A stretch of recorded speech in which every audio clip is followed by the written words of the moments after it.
Now this little blanket that I'm going to show you how to do, you can make this into a full-size pram blanket as well. It's easy once you know how to do it. Now I've got my white wool and I've got my 4 strands. We're going to do 4 100-gram balls of wool, and we're going to do 5 rounds each time with each colour, but not in the normal way. Now I'm going to tie my white down onto this corner down here. We're going to wrap every 3rd nail. So 1, 2, 3 and go along. 1, 2, 3, go up, go along, go up 3 and along, up 3 and along. Now go around your corner, wrap 3, come down, 3, go up, along 3, down, along and up, along to the corner. And then when you get to here, we're going to fill in the gaps that are missing. So we'll go along and up and along and up and around, fill in the gaps. This is back at the corner, and that's us done 1 round. Now I'm just going to wrap that around there a couple of times to hold it. Push this layer down.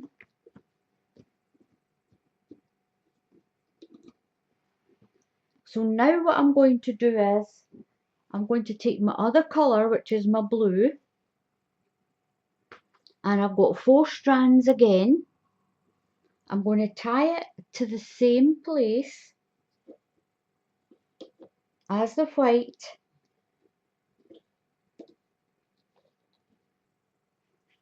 So this time we're just going to go around this first nail, because it's not been wrapped, around this one, and the count of 3 again. 1, 2, 3. So now we're going to wrap the nails that the white one has missed. Now you will notice there's a smaller gap in the corner, but don't worry about that. That's where you're going.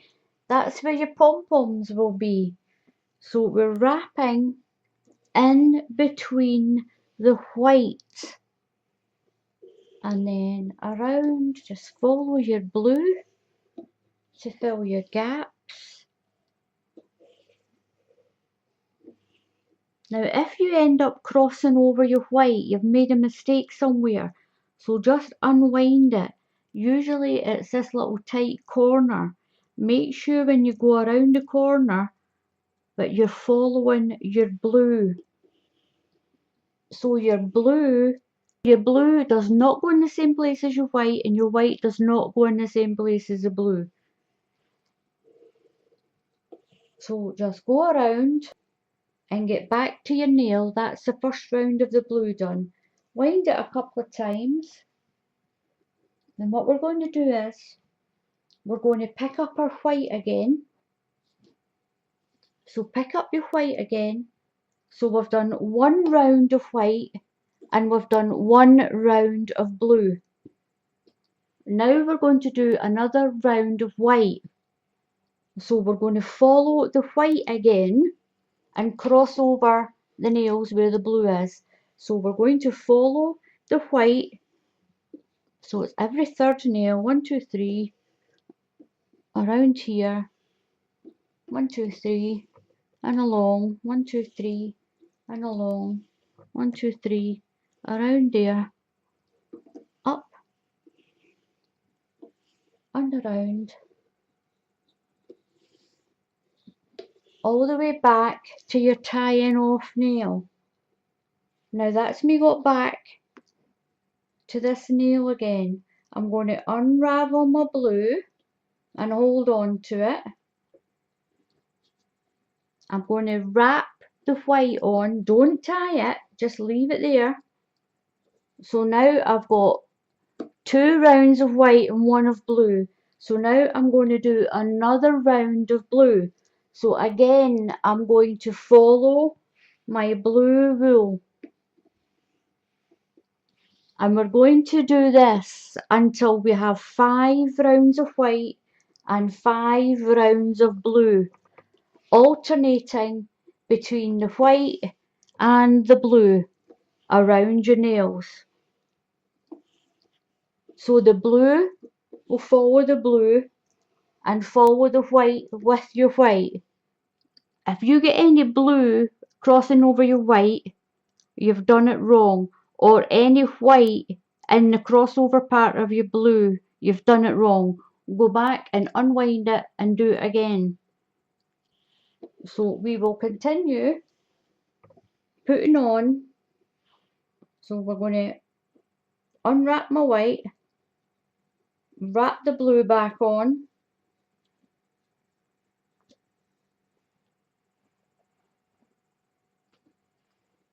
and I'm going to do the 3rd round of white.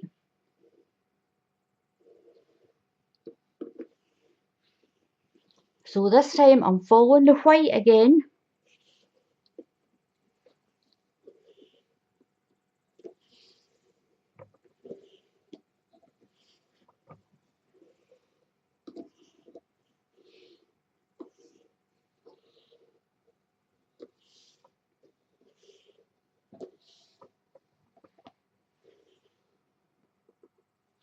And that's me got back to the start with that 3rd one of the white. So I'm going to change them over. Just going to wrap that around there a couple of times.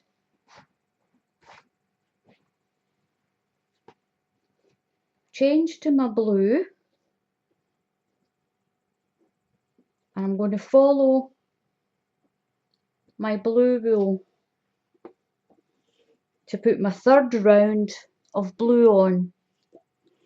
Now I'm going to continue doing this until I have 5 rounds of blue and 5 rounds of white. So once I've done that, I'll be back to show you the next step.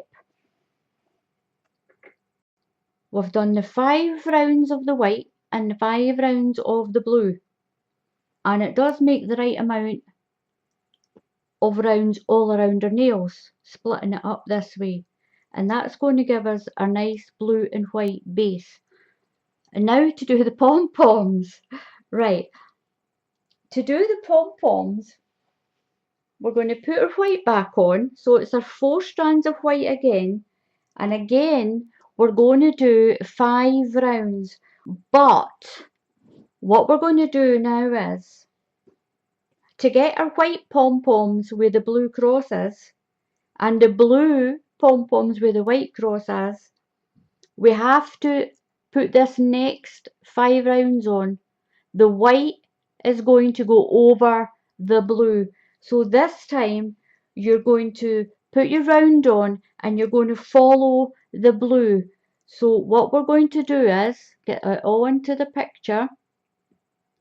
We're going to go around the first nail here and follow up the blue. Then we're going to miss a nail and bring it down where the blue is. And then we're going to go up with the blue and over the top of this blue. So what we're going to do is we're going to wind around where the blue is this time. Then we will wind the blue where the white has been, a round at a time, 1 round at a time. So I'm still following over the top of the blue for one round. Now we're back at our start nail down here in this corner. Push all this down. We're going to wind that around like we did before. Now what we're going to do now is we're going to wind the blue on where the base white is. So where your base white is, we're now going to do that blue. So we're going to do the pom-pom part the opposite way from the base. So now we're going to follow where we wound the white on. So we're going to follow the white base, at least for this first round, and then you will be able to see where we are.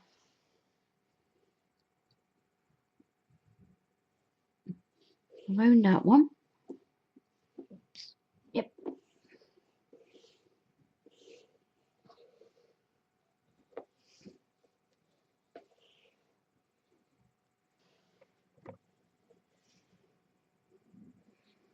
So that's me back down.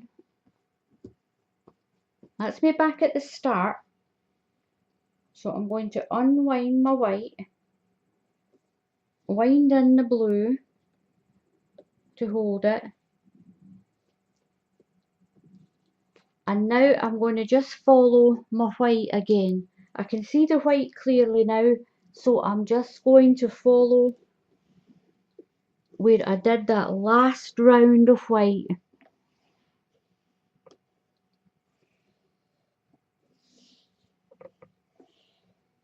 Now you can slow the video down and you can watch it a few times just so that you can get the hang of this.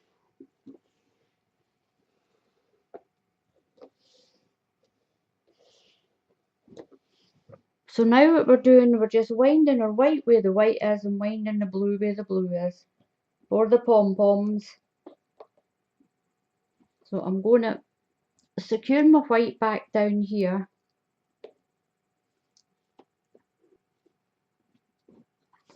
I'm going to do the blue again, so I'm going to do my next round of the blue.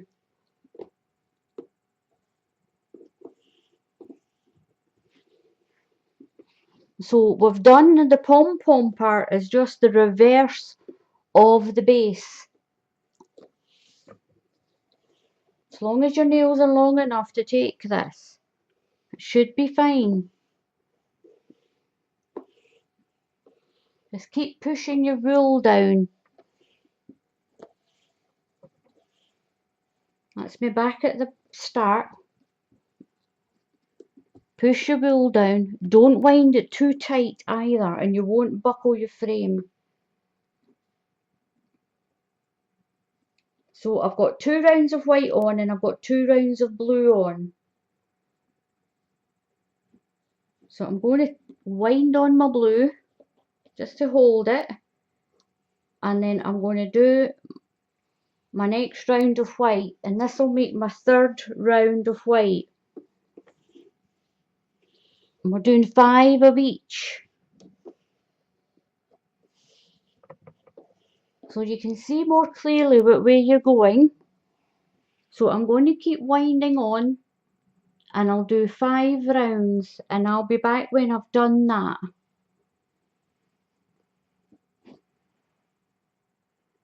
On this is a white pom-pom, a multicoloured one, then a white one, a multicoloured one, and on the opposite side you'll have a multicolour, a blue, a multicolour and a blue. So we're going to have a nice little mix of white, blue and white together. So I'm going to turn my frame back to front so I can tie it. I'm going to work my way along the blue line, securely tie it, and then cut my wool. Make sure you securely tie it at either end. And then I'm going to leave a little tail that will just go into the fringing. Then I'll tie along this one with the white.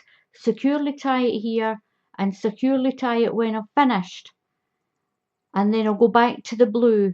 That way I don't get blue mixed in with my white, because I don't like the look of that as when you tie it and you've got your blue running along there like that. So I'm just going to tie the blue lined with the blue and tie the white with the white. I'm going to begin my shuttle tying with my blue. So I'm going to put it down through here by hand.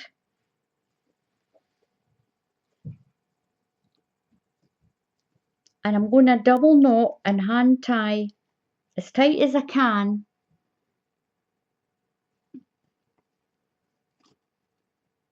the first knot. This part will become part of the fringe, so don't worry about that. We'll just tuck that through there.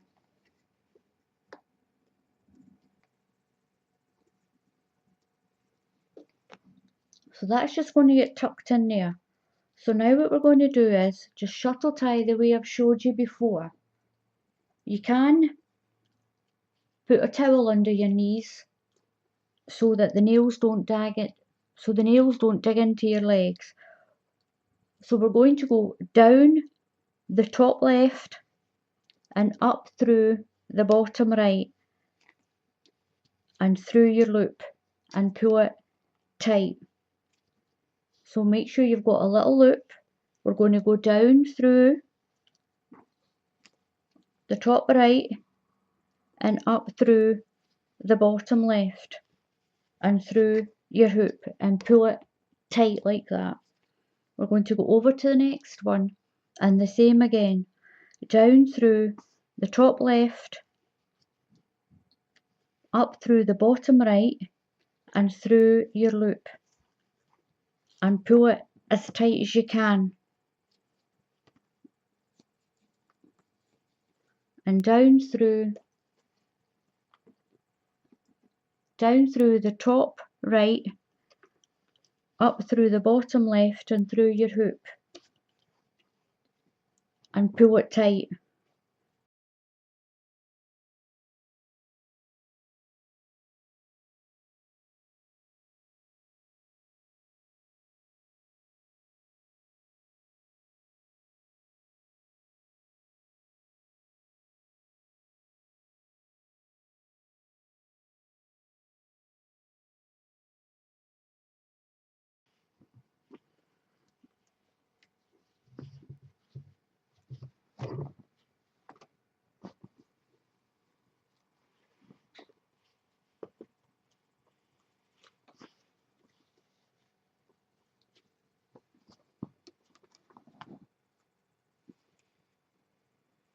So I've got to this end and I've tied it, but what I'm going to do is I'm going to cut my wool.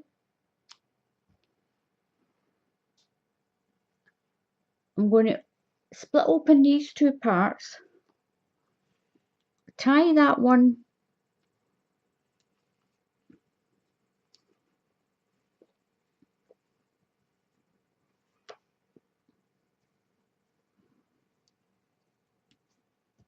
through that way. This one I'm going to put down through that way and up through there, and I'm going to tie it in a double knot.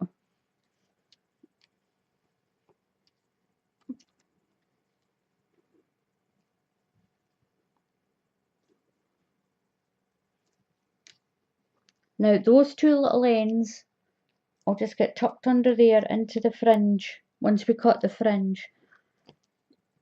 Now what we're going to do is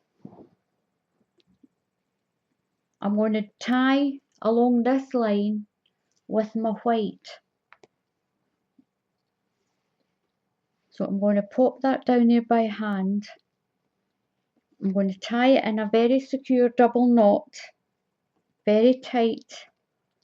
And again, that piece will go down through into the fringing.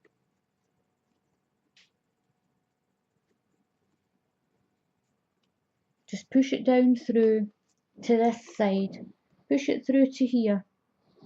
And that will get cut with the fringe. Now again, what I'm going to do is I'm still going to tie it this way with the shuttle. Just a little bit extra secure. On this side. Up this side. Through your loop. So tell me to come back through. Move on to the next one.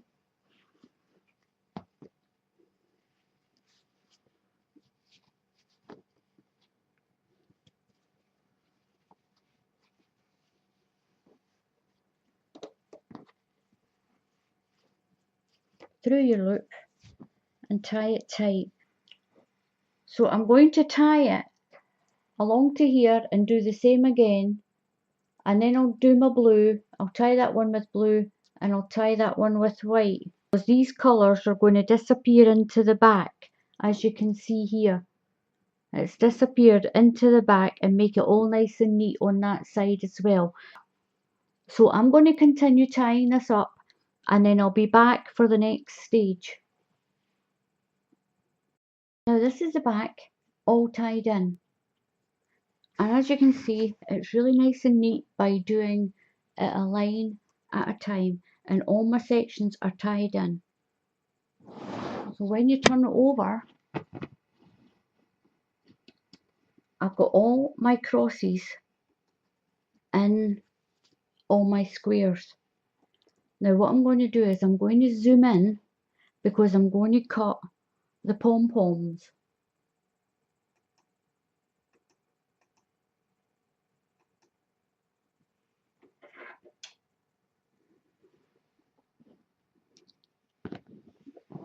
Now if you can see down the side, this is where we're going to cut down to on each of them. Each of them's got a base and you've got your top. So we're going to cut down to the next colour on all the sections, which is quite easy. So what we're going to do is,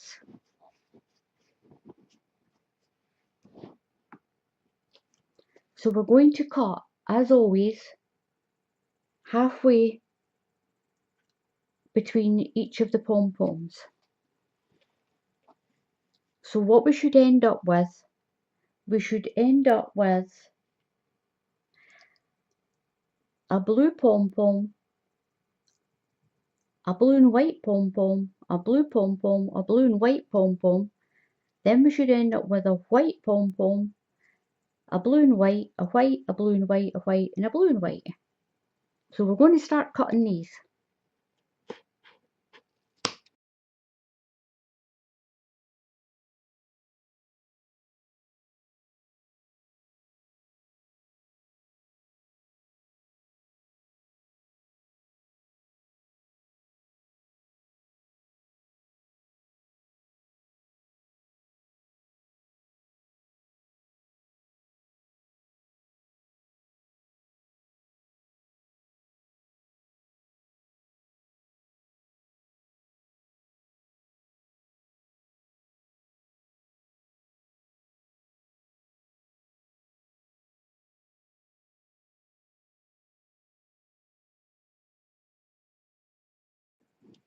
So what you're going to get is, these will fluff up a little bit more, and then you can trim them all once it's all done.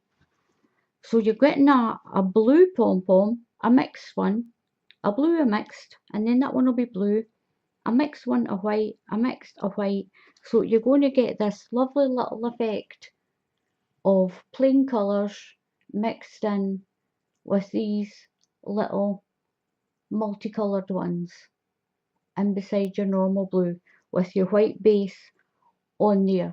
And when we turn it over, you're going to have a multicoloured base on the bottom. So what I'm going to do is, I'm going to continue cutting out all these little pom-poms. Just give them a little brush up. And then I'll show you what it's like when it's finished.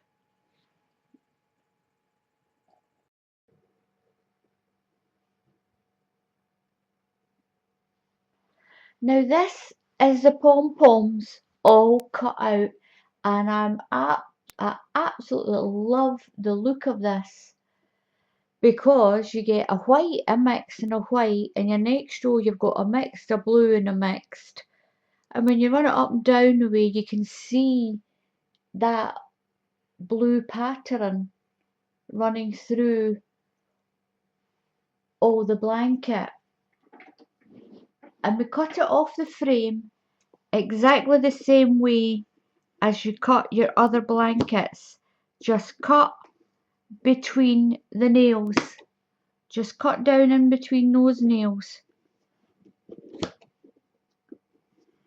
And we should get a nice blue and white fringe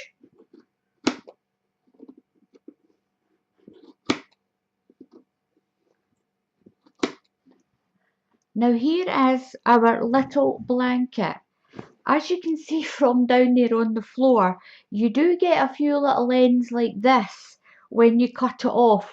That's just the way we round it around the nails. Now, look at this. Isn't that pretty? Now, I really, really like the effect of the back of this. And because we tied it in lines with the blue and then with the white, it all blends in and we don't have any blue lines on the white or white lines on the blue. So I really, really do like this. Now give this a little try. Once you get the hang of it, it is quite easy. And if you do 10 rounds alternating between the white and blue and don't cut the pom-poms, you'll have this blanket like this. And it'll just be a non-pom-pom blanket, and it's really, really pretty like that. So you have got two options with this. Once you do this, if you don't cut the pom-poms, you're going to have these nice blue and white flowers on both the sides. The way we round the wool around the nails, we've actually got this effect, and it's lovely because you've got white mixed in white and you've got blue mixed in blue, and it really does make a difference to this blanket. It's a little change. It gives you any other little options on your pom-poms is always helpful, and that's the back of it. I really love the back of it. I love the way it's turned out like this. So give this a try. It is worth it. All you have to do now is tidy up your pom-poms and tidy up your edge.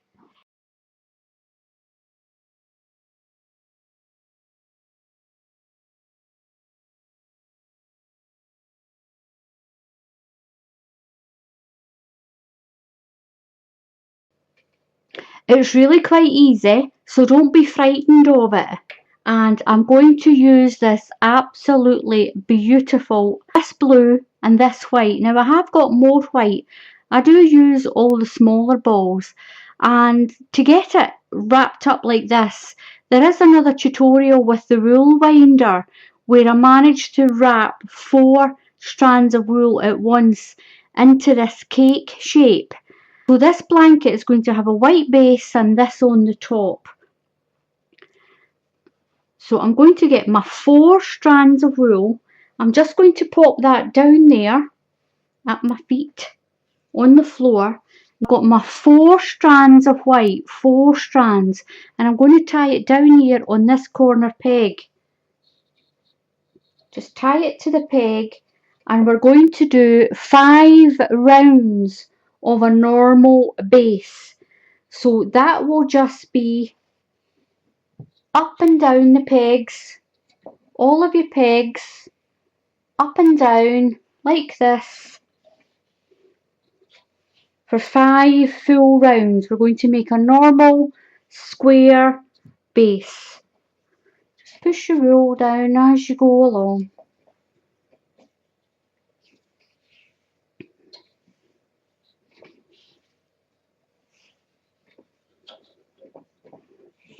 Now don't wind it on too tight, it doesn't need to be tight at all. Once you get to your corner, we're going to come along this way.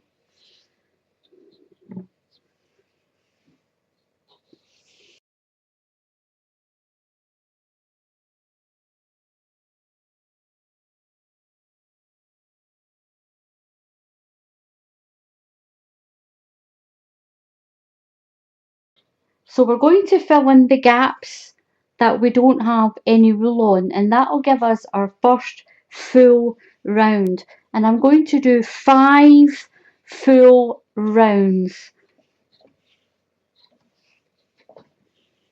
What I'm going to do is I'm going to do one diagonal this way and then I will do the next diagonal that way, then a diagonal that way, and then that way. So it's integrated like this. You can see this is all integrated, crossed over, and I'm going to, that's the effect I want on the diagonals. A lot of people do the diagonals one way and then they do the other diagonal on the top. I'm going to do one that way, then that way, then that way, and then that way, if you understand what I mean. So I'm going to tie one here and I'll tie the other one over there.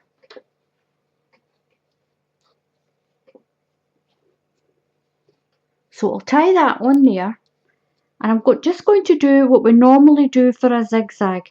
I'm not going to do that peg because there's nothing really there, and that will become part of the fringe. So I'm just going to go around all my pegs like this,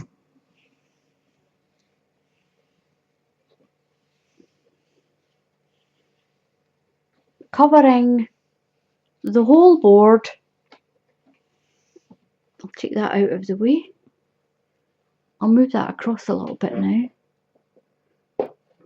Now this frame is a little shade wider, that's why I can't get it right into the full screen. But I am working on changing part of my craft room into a little filming studio, because I do have a spare room since two spare rooms since my children moved out.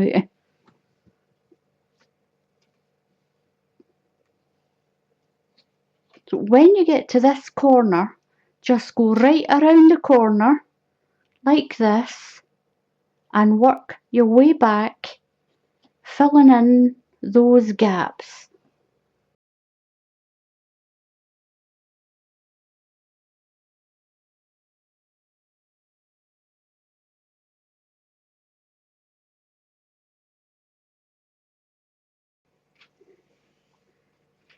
Just follow your rule back, filling in those little gaps.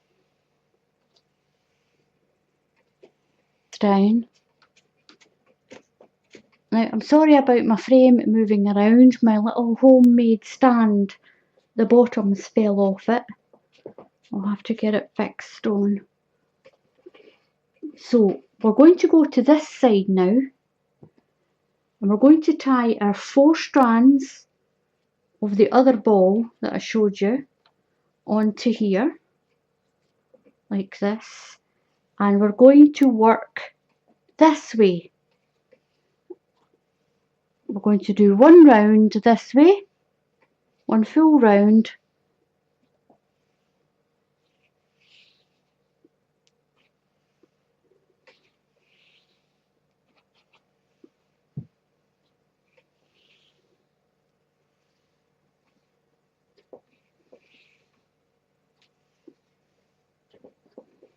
now, as I've said before, I got my loom from Rose and Gill Hill.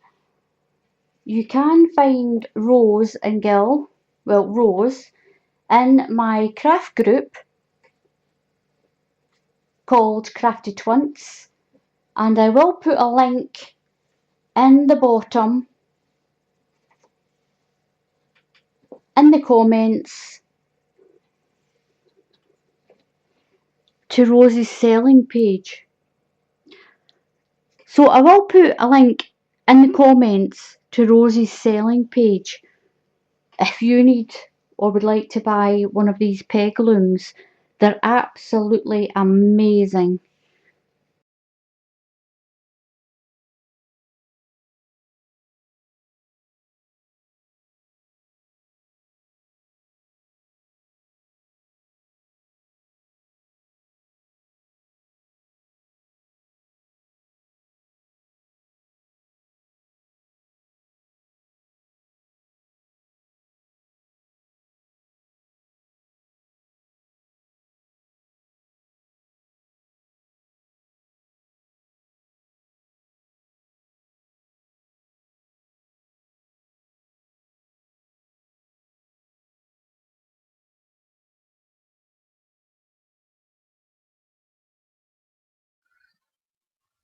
So I've got my rounds of my blue done. Now remember that I said I did one layer that way and then that way. So I've got 3 full rounds on that way and that way, if you know what I mean. I integrated it in, you can see what I mean. I've done around each way, all the way down. Now what we're going to do now is, I'm going to turn the frame. So the turnover will be blue here, and when you flip this section here, when you flip it over, it will have white pom-poms on it. What I'm going to do is, I'm going to tie from the reverse. I am going to tie my blanket up and down these sections all the way to here. I'm going to tie it to here. This will be my line of pom-poms. This section will be pom-poms, and from here all the way down will just be a normal blanket.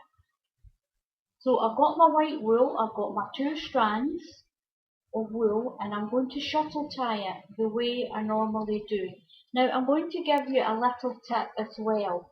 Now what I do, I have this pair of old woolen gloves, and I cut the fingertips off of it so that when you put them on, any of you who have tied blankets up before, you get blisters all over your fingers, so this helps a lot. It's so cheap, they were only 99p for a cheap pair of gloves.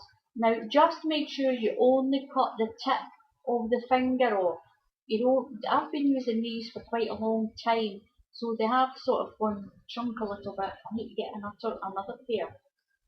So it's so much easier. And as usual, I'm going to start down here in this corner and move on. So what I'm going to do is, I'm going to tie up my blanket. As long as you put that full twist on it, you'll be able to cut your pom-poms that are at this side. So I have the blanket part all tied in, and you can see the lovely blue crosses on this end. Now this is where my first line of pom-poms are going to be, and I'm going to cut from this side as long as I do that full twist with the loop. The loop will turn into a locking slip knot, and I have been tying lots of my blankets this way, cutting them from the same side, as long as you do that full twist in the loop. Now I will show you that in a few minutes. Tie the rest of this section, make sure I use that full loop. I'll do the next one just to show you. We shuttle down through the top. I'm going to move that down a little bit. Down through the top left, we're going to come up through this bottom right on this side, this section of it, up through the bottom right.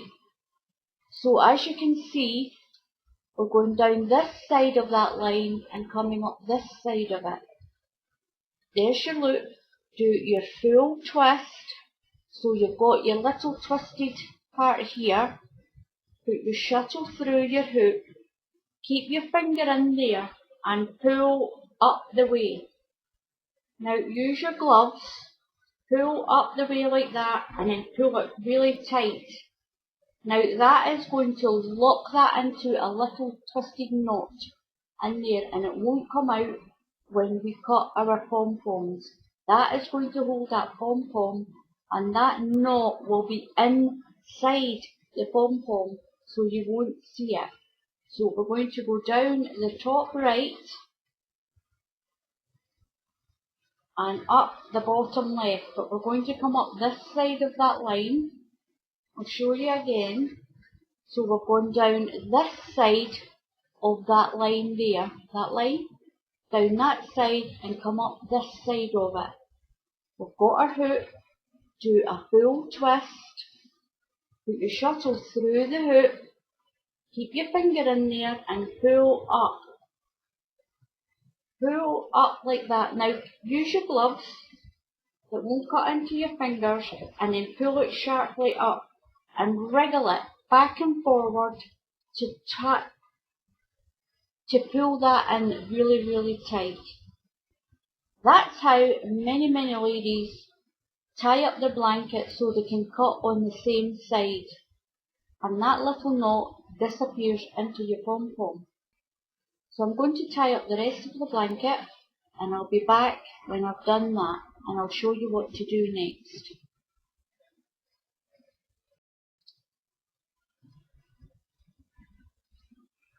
So now what I'm going to do is right up this line where I've marked all this section, I'm going to cut the white as pom-poms, and I'm going to cut here, just halfway through each of the white sections. So I am just going to go through here, make sure I'm not getting any of the blue, and tilt this just a little bit,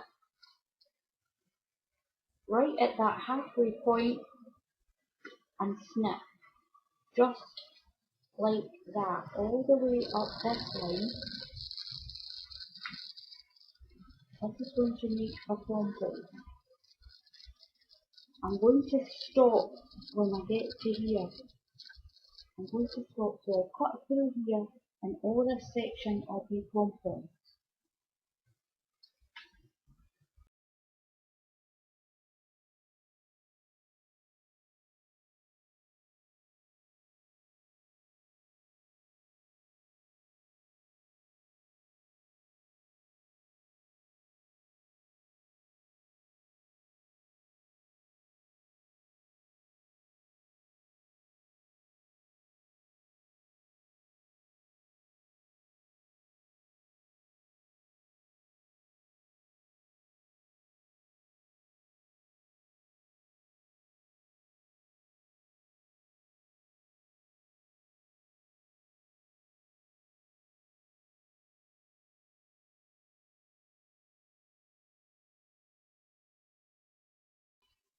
So I've got all my pom-poms cut on this side. I'm going to flip the frame over and I'm going to show you what to do next. So I've taken the loose stuff off. Now all I'm going to do is cut through the blue, just the way you do a normal blanket. Just cut in between your pegs or your nails, whatever type of frame that you have. Just cut between each of your nails like this, and we're going to remove it from the frame like that. Now when you get to the section that still has blue and white, cut through all of it.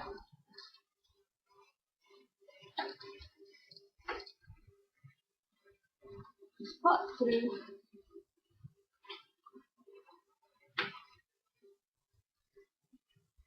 all the wool and take your blanket off the frame. So just cut all the way around. We'll fix all that when we get to it. Just cut it off all the way around the frame.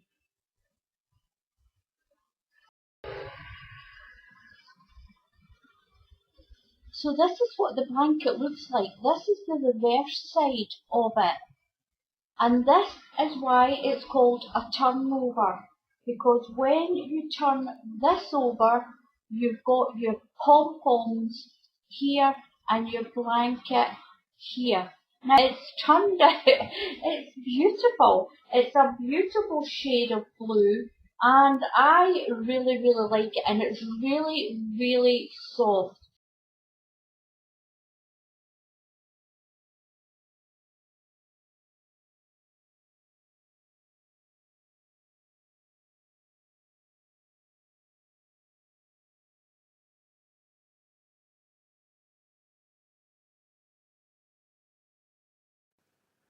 Hello everyone and welcome back to my channel. Now I'm going to show you how to do that crisscross blanket that I showed you. Now I'm using a pom-pom loom, but we're not going to do any pom-poms on this blanket. I've got some black material here so you can see the contrast a little better. Now I'm going to use like a cream wool with the red so you can see the actual pattern easier. So to make a crisscross blanket, this is a double crisscross blanket. You're going to have the crisscrosses on the bottom and on the top, so it's reversible. So what you need to do is you start with your 4 balls of wool. So that's 4 balls of 100 grams of wool. Now I've got mine down on the floor there. Now what you need to do is you need to tie your wool in the corner. Now this is your starting point. So this is your starting point. Now when you go all the way around and come back to here, that is 1 round. So what you're going to do is you're going to go around that nail like that, and then up around this one, and then up to this next one, and then bring it down on the inside of this one. We're going to go along to this one here, and then we're going to go up to this one, and then down to this one. As you can see the zigzag forming, or this is a zig, and we'll get the zag the next time. Now what you can also see is there's a gap. You've got wool, a gap, wool, a gap. When we come back the way, we'll fill these gaps in. So don't pull your wool too tight or you'll buckle your frame. Now what we're going to do is we're just going to go around these nails, and excuse my head if my head gets in the way. Up on this one, around this one, and then up to the corner. I'm going to pull it forward a little bit. Now when you get up to the top corner, just come back down and then go around.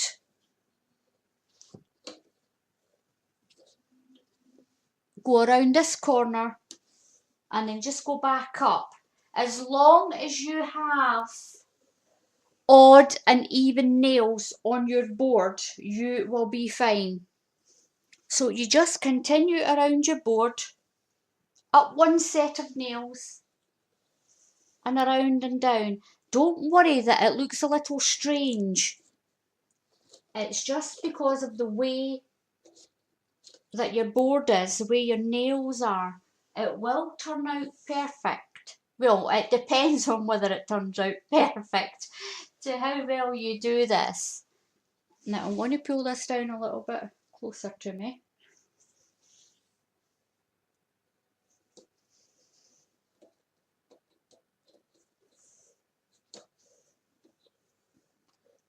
Now when you get up to the top nail here, what you're going to do is you're going to go around that nail and come back on yourself down this way like a triangle.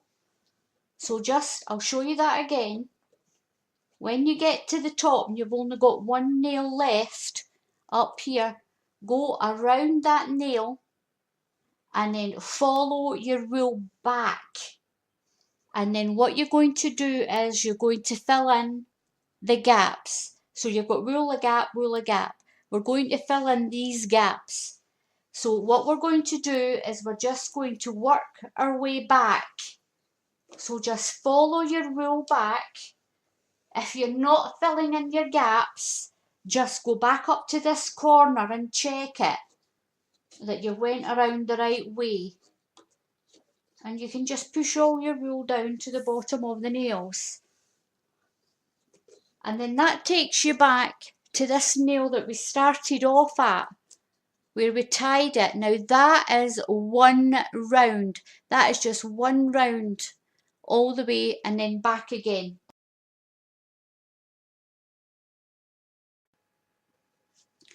Now what I've done is I've done 4 rounds, up and down and then up and down. So I've got my 4 balls of wool again. They're rolling all over the floor. I'm going to tie it here on this corner because I'm going to do my zigzags that way. Now there is another tutorial that shows you how to do zigzags, but this is for a crisscross blanket. So now what we're going to do is we're going to go around this one like this, and then up to this one, and then up to your next one, and then down. Now you can see those gaps a little bit better that I was talking about. So what we're going to do is, we're just going to do our zigzag like we did before, but in the opposite direction.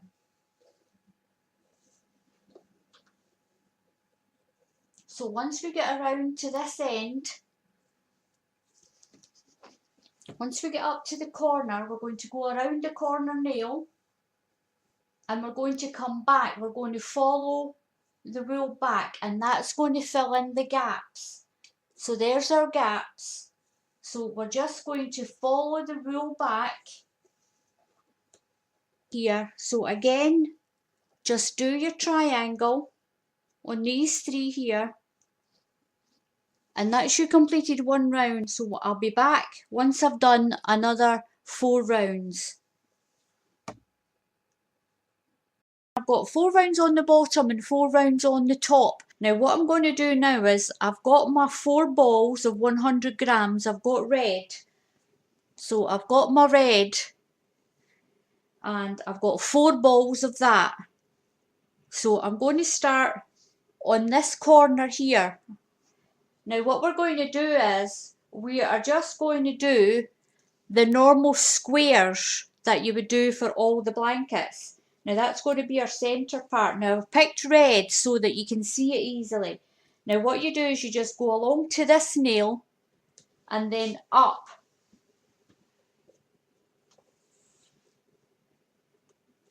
You go up and around the top like that. And then round this one, around this one. So you're going to have a gap again. Now you can clearly see what I mean by a gap. And up and down and around your nails like that. When you get to the corner here, go up to this nail and then we're going to go along this way. And that makes your basic square.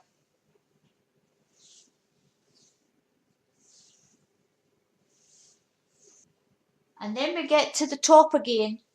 We're going to come down and fill these gaps. We're going to fill these gaps in. Just like that, and that's what completes the round, to make it one round. We're going to fill all these little gaps. When you get to this top corner up here, what you're going to do is, you're going to go this way. We're going to fill these gaps in. So we're just going to do it that way, just like that, and that's us back to the beginning. So that's us back to where we tied the knot. So that's one full round. But what I'm going to do is, I'm going to do another 3 rounds so that I've got four rounds in total. So I'm just going to go back up this way again.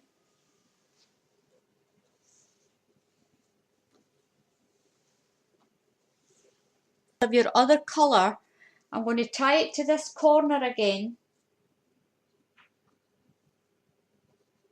Now this is where you're going to find out if your nails are big enough or not. So you just tie it onto this corner again.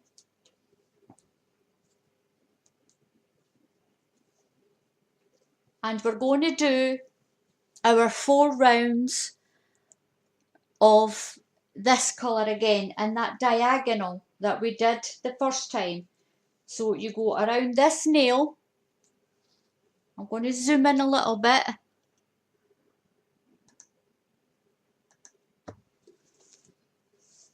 So we're going to go around this nail and up to this nail, and then take it up one more nail like this, and then down here, around here, and then up like we did the first time. Now you can clearly see the gaps that you've got to fill when you come back the way.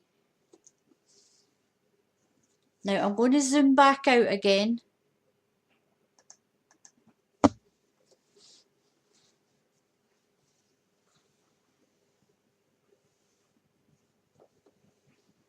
So we're just going to go up and down like we did the last time.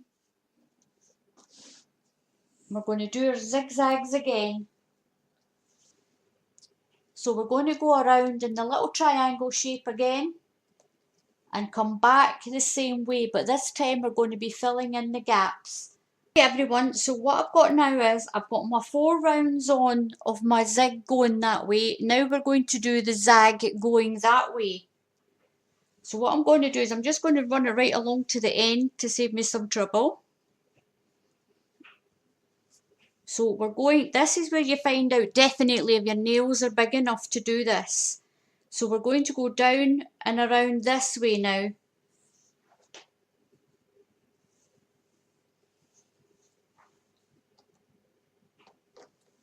Just make sure that you've got enough room on your nails for all of this wool. So all we need to do now is just tie it on, and I'll show you how to do that in just a minute. I've turned my frame from this way to this way because I'm going to tie along the lines. That way you won't see where the wool is because the wool's going to be hidden in with this crisscross part here. Now I'm going to zoom in. So what I'm going to show you now is I'm going to show you how to tie off your blanket. I'm using this little spanner as a shuttle. So I've just doubled up my wool. So what we're going to do is, if you can see the red cross in here, we're going to tie diagonally. So we're going to put it down through here, which I'm going to call number 1. And then I'm going to feed it up through, so down that one, and I'm going to feed it up through this one. I'm going to call this one number 5. So I'm just going to stick my finger down here to give it a clear way up, and then just push your little shuttle up through there, and then make a little loop with your left hand with this piece of wool here, and slip your shuttle through there into a slip knot, and we're just going to tie it tight. This is going to tie all your layers together, and which is going to hold your blanket together as well. So just pull it tight, but not too tight. You don't want to snap your wool. So now what we're going to do is we're going to feed it down through this hole here. We're going to call that number 2. So it's going to go round in a little circle diagonally, tying in all these areas, and I'm going to bring it up here, which I'm going to call number 5. So it's diagonal to 2 is number 5. Pull it up through there. Just pull it up. Make sure you don't catch it on any other pieces of wool.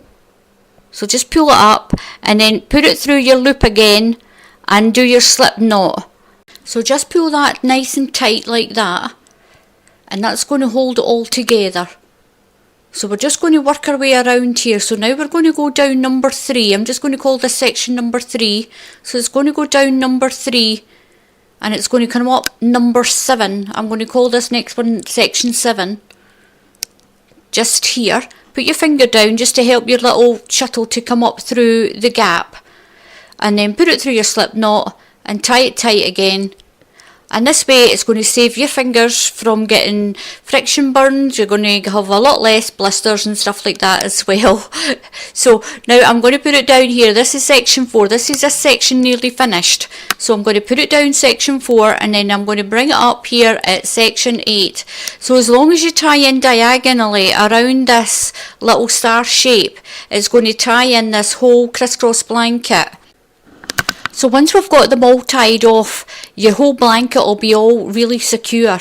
So what we need to do now, this section here, we're not going to tie it because it doesn't have the crossover red underneath.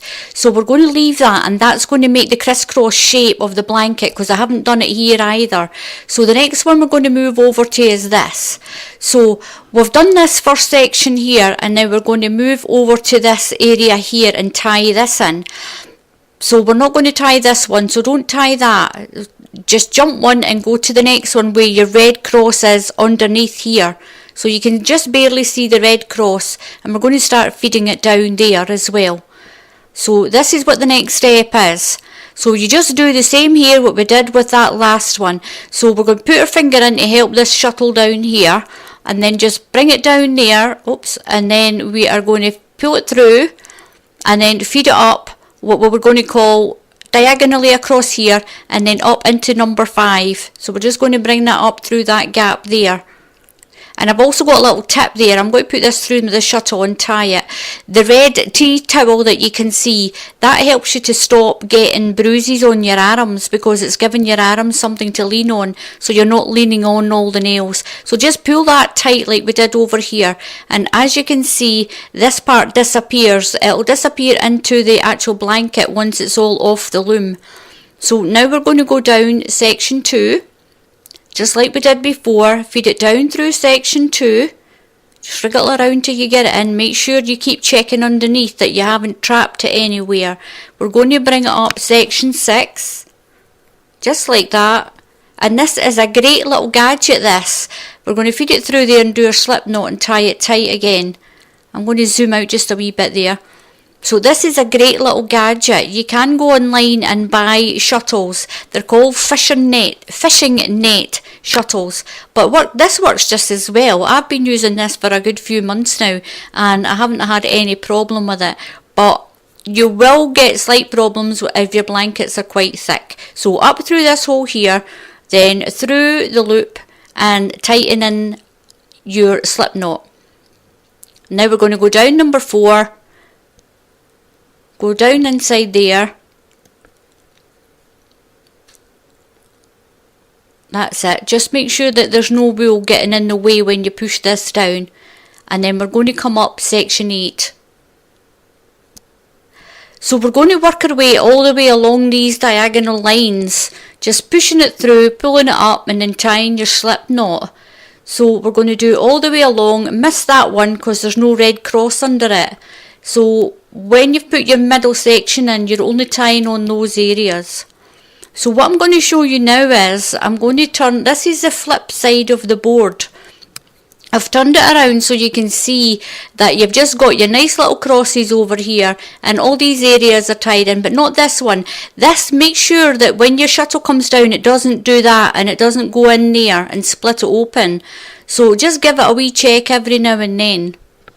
So this is my board all finished. It's all tied off. I've tied it along all these little diagonal lines. I've only tied in the ones with the red crosses under that are sandwiched inside it. I've turned it around for you to show you this side, so it's all nice and neat there as well. There's nothing being caught up, and it's totally reversible. So once we take it off, that's it. It's going to be totally reversible. This side is all going to have the same crisscrosses as this side here. So I'm going to apologise first here because I didn't press the button to video me cutting this off the loom. I'm very, very sorry.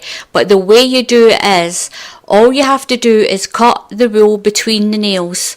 So I'm going to push this little blanket off to the side. So you just cut in here and it makes these frills. So cut the areas that are in between the nails here. Leave your corners on until the end and then cut the corners. I do apologise for that. But once you've cut it all from the frame, this is what it looks like. So that's I'm just going to put this frame on the floor. So this is our finished double crisscross blanket. Now as you can see, it's exactly the same on this side as it is on this side, making it totally reversible.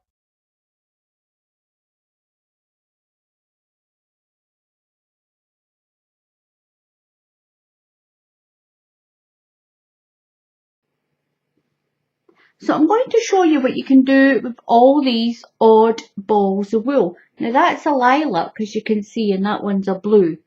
So I'm going to show you what you can do with these. That's lemon. So sometimes you get left with balls like this after you've done your pom-pom blankets, because I roll all my balls together and make a big ball like that. And then I get left with lots of little pieces.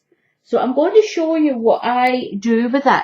Now I've got this nice sparkly mint green. I don't know if you can see how sparkly it is. So again, I got this off John O'Hagan. I will mention him again because he's absolutely a super duper guy for wool. Now you're going to tie your wool either here to this nail, or you can tie it here. I tie it here. Remember, it's your blanket. As long as you tie it safe, you can do whatever patterns that you can come up with on these nails. Now, we're going to do a base. I'm only going to do 4 rounds on the base because the top's going to be quite sort of heavyish. So we just do a normal base, just like this, the way we normally do a base, and by this time you probably know what the base is. So we're going to go up and down around the nails. And again, if you're making your own loom, make sure you have odd and even nails. A lot of people tell me or ask where they're going wrong because they can't get it to come back to this corner. And the first thing I tell them is count your nails. Now, the odd and even rule is odd and even on the top and bottom. Or you can do it the other way around. You can have even numbers of nails up and down the sides and an odd number along the bottom. Come on to our Crafty Twints craft group. It is a free group to join. And we also now have a Crafty Twints 2 where you can come and you can actually sell the items that you've made. If you've made anything from my tutorials, or if you actually just make crafts, you can come into Crafty Twints 2 and you can sell your handmade items. So anyway, that's us got round 1 done. I'm going to come back when I've got my 4th round. Remember, this time I'm only putting 4 rounds on. Now, I've got my 4 rounds on, and to make this little coloured blanket is super easy. So I've done my 4 rounds for the base. I've only done 4 because I'm putting quite a few on this diagonal. Now, these are the colours that I'm going to be using. I've got this white as well. I've got white and lemon. I've got a very light green. You can't see that, but that's a very light green. I've got the same little bit that I've got left from doing the base. And I've got a blue and a lilac. Now, what I did was, you can do these whatever colour you want. I'm going to do 8 back and forward on the nails. You can do a little bit more or you can do a little bit less, it's up to you. Now, I've worked out the amount of pins that I've got of the nails. So I'm going to do 3 blue, 3 lilac, I'm going to do 3 of the dark green, 3 of the light green, 3 of the lemon and 3 of the white. Now you can do it whatever way you want. You can do any combination you want, just to get rid of those little bits. You can even just do it all mixed colours. Now, super simple for this little pet blanket. Go to your second nail. You need to go where you're going to have a crossover section on the base, and that's here. Now we're only going to go on this diagonal. You can go on that diagonal if you want. Even if you've not got it rolled into 4, I'm going to do 4. You can actually just do it but with 1 or 2 and just keep winding. It's up to you. It's only for scrap wool. It's just a little scrap wool blanket. So on this second nail, I'm going to tie my wool. I'll tie it here. And then I'm going to put 8 rounds from this second nail to this second nail. So count nail 1, 2, this one, 1, 2, that way to get that first crossover section.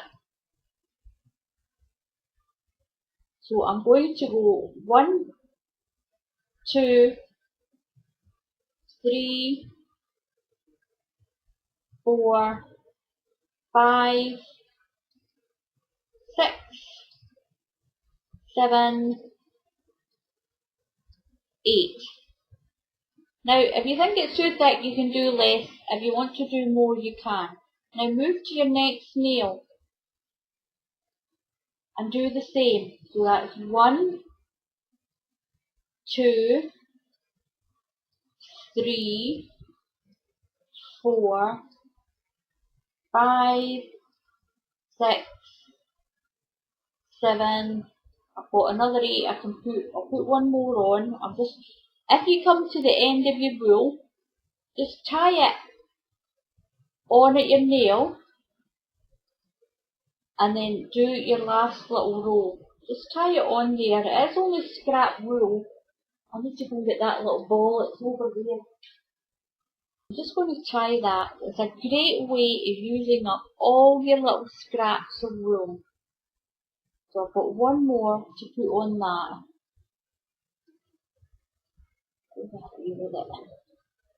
And then around. So that's got 8. So I'm going to move to my next one. I'm going to do 3.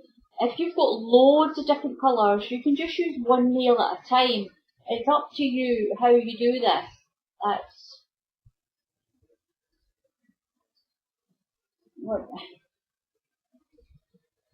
1, 2, 3, 4, 5, 6, 7, 8. Now don't worry about any of these edges because these are going to be in the fringe this first lot. So now we're going to get the blue.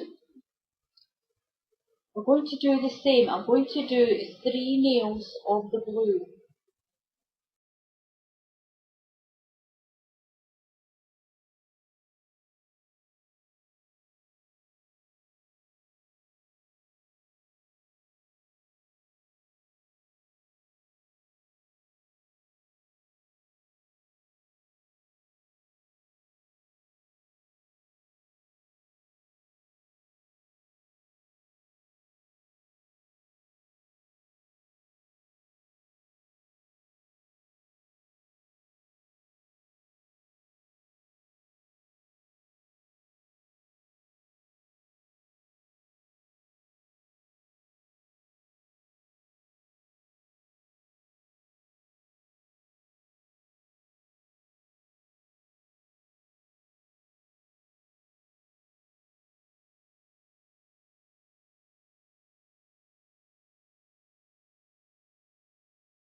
So there we go, I've got all my colours on that I want. Now I'm going to give you a little tip. How are you going to get your shuttle in and out without catching on all of these threads? Now I've got a super little tip. With your light colours, take a piece of your darker wool. I've got some parts here so what you're going to do, just get some little bits of scrap of wool. And in the area where you're not going to be shuttle tying, so in the actual, I'm going to pull this one so you can see it. In the square that's here, this is where you're just going to tie up some. I want you to do that one.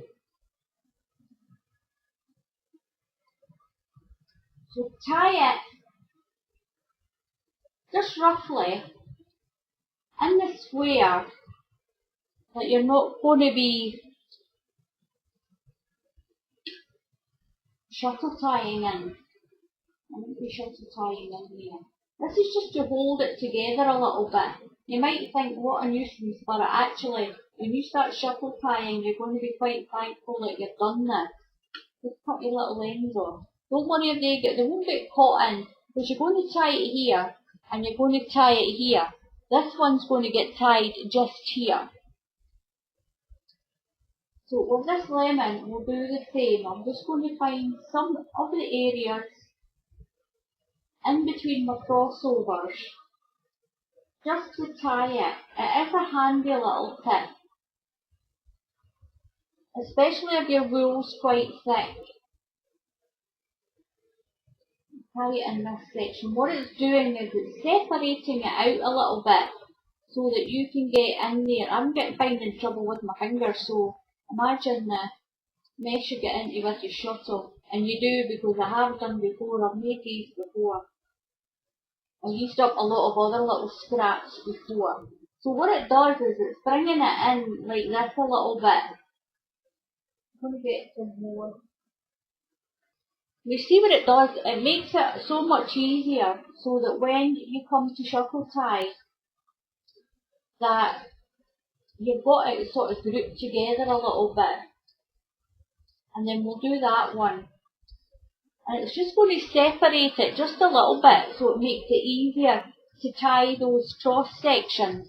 Now, as you can see here, when you shuttle tie it, you're only going to tie these cross sections here. Now, these little pieces of wool, I'm putting it in, I'm just tying it here so it won't get in the way at all. So I'm just going to tie it. So it's going to make it easier for my shuttle to get up and down. So I'm going to continue to do that, and I'll be back in a minute. So that's it all tied off, just a little bit. This is just to hold it, it's not going to stay there. We will cut these off when we're finished. It's just so that when you put the shuttle through to tie it, it's got room to get through, and you're not going to have to try and struggle to move all the strands back and forward. You've got two choices to tie. You can either tie the individual colours from the top. So if you tie that in purple, tie that in your blue, tie that in your green, tie that one in your mint green, your lemon and your white. If you're going to tie it diagonally, you have to start at the beginning, tie it in your cross, because that's an end, tie it twice, so go through it twice, do it twice, and then you'll just move up to this one, tie this one, move your way along all the cross sections, tie it securely at this end, tie it twice, cut your wool, and then start your next one. That's what you're going to do if you're going to do it in all the individual colours. I'm going to tie it from the back, so I'll have my little green squares, my little green crosses on the top. So it's up to you whether you tie it on the diagonal or if you turn it over and tie it from the back. And that's what I'm going to do. So now you can see through there. I'm going to zoom in a little bit. And you're going to see where we're going to tie.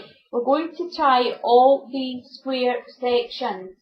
Now I'll be tying in down from the top left, and I'll come up on the bottom right at this side of this bundle, and then I'll tie that way. Now because we've only got one diagonal, it's going to be easy to tie it in from this side, just straight over here. But to tie this one in, you're either going to have to tie through there and come up on this side, or go down that side and come up this side. So it sort of twists that and holds it in like that. If you just tie it in from there and there, you're not going to catch it. You've got to make sure you catch that. So go in from the top left, but at this part of it, and come up the bottom right, but at this part.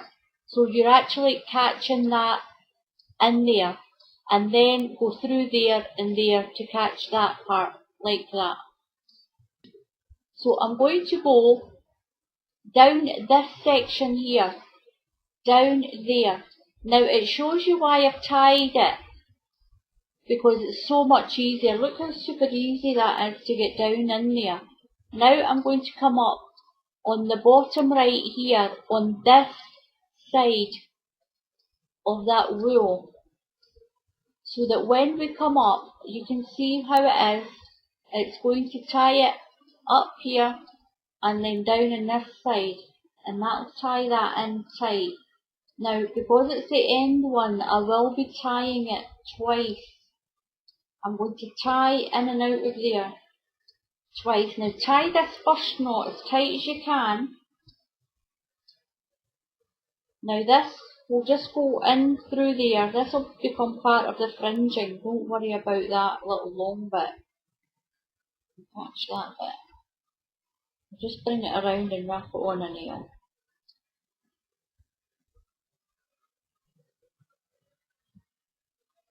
So just bring that around and wrap it on a nail under there out of the way.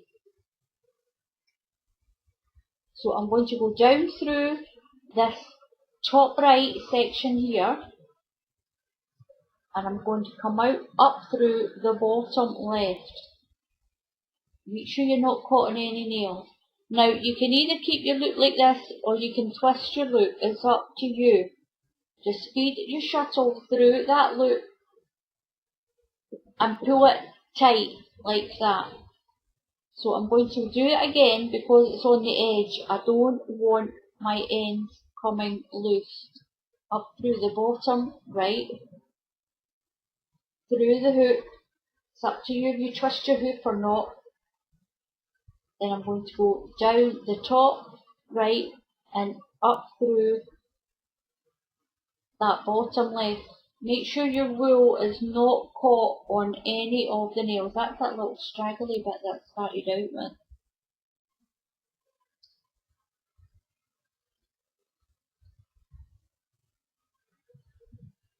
Shut it properly. There we go. Through the loop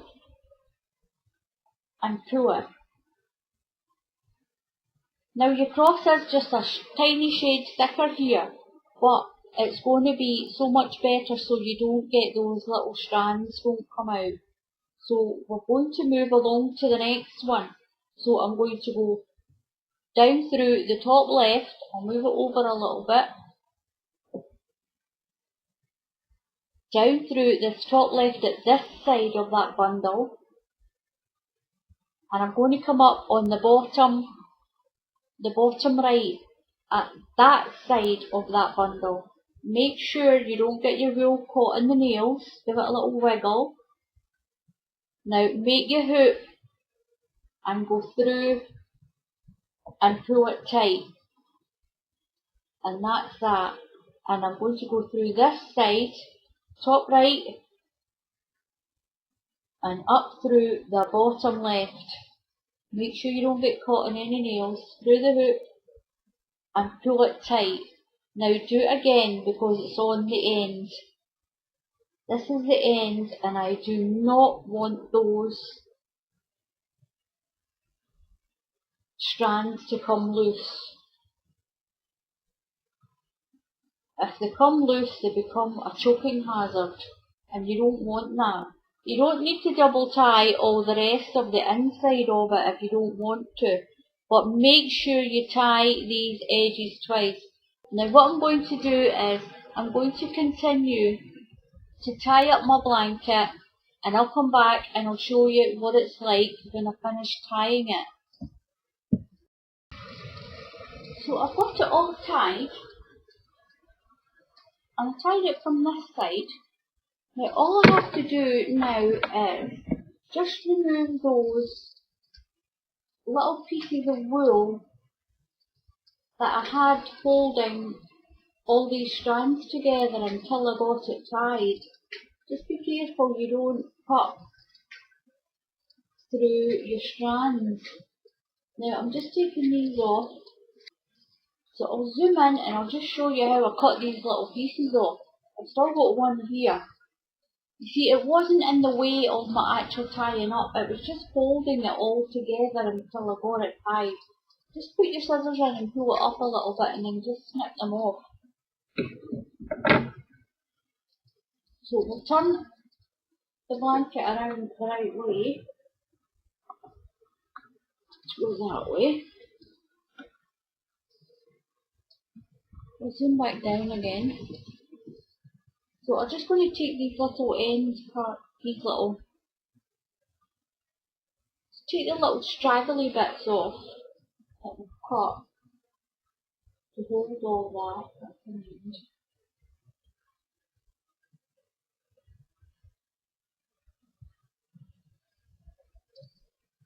There we go. So I'm going to bring that up a little bit so you can actually see it. So there we go, that's it all tied in. That's the way it looks. It's lovely actually, it's turned out really nice as well a little bit. So when you're tying it up with your shuttle, it does help when you tie just some of the parts here of those big strands to hold it in a little bit. So now what we're going to do is I'm going to move that down there a little bit. All you have to do now is cut it off the frame. I don't want to cut the wire of my webcam. So just cut between here for the base.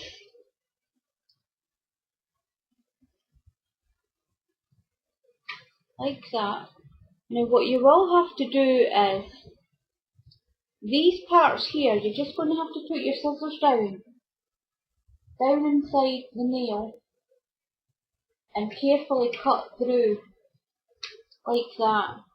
You just pull this part up.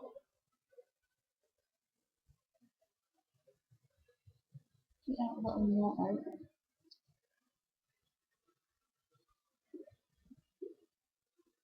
I'll move that. Tidy like that.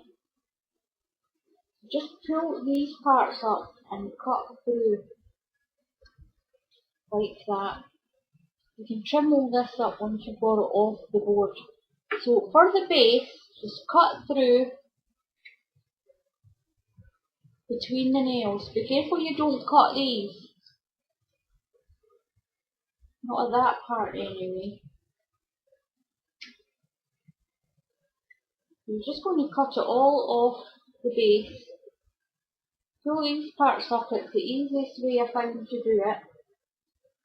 And cut through like that. I'll tidy it all up in a little minute once we get it off. So just do that and cut it off your base.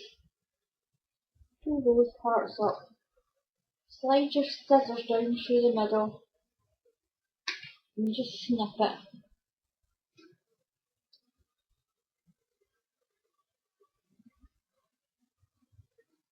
And you'll be able to get off any of the little knots that you've got on there where you've tied it.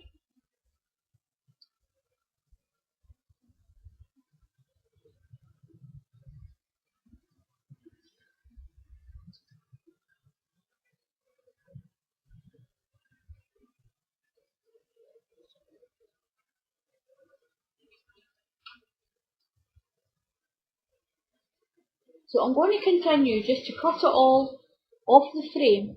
As you cut it, this will soften a little bit, so it'll all just be all nice. Won't look so tight. It'll all slacken off. So I'm going to cut it off the frame and I'll come back and I'll show you what it's like.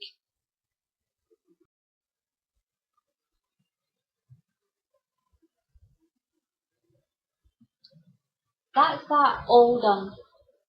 Just a quick little tutorial just to show you how you can make a little scrap blanket with your scrap balls of wool that you've got. Just remember, you don't need to do it up and down 8 times. You can do it a little bit less if you like.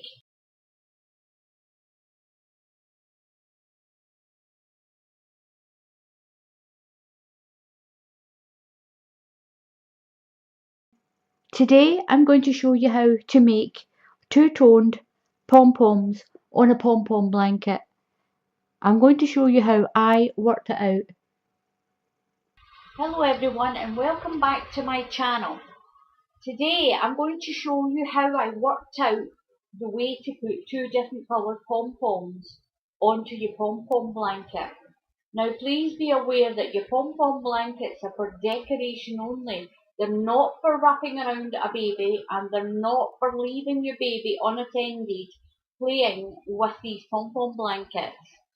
Now I'm using my large turnover loom. So the base needs to be put on as usual. So that's 4 balls of wool and 5 times around the frame from where you tie it. Now we need to miss a nail and wind around the nail. And then go up to the top. So you're going along to your third nail. Then go up to the top.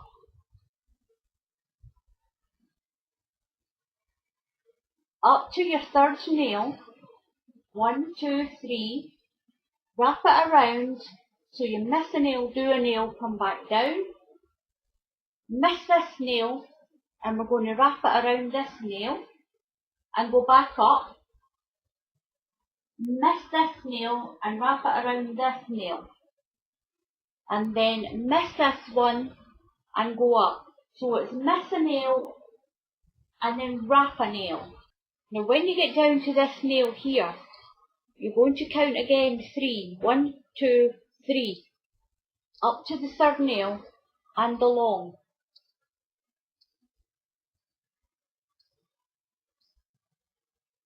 So we're counting if 3 nails takes us to the top.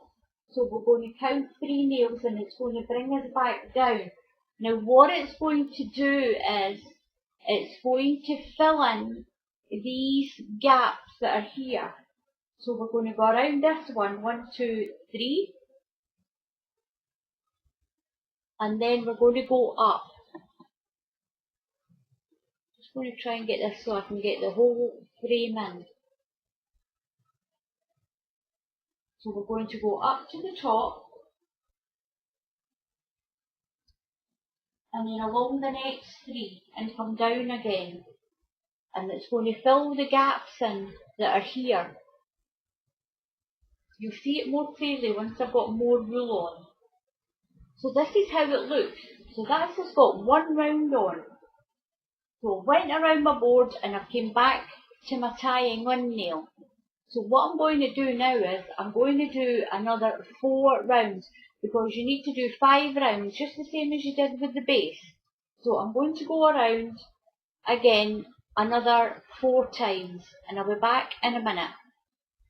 I'm only going to tie in around here and around here in a cross shape.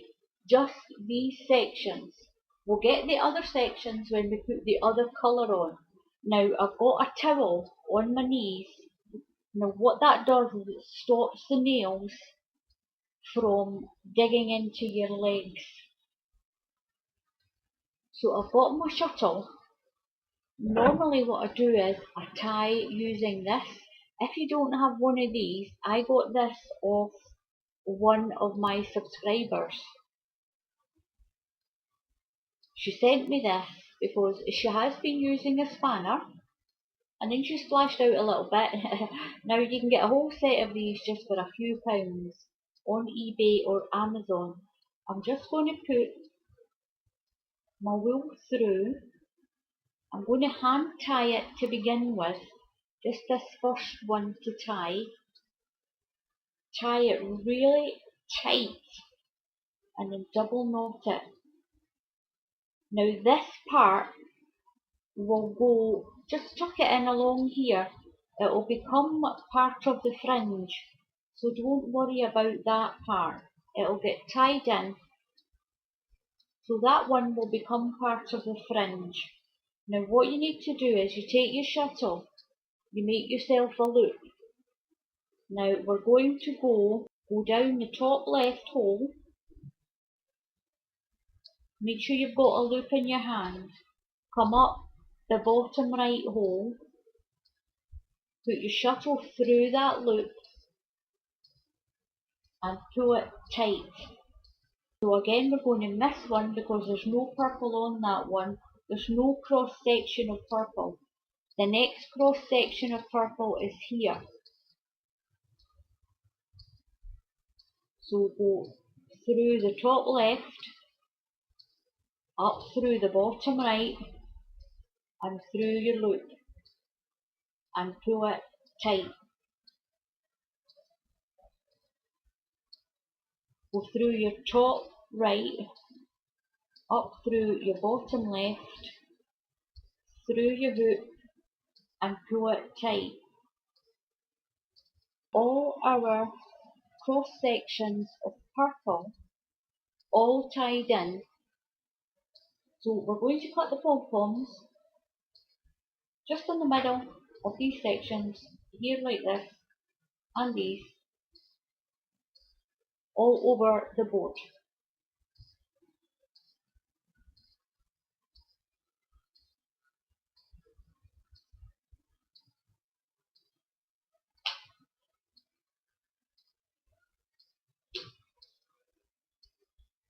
Now with this one, you're still going to have to come into the middle and cut it.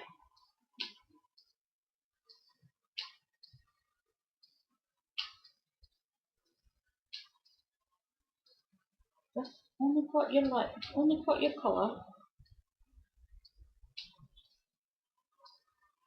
So you've got some waste, you just throw that to the side. Now what I'm going to do as well, the towel I've got, I'm going to put it over the top of these nails, because when you're leaning on it, you don't want your arms all bruised.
So there's one of your pom-poms already done.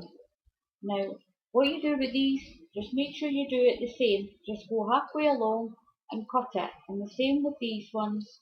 Just go halfway along and cut where you normally would. And just discard the excess off to the side. So what I'm going to do is I'm going to cut my pom-poms and I'll be back for the next stage. So once we've got all our pom-poms, this is what we've got. Now, when we put the next colour on, we're going to have your lilac in the middle, and I'm going to do the rest of it blue. I've got a nice blue. It'll be lilac pom-poms in the middle with a blue pom-pom all around it. So it is just a little bit different. It's something else to try. So what we're going to do now is we're going to do 5 rounds in the blue with 4 strands of the blue. Now do it the same way we did the base. So we're just going to go around all the nails the same way as you do a base. I'm going to do it in the blue. So I'm going to start it in this corner and just tie it in. And then I'm going to wind it in just the same way you did the base. I'm going to do 5 rounds. And we're just going to cover the top of these pom-poms. So just go over the top of these pom-poms, it'll be fine.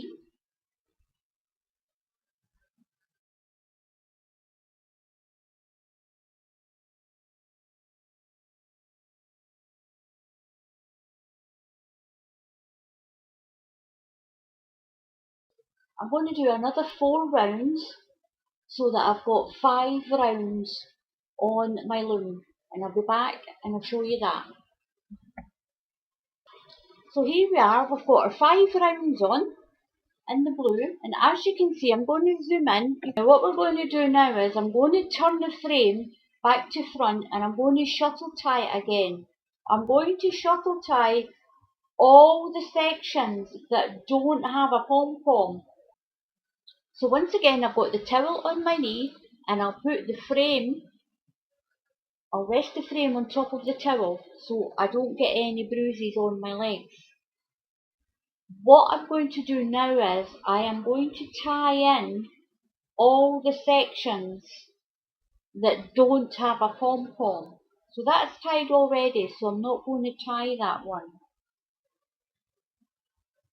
So I've got my little shuttle again. I'm going to hand tie the very first one. It's down in this corner, just to start it off.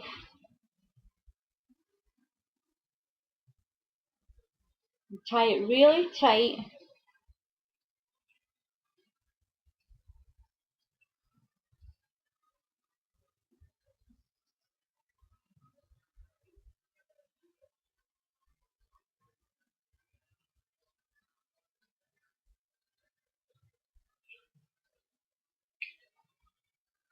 So I've tied it really tight, and I'm going to leave that because that will just get integrated into the fringing.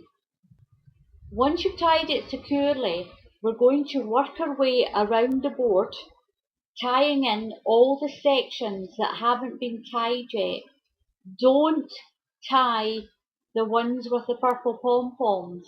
These ones, do not tie them again.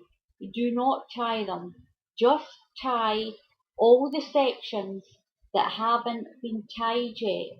Just go around your board and shuttle tie those. I already showed you earlier how to do that. So I'm going to tie this in and I'll be back to show you what it looks like. Now I've got all my back tied on. I've got the blue tied on to the base.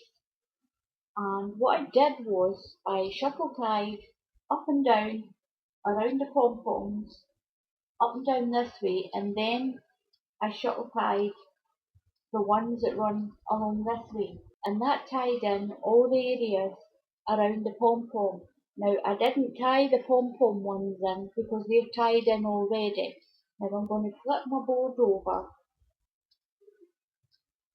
So I've zoomed in and you can see where all the white crosses are. This is all the sections that have been tied in to tie the blue in to the base, all the way around each of the pom-poms. Now these ones haven't been tied because there's a pom-pom there already. So what we're going to do now is we're going to cut your blanket and make the blue pom-poms the way you do in all the other ones. So I'm just going to start cutting and making some of the pom-poms. Now, as in the other ones, you just cut here. Cut in the middle of each of these sections, this way, and and here. Okay, so just be careful when you cut here that you don't cut through your little purple pom-poms.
So here we are, I've got my pom-poms all cut and they're all nice and fluffy.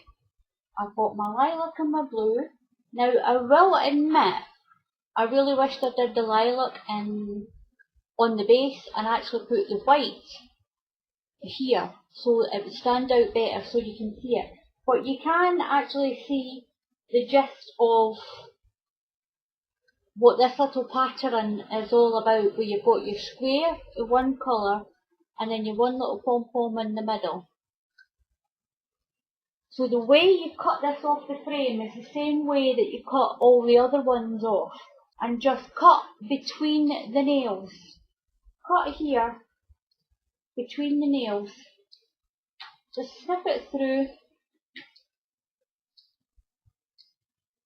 all the way around. You leave the corners on until the end. As you can see, it's very pretty and it's nice and fluffy. Once you've taken it off the frame, just cut the fringing all to the same level, and that's your blanket done. So once again, I would like to thank everyone for watching.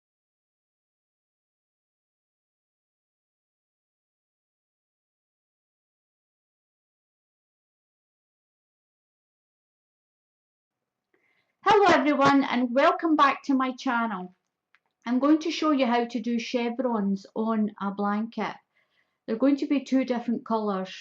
Now, to do the chevrons, you have to work out on a little diagram like this the amount of working nails that you have going along this short side. I've got 11. Some people have more than that. The length's okay, but some people have more than 11 running along here. So you have to work the pattern out to the width of your frame. I really do think that you should make a little diagram like this. The diagram is invaluable so that you can follow the pattern on that big blanket. So let's get on with this. The first of what I'm going to do is I'm going to do the red pom-poms first. So this is a wool cake. I think these are fantastic to make. Now I have problems with my joints and I struggle with 4 balls of wool rolling all around the floor and around about the frame. They get tangled up and it just becomes a chore for me. So I got a wool winder. Instead of having this that my daughter does for me, I can now make these wool cakes myself and they're fantastic. The wool just feeds through the whole 4 strands, feeds through from the top like this. The base is flat, so it'll just sit on the floor and it won't roll all over the place. And I think it's absolutely fantastic. It's great for me. If you have issues with your joints, I would recommend that you get a wool winder and wind it all up into a ball like this. All it does is you just pop this down onto the floor and your 4 strands of wool, as you can see, the 4 strands of wool just come feeding up through the middle of the ball. So now what we're going to do is I'm going to tie the 4 strands down into this corner and we are going to do a basic square base with 5 rounds. Now you can make the base any colour you like. I'm using white, so we're just going to go up and down just the way you do a normal base. Most people by now should know how to do a normal base. See that wheel down there just feeding up through? That is absolutely great. Now all you need to do is go right around your frame. There are other tutorials where you can see me doing a base from start to finish. So you're just going around your frame from where you tie it off, around all your nails like this. Work your way all the way around the frame until you get back to the nail that you tied your wool on. So what I'm going to do is I'm going to do 5 rounds with the 4 strands, and this is double knitting wool.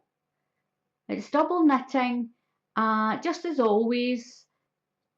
So we'll get this done, and what I'll do is I'll come back and show you what it's like once I've done the 5 rounds.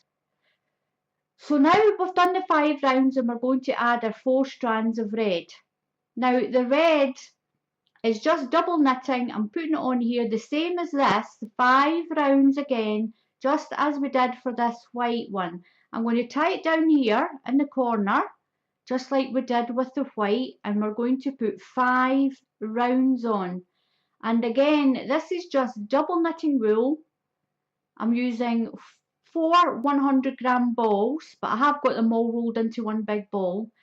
So we're just going to go around the frame, just like we did with the white. So what I'm going to do is I'm going to get this 5 rounds done, and then I'll come back and I'll show you how to do the first set of chevron pom-poms to do the chevron pattern, and I'm going to give you a little surprise because we're actually going to tie and cut the pom-poms from the top. So I'll get this done and then I'll come back and I'll show you what it's like. Now we're going to do the red pom-poms. We'll tie the red areas, we'll leave the black areas for the black pom-poms, and we'll tie these red ones. We're only going to tie where we want the red. The next thing is, I'm going to sit that there because I'm going to follow it.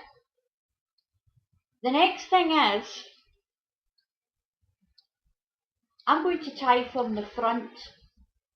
Now, before you start posting comments that you can't do that the blanket will fall to pieces, I've made blankets and I have been tying it from the front, and I have had no problems at all, as long as you use a twisted knot. I will show you how to do that. It is easy, but you must always remember to twist your loop. That way it causes a knot. The knot's going to be inside the pom-pom, and when we do the dryer technique to fluff it all up, it's going to tighten that extra bit. Now they won't come out. We will be cutting from the front as well. Those pom-poms will stay in as long as you tie it tight and as long as you twist your loop to make that twisted knot. Now Jelly Todd has done almost all her blankets this way. Now people will say, don't do it this way, it'll fall to pieces. What I'm going to say is, try it. Just give it a try. Make a small size. If you have a small loom, make a small one. Just make a normal blanket, a normal small pom-pom blanket, tie it from the front and see how you get on. And I will prove to you that you can tie your blanket from the front. A lot of people do tie it from the front with a twisted knot.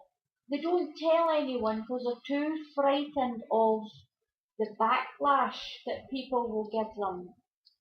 I've been in pom-pom groups and I have heard and seen people torn to shreds because the way they do a blanket, because they do the blanket different. I have had it. When I did blankets different, I got, I'm going to say bullied, yes.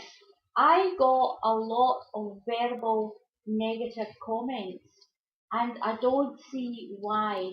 If you want to do your blanket in a different way, as long as it's tied and it's safe, then that is the main thing.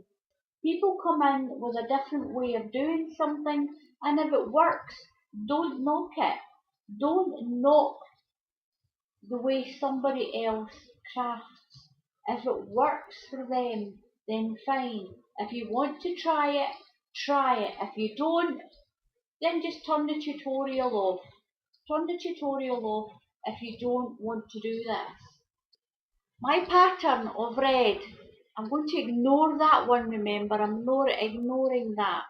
I need to do a red and then another 3 reds. Follow your little lines, make yourself a diagram and follow along your little lines. That way you're not going to get lost. Now I need to tie 1, miss 1, then tie 3. So here we go. I'm going to show you how to do this. So the first one, I'm just going to bring this down by hand and up through there.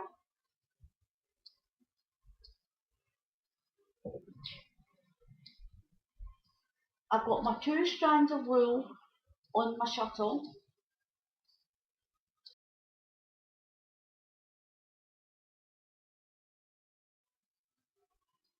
Now, like I said, as long as you twist your loop, you will be putting a twisted knot inside that pom-pom. Now tie that as tight as you can. Now I just need to trim that. That's going to disappear into my pom-pom. This part. So I'm going to go down this side and come up through the bottom right. Now this one's already been tied, it's already very secure. Now here's my knot. Here's my hook. Here is my hook. Now you can see in there, no twist. Do this one full twist. Okay? One full twist, hook. You roll through that hook and then just pull it down. Pull your roll up and let your finger go down with it. And then pull it tight, wiggle it. Up and down, up and down. That puts that knot in it. There's a twisted knot in there now, so that's not going to come out as much as you wriggle that around. It's not going loose, it's staying put. So, top right, bottom left, hook in my hand, twist it right around, and there's your twist. Put your shuttle through your loop, pull up the way, pull it up, and then down and back up again. So tighten that in. Then down through the top left, up through the bottom right, got your hook, then a big twist right around like that. There's your twist there, it's there. Through the hook, pull up the way, and go up, down and back and down. That's tightening that in. So I've done my 3, 1, 2, 3. I have to miss this one and then tie this one. It's the same thing. Even when we cut through the tying line, this one's still going to be fine. So down through, oops, missed that one. And then tie another 3. So through here. So that is why it's much easier to make yourself a little pattern that you can follow. I've got them numbered 1, 2, 3, 4 all the way up. So this is line 1, 2, 3, 4 all the way up. So I've got my wool through.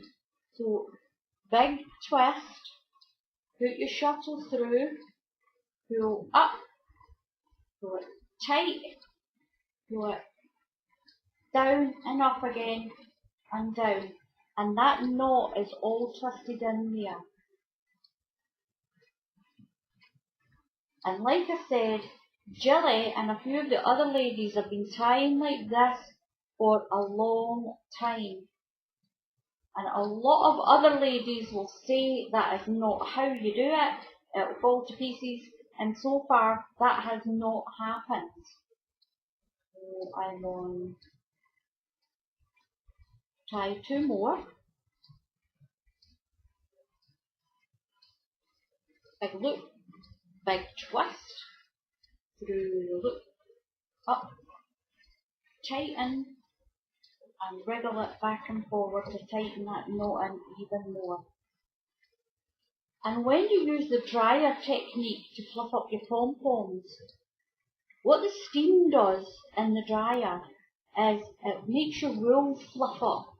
And as it does that, it's going to help tighten this as well. So I've got my big loop, one big twist, and there's the twist there, through the loop, up, go up, wriggle it down and back and forward to tighten it in. 2, 1, 4, 1, this one, 5, 3, this one, 3.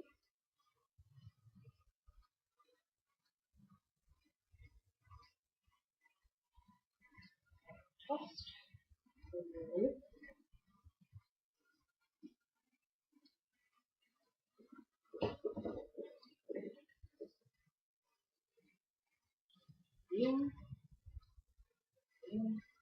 Look, twist, through, and up, and down. Forward,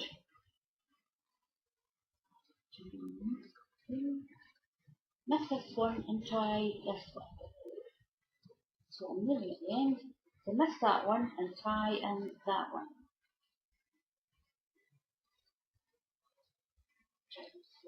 Make sure you don't get caught on any of the nails.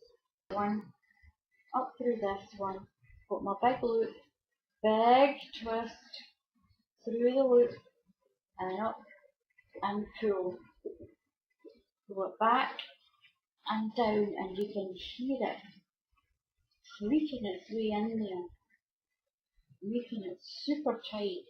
Now hopefully this might help some of the ladies that say the pom-poms come out when they tie from the other side.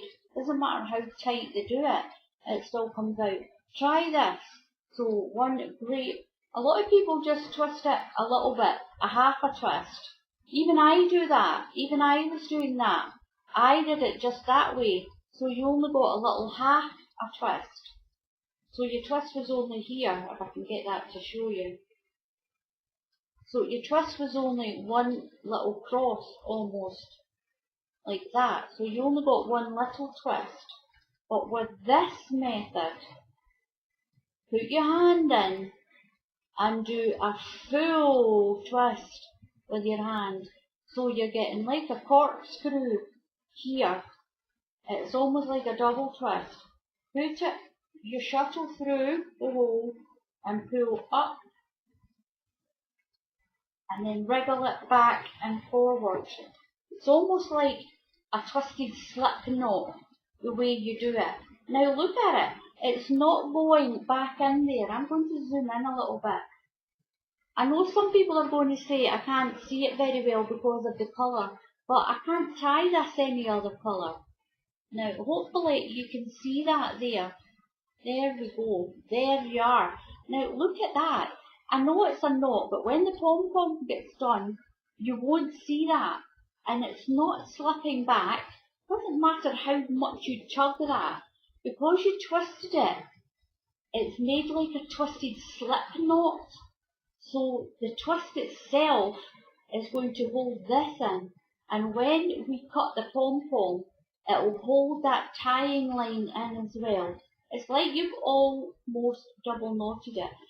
There probably is a technical term for this, but I don't know what it is, and I am calling it a twisted knot. I think it's probably like a twisted slip knot, but that's what it is. And look, it's not moving, it's not going loose. Doesn't matter if you push it around and rub it around, it is still there. It's not got loose or anything. So give it a try tying like this. Okay, so now I've got my red tied. Now I've turned my frame back this way, because they say you live and learn, don't you? Now when I was trying to do my pattern this way, I showed it to Jilly and Jilly said, turn it that way.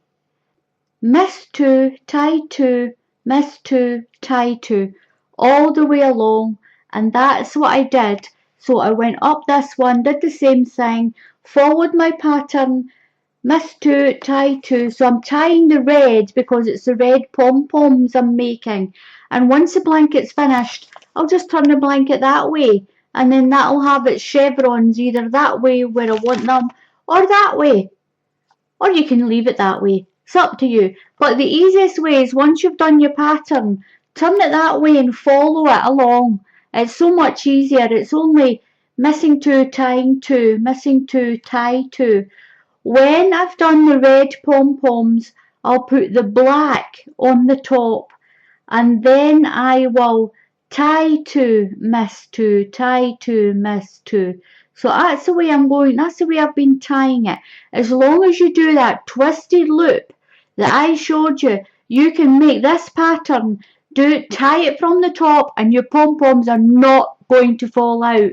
They're not. As long as you twist that, as long as you twist your wool and put it through, you'll make that twisted slip knot that I call a twisted slip knot. So now what we're going to do is we're going to cut the pom-poms. Now this is where I didn't tie them. I didn't tie this part because this is where the black's going to be. So all the areas that have been tied are where we're going to cut the pom-poms. So I've got 2 here, I missed 2, and then I've got to cut 2. So yes, I'm going to cut through the top, cut through my tying lines, because I did that twisted slip knot, that twisted slip knot. Now, just like in all the other pom-pom blankets, you cut it in the middle here. And the ones that are not going to be pom-poms, just make sure that you've cut it in the right place. So we're going to cut through that red, right through the middle, yes, right through the tying lines. Be careful not to cut through your white base. It won't matter too much if you have an accident and cut 1 or 2 of your lines of your white, but don't cut them all. Now this is just going to come out this. I'm going to try and zoom in a little bit more. I'll turn the camera so you can see better. So I've zoomed in a little bit more. Now this is the area that wasn't tied. So don't worry about that. Just go along and cut all the areas that you have tied into a pom-pom. Cut down the middle. So we're cutting the red, and once we've done the red pom-poms, I'll lay down the black and I'll do my black pom-poms.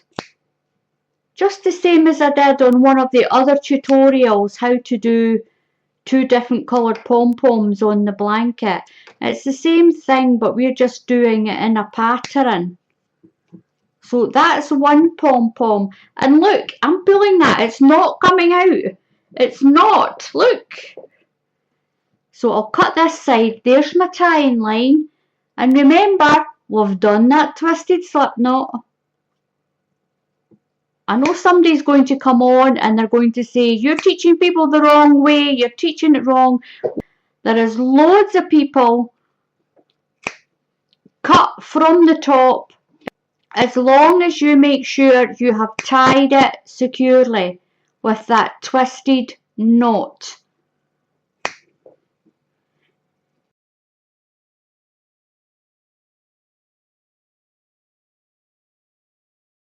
And like I've said, it's not only Jilly that does this way. There's other ladies that have found by accident, when they've tied from the top and then cut it, that the pom-poms haven't come out. And it's like everything else. You get new things all the time, or somebody discovers something. So what I'm going to do is I'm going to pull that, and I've got my other hands here, so you know that I'm not intentionally just pushing that. And that pom-pom is not coming out of there. They shouldn't come out as long as you've twisted it and tied it tight. Now, I've been on other groups, and some of the ladies have just tied from the top and accidentally cut through it. And other people have said your blanket will fall to pieces. And the ladies are like, well, no, it hasn't. It hasn't fallen to pieces. But it's up to you if you want to do the chevron. If you find another way tying it, then that's fine. It's up to you. But it's not coming out. So what I'm going to do is I'm going to continue to cut my pom-poms on all the areas where I've got it tied. It really was. It's a really great idea to do a little diagram like that so you know where you're going, especially if you have to stop in the middle of it and then come back to it. So I do advise you to do a little plan like this.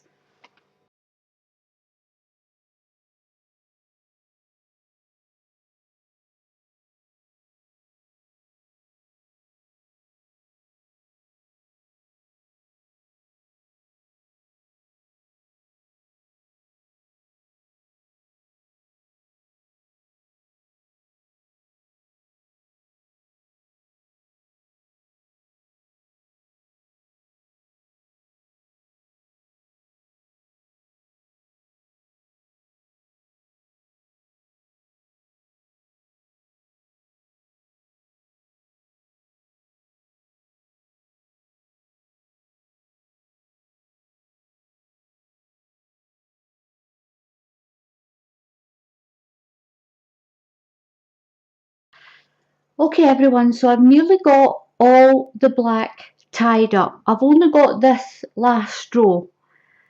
So these two have red pom-poms under them, so I won't be tying those. I'm going to tie these two, miss these two and tie these two. Now I've got a little tip for you. Inside here I've got two gloves. Now I am sorry this is black and it's not showing up very well, but this is what everyone asks me. What do you do when you're tying pom-poms to stop it from cutting into your fingers? This this is what I do. Now these are just cheap woolen gloves, and all I did was I just cut the very tip off. They will shrink down a little bit, so don't cut too much off the fingers. Don't cut too much off. That lets you get a really good grip, and that helps you to tighten these pom-poms. Now, I'm going to say once again, you don't have to tie like this from the top. You can tie from the bottom, but I'm going to show you something. If I can get my loom to go around, not from falling out there. So once you've tied your black, when you're going to go over the red that don't need tied, if you tie from the back, you have got to go from here all the way over to here, and you will be left with a loop. I've got a piece of white wool, so if you've tied here and you've got to tie here next, you're left with this big loop of wool. What are you going to do with it? So what you're going to have to do with it is get another piece of white wool on a darning needle and darn that in, sew it in. So that's the reason that it's quite time consuming to tie from this side, because you have to go back and tie these in, and this is why a lot of people don't do 2x2 pom-poms. Now if I'll get this to go back around this way, there we are. Now tying from the front like I've been doing, as long as you give it that twist and you wriggle it back and forward really tight, and this is a good tip to do. So we are here on this one. I'll bring that over a little bit. We're here. So I'm going to miss these two. Don't tie them in because they have a pom-pom already.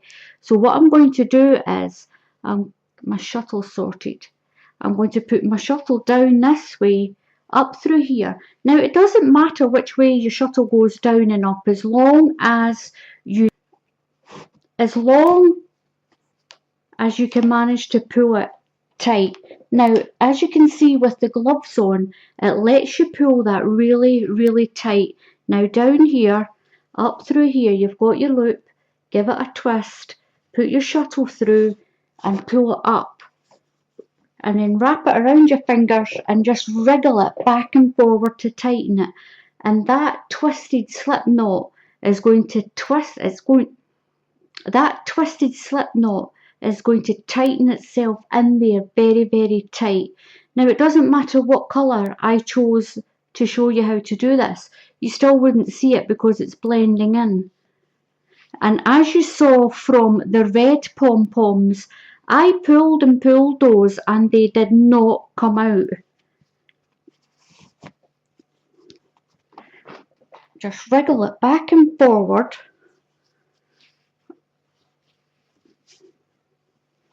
Through there.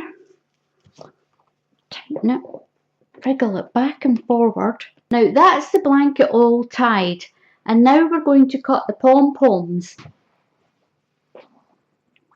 So like I said before, you're going to cut halfway where there's a tie-in. Where you've tied it, you're going to cut halfway. So I'm going to start down here at the bottom.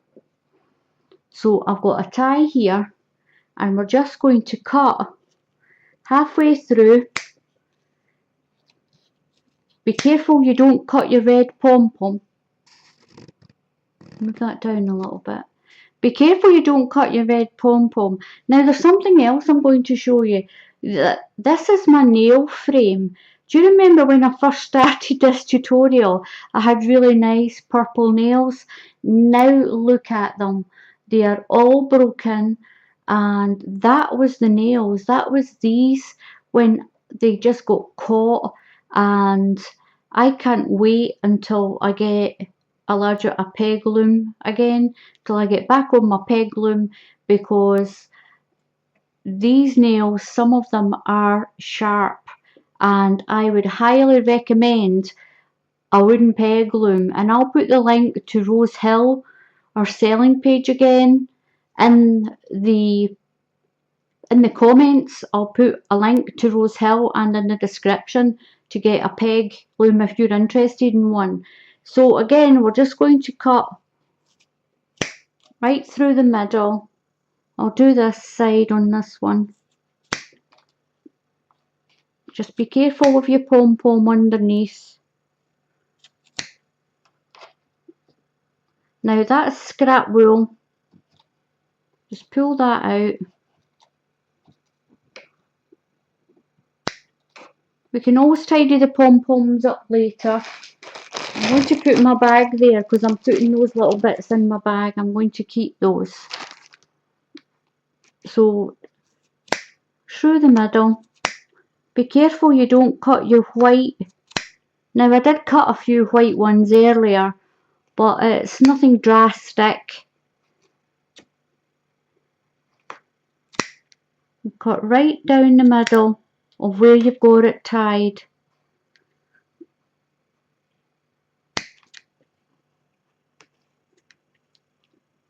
Now I am showing you this once again, that you can cut your pom-poms from the top as long as you've tied it in well. You don't have to do it like this. You can do it from the back, from the normal way.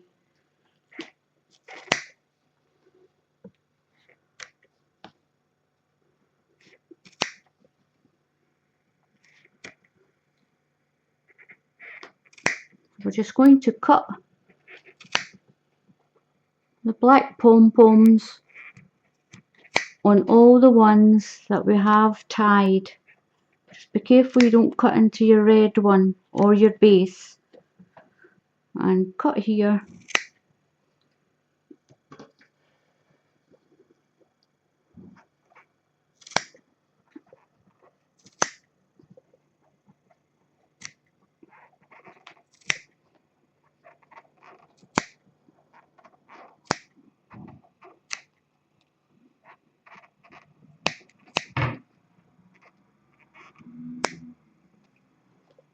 So there we go. That's just got one pom-pom done. We will tidy it up once we've got the whole blanket done. Blanket now, I've got it up and down this way so you can see the pattern better. And that's the way it's going to look once it's off, with the chevrons going up and down in a point like this. It's really sunny outside, so the light is not that brilliant. Now, all you have to do is cut your blanket off the frame. Once I've cut it off the frame, I'll be able to tidy up these end pom-poms. I'll tidy up all the pom-poms once I've got it off the frame. And all you do is just cut between the nails. Just cut here. I'll move that up a little bit. So just cut between the nails. Cut the whole blanket off the frame. Go right around the frame. Just cut between the nails and cut your whole blanket off the frame. The top and cutting from the top. Those pom-poms, there you go, you can see, there's my other hand there. You can see those pom-poms are not coming out. They're just not coming out of there at all. And I'm really pulling at those. Now, if you were really mean and actually got one and just tried to pull, look at that. It will eventually, well, it didn't actually. They just were not, they're not coming out of there. They're not. I'll give that one a pull as well. I'm actually twisting the actual frame around. than the pom-poms coming out of there. They're not. So you can tie from the front. Now, I know some of you will say there's a knot there, but once that's been in the dryer technique is you can wash your blanket.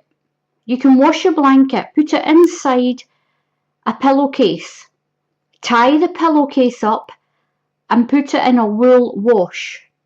When you take it out, some people leave it in the pillowcase, some people take it out.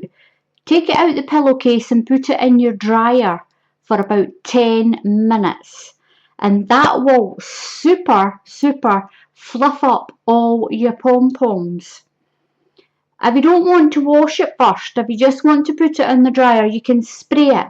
Give it a spray with warm water on both sides and pop it in your dryer. Or you can just pop it in the dryer the way it is with a damp tea towel. So what the dryer does, the dryer just causes steam, and the steam fluffs up all your wool. It tightens some of the strands, and it will tighten that knot that's in there even more. So I'm going to go all around my frame, and I'm going to cut the blanket off the whole frame, and I'll come back and show you what it's like.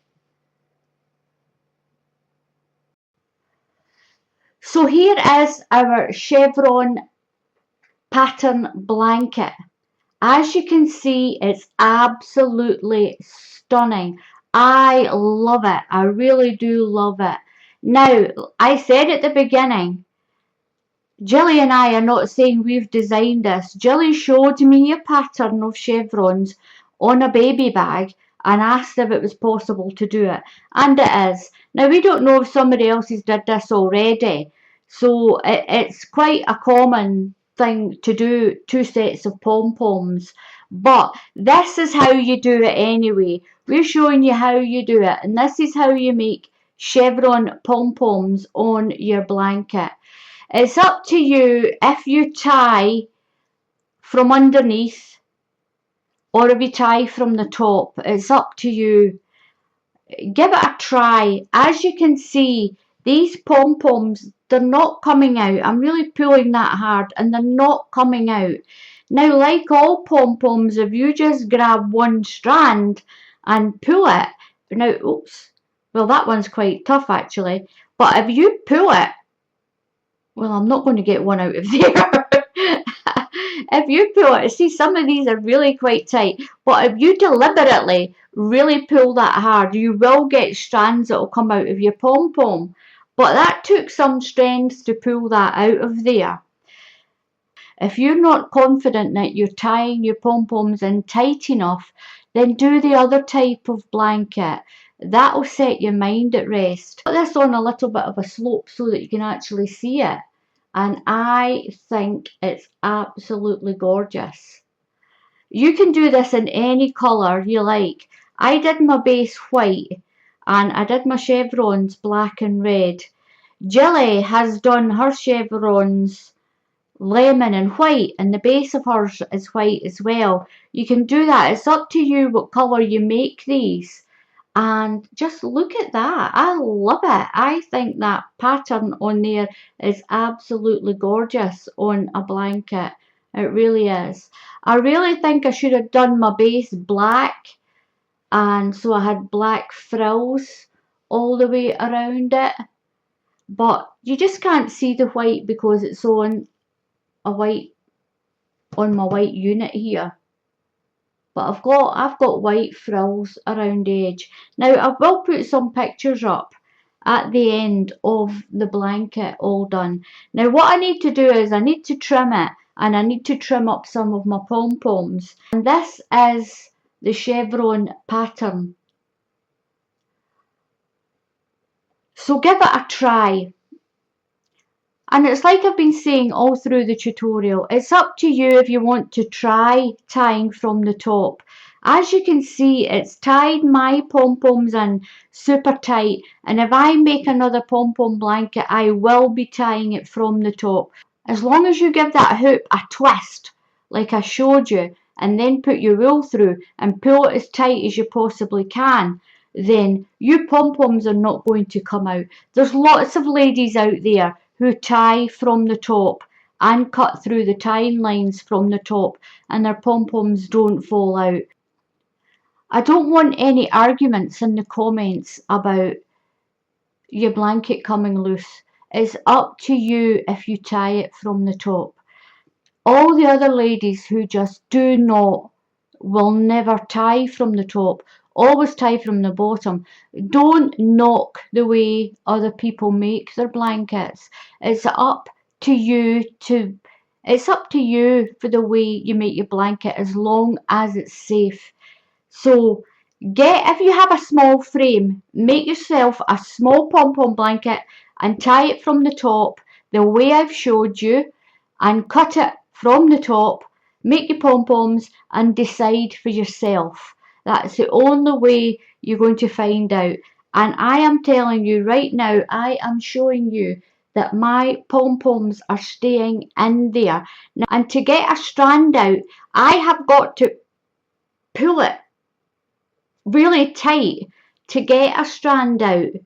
So I've got a strand out, but look at the force I've had to use to get that out of there. Now, strands will come out if you force them to come out, and if they come out very easy, you're not tying it tight enough.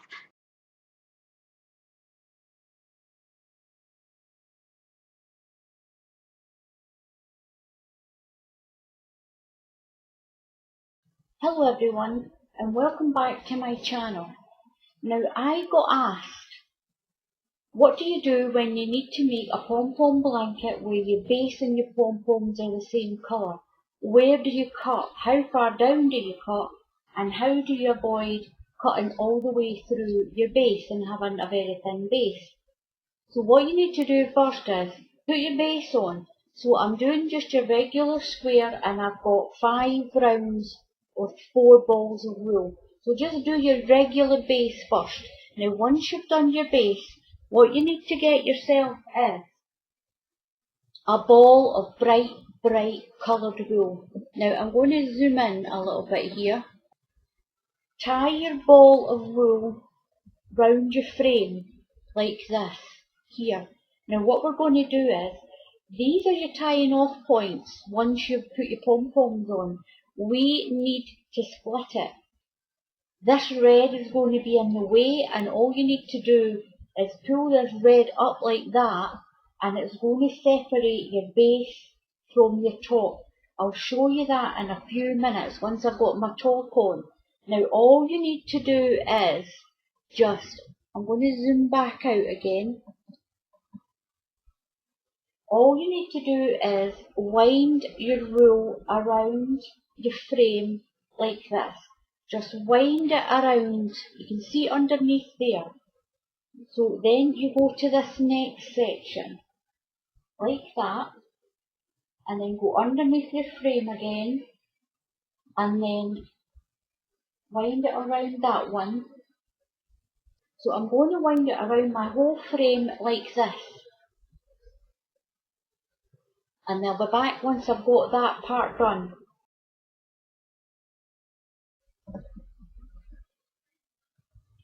So once we've got our whole frame with your wool, I'm going to zoom in so you can see what I'm doing. So once you've got your wool up and down this way, avoid these parts. You're only splitting this square here. Now what you need to do is, I'm just going to go around this nail. It's not getting in the way of anything, this nail here. And I'm going to wrap my wool around this way to make a square. So it's not going to mess around with your tying in square. And it doesn't matter if this gets tied in, I'm just going to cut it off anyway because it's just a scrap piece of wool. Now what I'm going to do is, I'm going to wrap it around this way. So once I've got that wound around, I'll be back and I'll show you what we've done. What we've done is we've just made ourselves a little grid. So now that we've got this done, I've done the whole board with it. I've just wrapped it around. Round my loom that way and wrapped it around that way, all the way around, away around the back and up to the front, just to make sure that we've got it sectioned off like this. So this is my base layer, and this red is going to separate my base from my pom-pom top. You'll see what I'm talking about when I come back, when I've got my pom-pom parts done. Now I've got my 5 layers on the top for making my pom-poms, and you can see your red underneath here. Now when I tie the pom-poms, I'm going to tie right through on these sections, missing out the red in here. So once I've tied it off, all you need to do is you just pull the red sections up and it splits. As you can see, it shows you exactly where to cut for your pom-poms. So what I'm going to do is, I'm going to tie these in the traditional manner, what you normally do for your pom-poms. I'm going to tie all this in, as I normally do, and I'll come back and I'll show you what it looks like. So here we are with my little loom all tied in. I'm going to zoom in so you can see what I've done. So I've zoomed in so you can see a little bit better. Now you can see where the red is separating off your base from the top. Now all you need to do is carefully just put your scissors through and cut where you normally would. Just be careful you don't cut that red wool.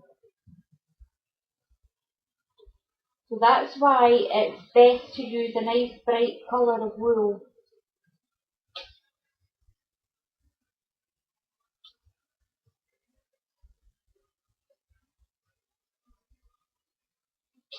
And that shows you exactly where to cut and how deep down to cut. So I'm going to cut this way. I'm going to cut a pom-pom out. And you just follow this all the way around your blanket.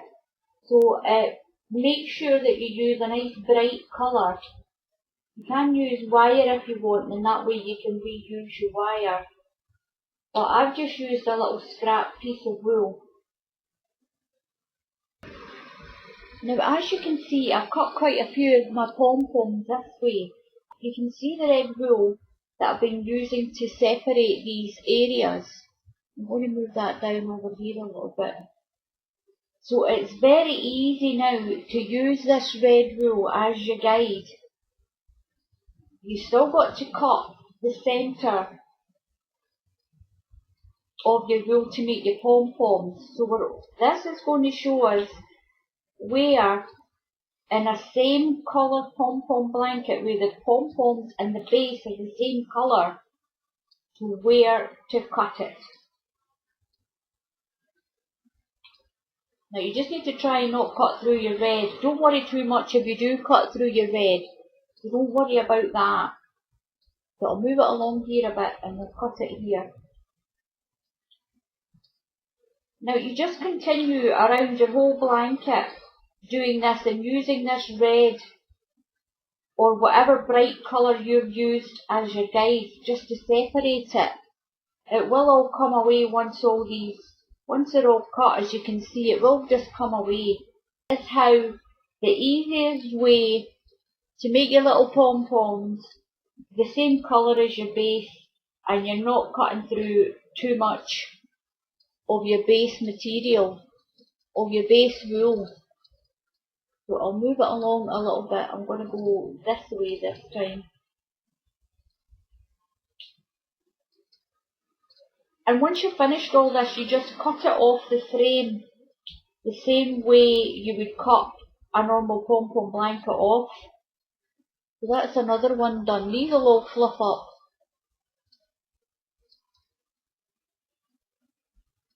So I made sure I used double wool so that if there's any accidents and I accidentally snip through any of this, then it'll be fine because there's two parts of it. Don't worry if you do snip through some of it. Don't touch it, just leave it and just continue to cut out your pom-poms. Now these will look much better once they've all been fluffed up because they're still attached to the frame. Now all you need to do now is, now I just use scrap wool, so I'm just going to cut right through this, just to cut it off. So just snip all around it.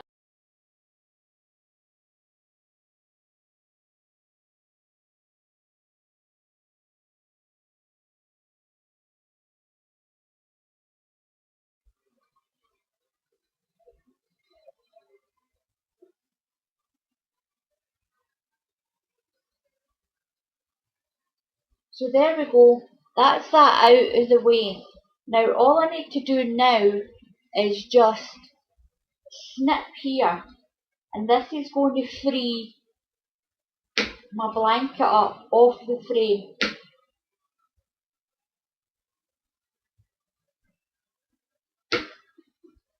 So just snip between your nails, and that's going to give you your frill, like that.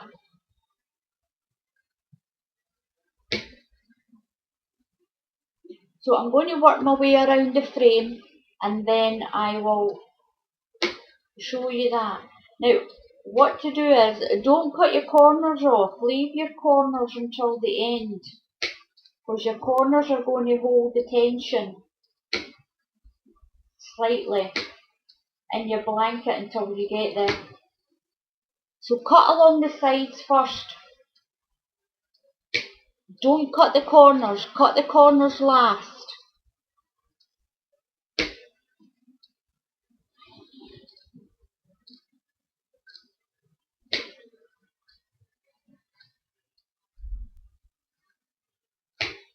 There we go. Now it should come off. Might have the odd extra piece just not snipped through.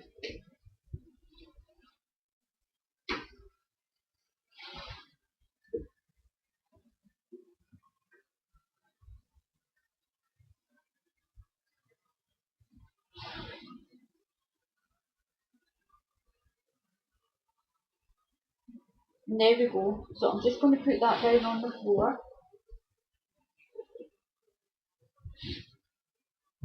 And there we are. I'm going to zoom out just a little bit. Now once that's all fluffed up,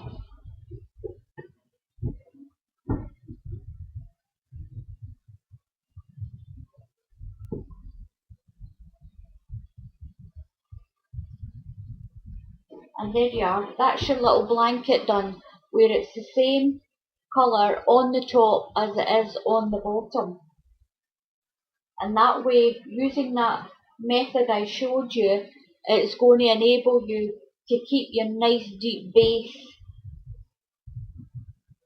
And that's it. So that's our little pom-pom blanket. It just needs a good fluffing, this one. So I'm going to use this size for a cushion. I'm going to make a cushion with it.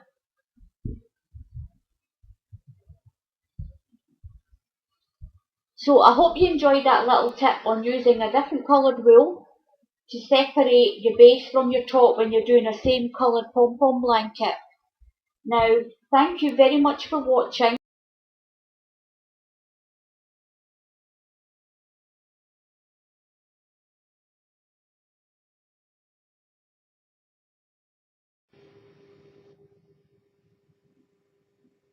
Hello everyone and welcome back to my channel. So this is for when you want to put a picture on your blanket, or maybe an alphabet. You can put a letter or even a small name on it. With this, I've left the normal nails on because I've used this one a few times and I haven't found a problem with it catching on the base when you use it. I will show you that in a minute. If you make these yourself, whether you use headless nails or if you've got somebody that can make one of these and then use a hacksaw or something and cut the tops off the nails. But I found it works okay just like this. So I'm going to show you what to do and how to put a picture on your blanket. So I'm going to set this aside. So the first thing you do is you need to put on your base. So put on your base the normal way with the colour you want your base blanket to be. It's on now, and I've used 4 100-gram balls of wool. Now I'm going to turn my frame this way, and I've got my little frame that's going to sit inside. I'm going to put the small one in. Now my small one is quite wide, so I'm going to make sure, so just pick your frame up. Now it should go on quite easy because I've never found a problem with putting my frame on.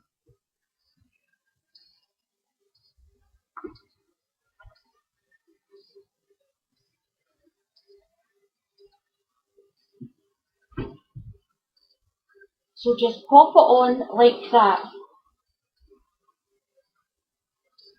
Make sure your nails are up into the corners. So this one's into this corner, this one's going into this corner. You're not going to get any of the pom-poms from your picture on these ones. They're going to be inside this area here. Just all inside this one. So make sure it's up in the corner. Now I'm going to do my picture in red so it stands out really, really well, so you can see it. Now, down in this corner here, this is the first nail of the corner of the little frame. I'm going to tie my 4 strands of wool on.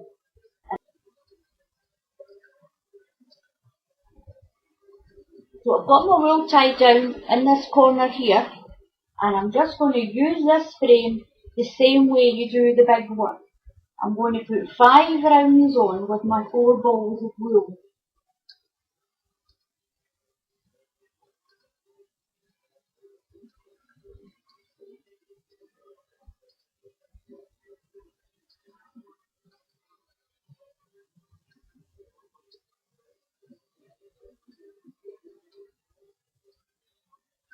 What we're going to do is I'm going to do this little duck.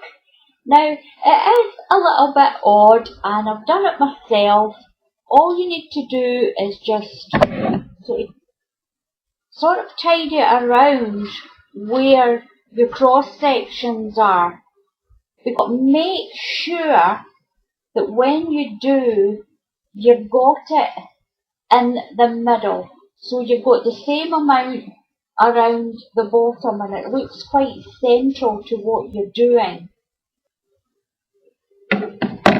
So if you're hand tying it, you just line up, or you can put your little sticky dots on the sections that you have to tie.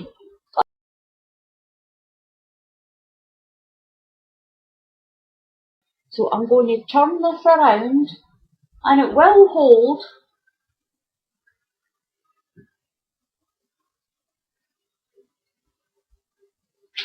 I'm going to put my pattern on back to front because I want that facing that way. So when you're doing it this way, make sure you do it on back to front and make sure you're going to tie in these sections that you've got here, and you're going to tie the central parts as well. So I'm going to get my little sticky dots and I'm going to show you the way that I found was the easiest to mark where I needed to tie. So I'm going to stick a little dot right where I need it.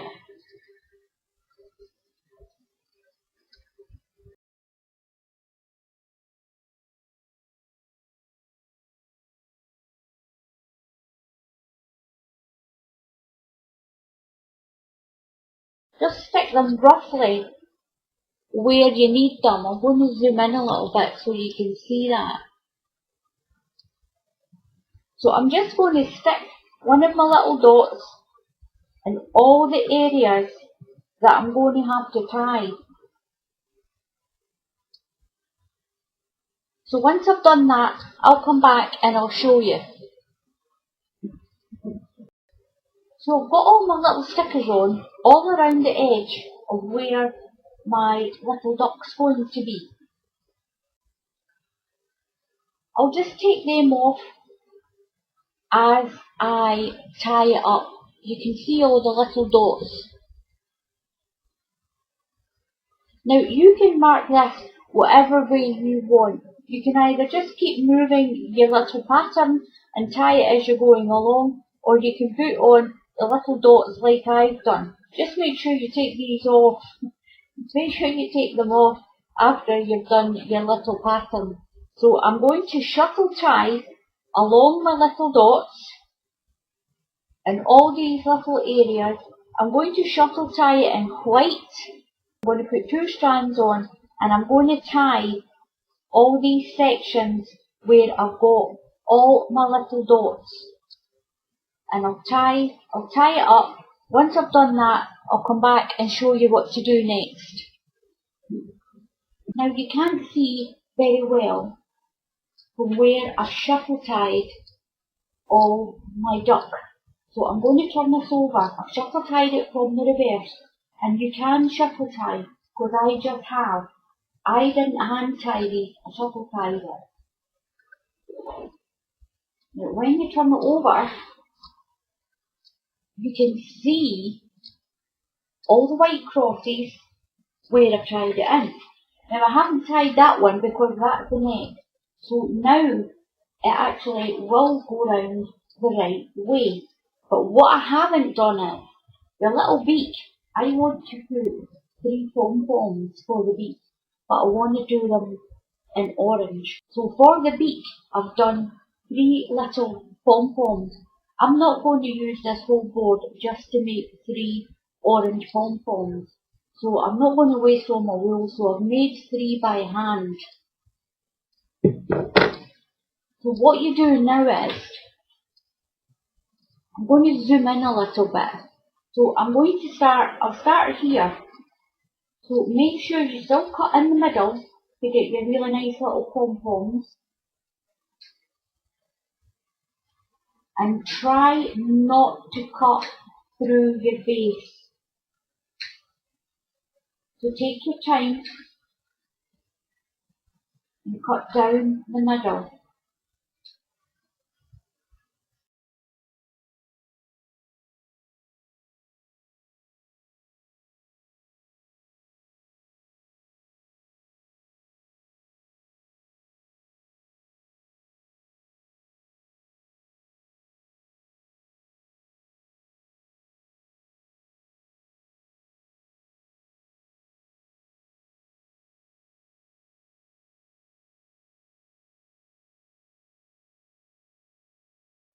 So I'm just going to continue to cut around my pom-pom areas. So there we go. I've got my little red duck on. I just hand did these orange ones and tie them on at the back. Just make sure you tie them securely at the back, because I wasn't doing the whole frame just for 3 pom-poms. And I already showed you the small pom-pom that I did. And here's the rest of the little duck. You can pop a black one in here in this middle part for an eye if you want. But now you have to do the rest of the frame. So this one, the small frame, you just need to lift your blanket up like this. Comes out very easy. And as you can see, it didn't catch on anything. It's up to yourself whether you use nails with a head on it, or if you actually cut the heads off, or use headless nails. I didn't find any problem at all just using that small frame with the normal nails. I've got 4 100-gram balls of wool, and I'm going to put 5 rounds on. Again, I'm going to start down there in the corner. I'm going to tie it on, and I'm just going to work my way. all over the loom board. Now cover these, I'm just going to cover right over the top of them. I'm going to turn it round and tie it, and then I'm going to cut all the pom-poms here. So I've tied it down here in the corner, and I'm going to do my 5 rounds just the way I normally do it. So do it like your normal base, and we're going to cover right over the top of these pom-poms.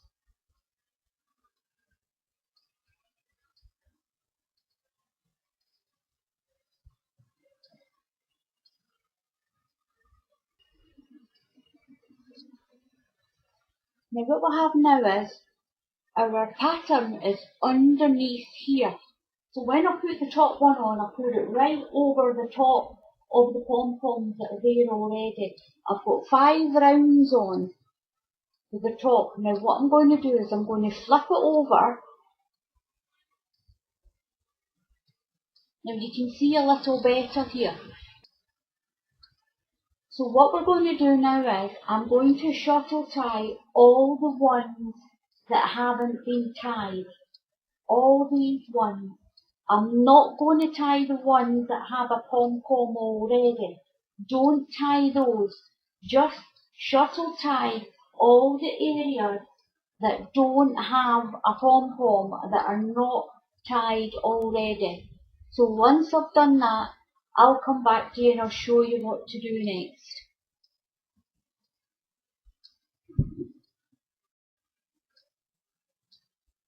So this is the blanket, all tied in. I tied it in, I shuttle tied it on the reverse. So I tied around all the areas that didn't have a pom-pom. Now this is where the duck is, and it's not been tied. This is going to be waste wool, and I'll turn it around so you can actually see the duck. Now I've done the duck red, and I did its beak this sort of orangey colour, just so that it's going to stand out and you can see it better. What we'll do now is we're going to cut the pom-poms on the yellow. But first of all, I'm going to cut away this waste wool. All you do is you do it the same way you do every other blanket. Now I've got a tea towel here, and I'm going to put it over the top of the nails so that when I lean over, I don't get bruises on my wrists or up in my arms, because that happens quite a little bit, because these nails can be quite painful. So I'm going to start over here where the tail is. I'll zoom in just a little bit more. So we do just the same as we've done for all the other pom-poms. You cut between the cross sections here, and then we'll do all the ones here. But first of all, I'm going to cut this away first. This is a waste wool. So you just start and cut. Just be careful you don't cut your little pom-poms that are under there already. So just cut through the centre section of your pom-pom colour. Now only your pom-pom colour. Don't cut through your white base or whatever colour your base is. Don't cut through that. Now this is all going to be waste wool. I'm going to go to the other side and cut. I'll cut this corresponding side. And just be careful you don't cut through any of your little pom-poms that are there already. So we'll take this off, and that's just waste wool.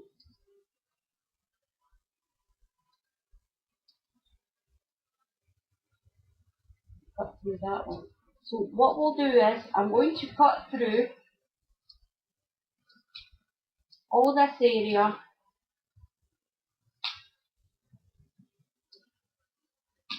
and this is going to make the pom-poms that are on this section here.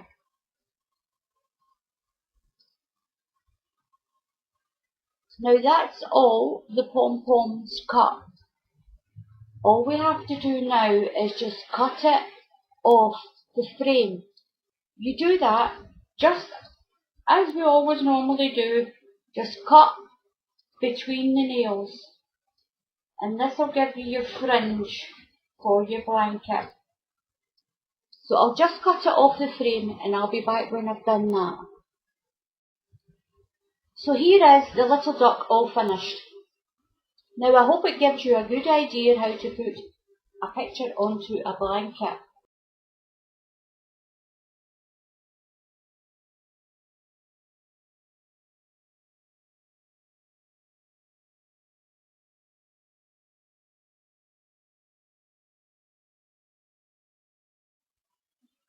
Hello everyone and welcome back to my channel. Today I'm going to show you how to make this little blanket. It's got pom-poms and it's got these lovely little Celtic crosses in the middle. Now it's a beautiful little blanket and it is reversible. Please tie in your ends double. I tie the first two rows all around the blanket. I tie it twice through here and then I'll do it again. Tie them all twice because you do not want those diagonals. You don't want them to pull out of there. So they have to be tied in as tight as possible all around the edge, and I do it for extra security. I tie the first two sections all around twice. In the middle, I just tie it the once in the normal manner. Now, the way I got this was, I just play around with my loom. Pom-pom blanket looms have been around for a long time. So I got this design by just winding my wool around, playing around with it, putting pom-poms on, tying them in different manners, just to see what I could come up with. Now it's very easy just to sit with your wool and wind it around your loom and see what you come up with.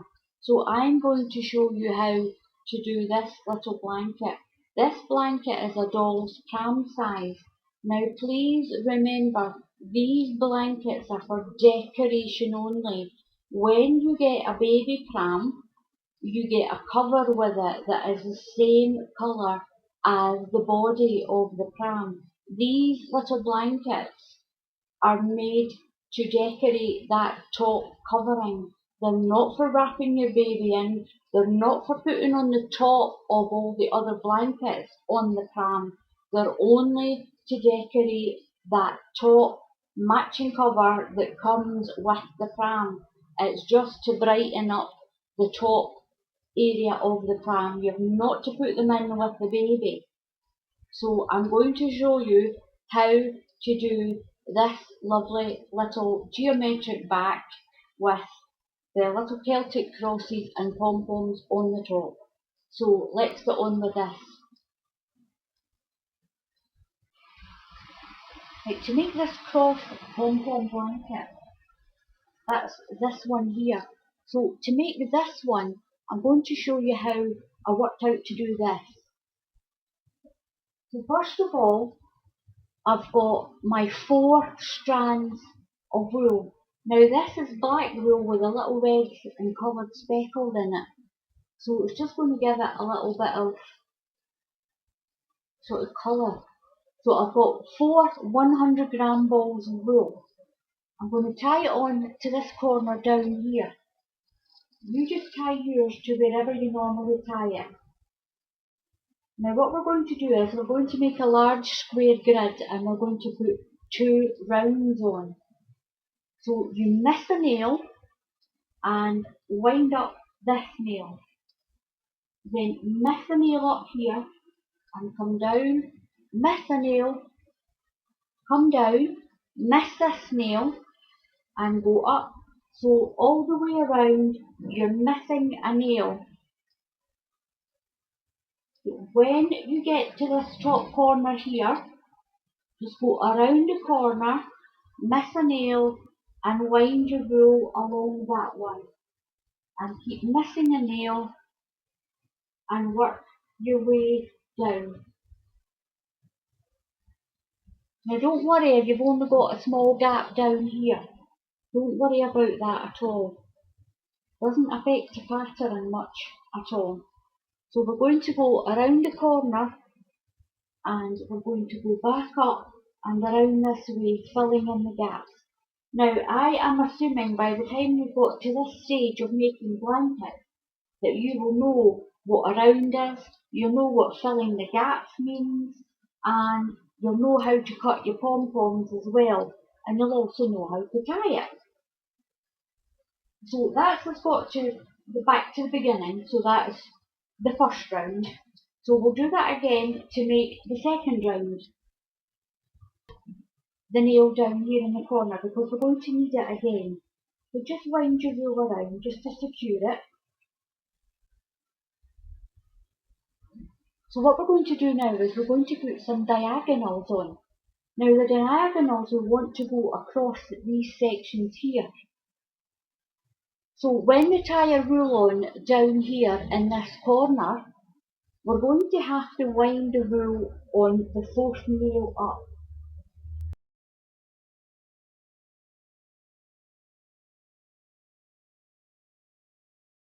So we're going to go up to the fourth nail so it crosses over this section. So on your loom, just go to the nail that's closest to cross over onto that section, and then it'll be the fourth nail up that will wind. What we're going to do is we're going to miss a nail and go around. So what you're going to do is go up to your fourth nail. That's the way you're going to go. So up to your fourth nail, just make sure it's crossing over that section. Okay, miss a nail and wind down this way diagonally. Miss a nail, wind around that one, miss a nail and up diagonally to that. Miss a nail up to the corner and come down diagonally so that you're crossing over these sections. Miss a nail and go up, and then miss a nail and come back along, and you're going to that one, miss a nail and we're going to wind up, miss a nail and wind across and up, miss a nail and around the corner. Now when you get to this top corner, you're going to go right around the corner like this, back to this section here, and then you're going to follow your rule back. So go along, fill this gap in, and come down, fill this gap in, and go back up. So follow your rule back. Just follow it all the way back to where you started. Back to this corner here. Now we've done one round, we're going to do the next round. So just bring your rule up to this nail again. It's easier this time. You're just going to follow your rule the same way you did already. But bring that down a little bit.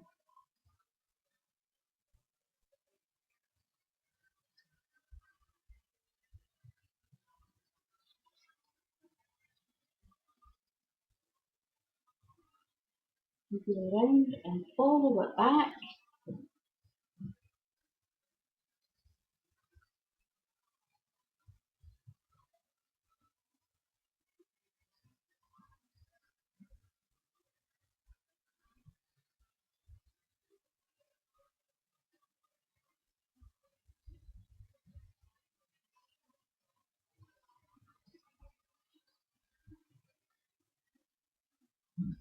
So now what you're going to do is, you can either tie your rule off here, you can either tie it here and tie it back on again at this one, or do what I do, and I'm just going to run my wool along to this nail, and we're going to do the same, but we're going to do the diagonals this way.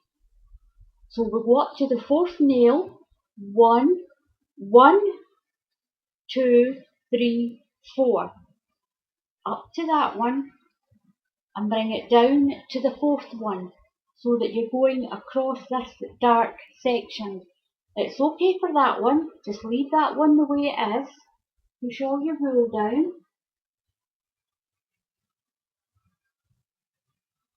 and then you're going to miss a nail and go up, miss a nail and come down and go up. So you're going to cross over all those sections again. Miss a nail.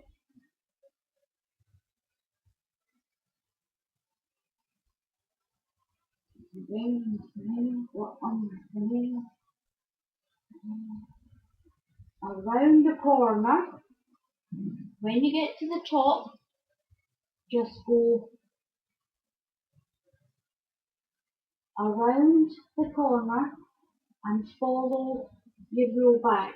And as you follow the wool back, you fill in the gaps.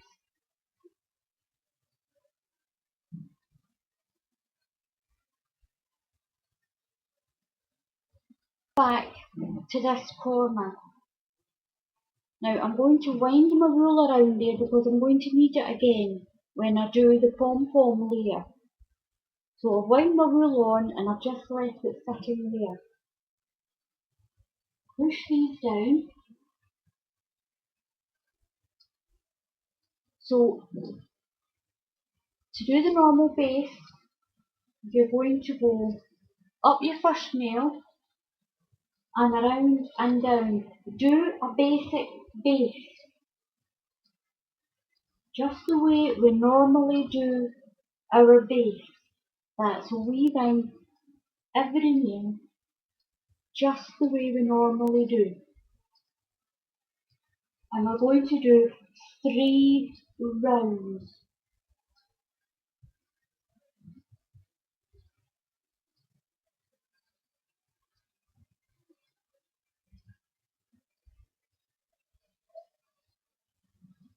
We need to get our pom-poms on all the black cross sections, and the way to do that is we need to do a diagonal. So you're going to miss a nail down here, you're going to miss this nail. I've tied my wool on here, miss this nail and wrap on that one. So count 1, 2, 3 up, miss a nail and come down.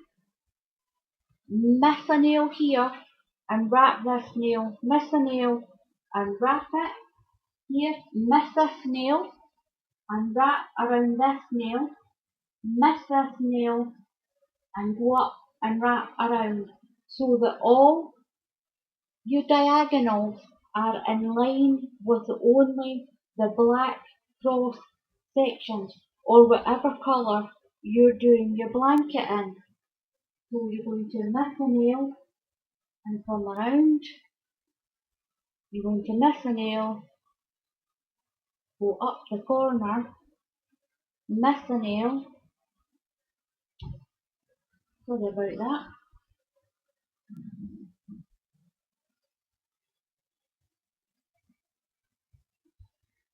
So you're going to miss that nail. You're going to miss this nail and wrap that nail, miss this nail, wrap that nail. So you miss that one, wrap that one, miss that one, wrap that one, miss that one, wrap that one, all the way up until you get to the corner. So at the corner there's no black cross section. So what you're going to do is you're going to come all the way down to here and work your way back. Just work your way back like this. Follow it around.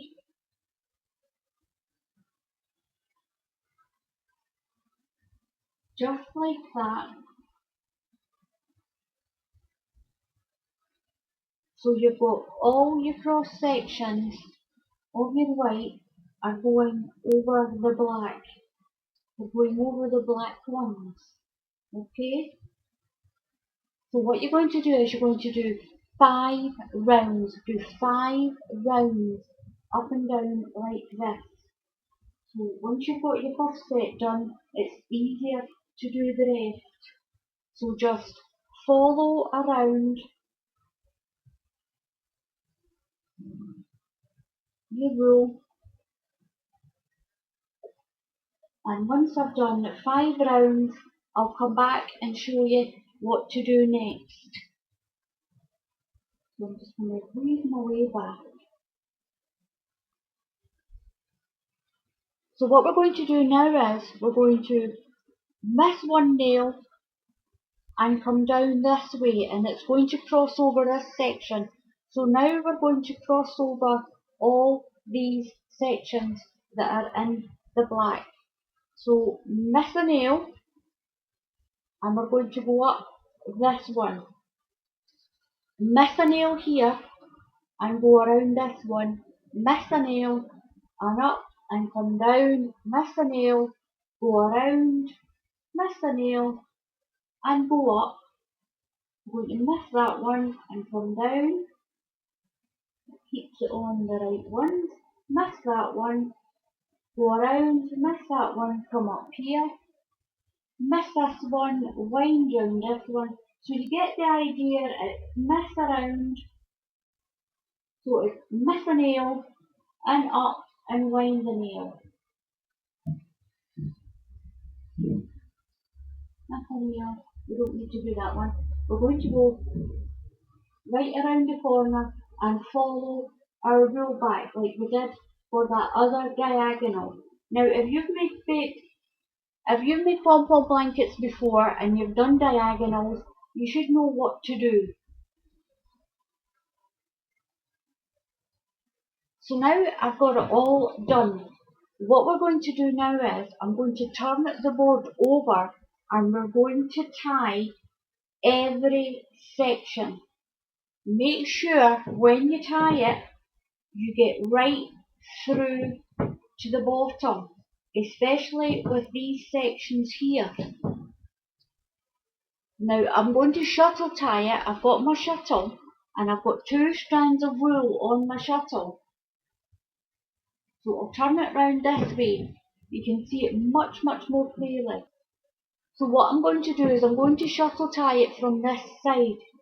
I'm going to tie all these sections all around the edge. I'm going to tie it twice. Please tie it twice. Go through here and through here and here and here, so that you tie it twice so that those diagonals don't come out. Now when you tie this section that's got all your diagonal parts like this, you're going to tie through here and through here and through here and up through there. And this larger section, tie this top part here, go down here, and you're going to come up this part here. And you're going to go down there and come up this part here. And that is going to tie all those sections in. Now I've got the blanket all tied, and it makes a really nice pattern actually just like this. Now you can actually just cut it off the frame, just cut between the nails like you would normally do and have a really beautiful blanket like this. And this is what this side looks like. It's all tied in. So what I did with it, I'm going to turn it back this way.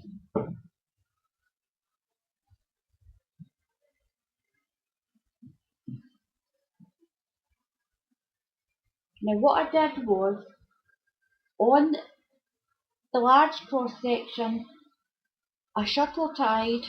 I'm going to zoom in here a little bit, just going down through here and up through here and down through here and up through here. Just imagine it being that cross like that. Now what we're going to do is we're going to cut the pom-poms. Now the pom-poms are going to be here. We're only going to cut these sections here where we were making the pom-poms. Now it is a large area, but just still cut your pom-poms nice and neat and small, the way we normally always do. Just cut your pom-poms. Just cut your pom-poms nice and neat.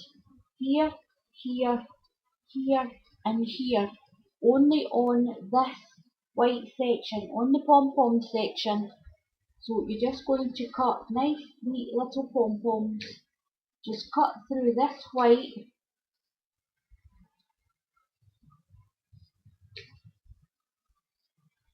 You're not going to cut through that part.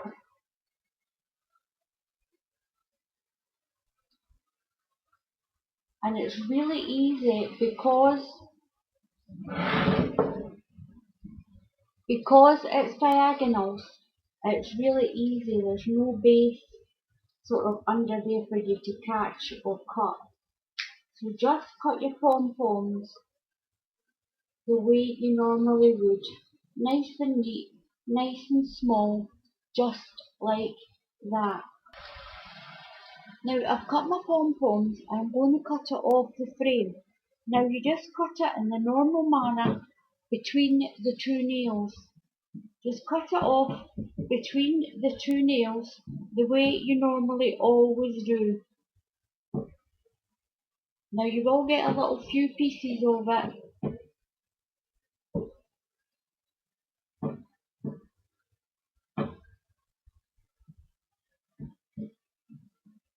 Now you will get a few pieces of scrap white when you're cutting that, but don't worry about it.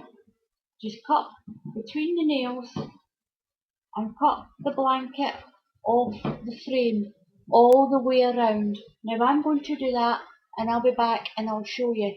I'm going to fluff up my pom-poms just the way I always do. I've showed you that little tip on another tutorial how to fluff up all your pom-poms. So once I've done that, I'll be back to show you the finished blanket.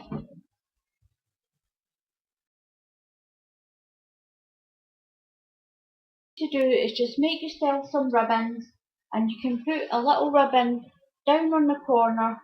You can also thread the ribbon in and out all around. It's up to you how you decorate it.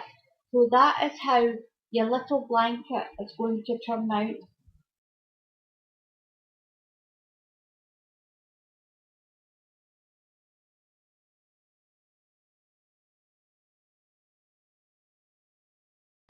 Hello everyone and welcome back to my channel. Firstly, I'd like to thank all my subscribers who have subscribed and to everyone who's been watching my videos and making my channel become quite popular. Thank you very much. Today we're going to make a weaving loom that will make pom-pom blankets for prams and cots and things. This is the one that I've made. This is the size that I've chosen to make. Now these battens that are down here on the floor, I got these from the garden centre in B&M Bargains. They were only 59p, so I'm not losing a lot of money. It's not going to cost me a lot to make this loom. You know, I always try and do things a little cheaper for everybody to try. You can buy these are actual dahlia sticks, and you can buy them a little wider, but for the very first loom that I'm going to make, I'm going to try these. These are 1 inch square and they're 2 meters long. Don't worry about the points, we will be cutting them off. Now what you need to begin with is 2 battens at 21.5 inches long, and then cut another 2 battens at 31 inches long. So once we've done that, I'm going to show you a diagram that I've made so that you can easily follow it and just show you where the parts go. You'll need some nails, 1.5 inch, you'll need a hammer, and you'll need some angle joints. I'll show you them in a little while.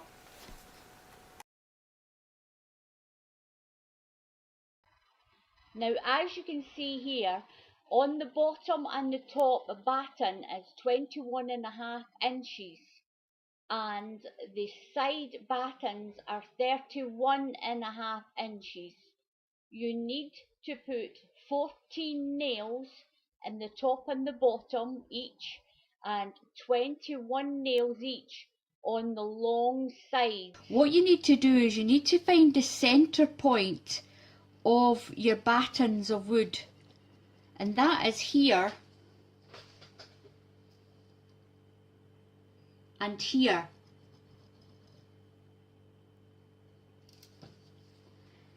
So what you're going to have is you're going to have like a crossover point at your joint.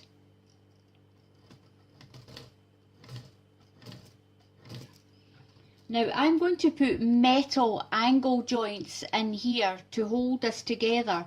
You can put them on the outside as well if you want. That's these. I'm going to put these in there like that once I've got the wood cut to the size that I need. You can get longer ones and put them on the outside to strengthen it if you want. So these are angle brackets. What you do is go from this point here and just measure 1.5 inches, and then do the same here. Measure your 1.5 inches. Whatever size frame you're making, to get your starting point, do this.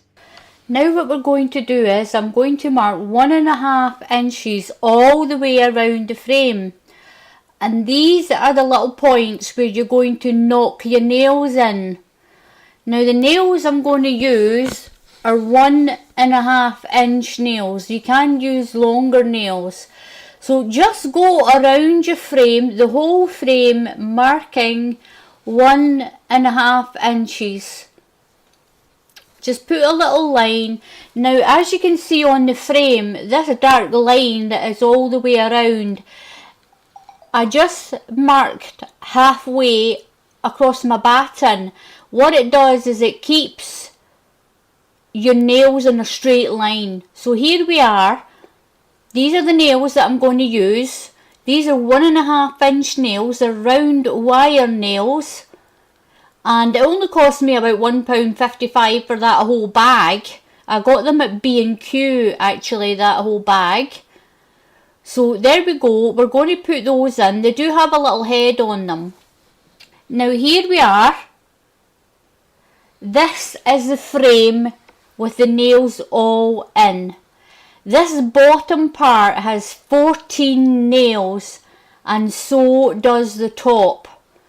Now each of the long sides has 21 nails, and that is the frame complete. Now all we need to do is wrap some wool on it. I will show that in a new tutorial. Now I want to thank everybody for watching. Please give this a try. I made this for less than £5. Less than £5 for this frame. Now thank you for everyone who's watched my tutorials. Please subscribe, and I'll love to see you all back again for the next tutorial where I'll put some wool on this and I'll show you how to make a pom-pom blanket.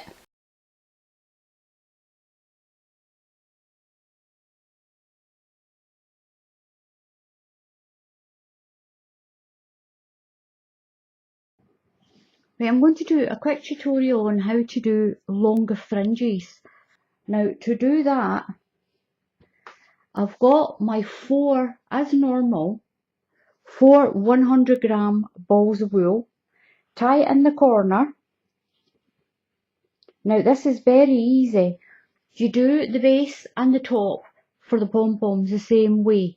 Now what you're going to do is you're going to miss a nail here and you're going to wrap these nails.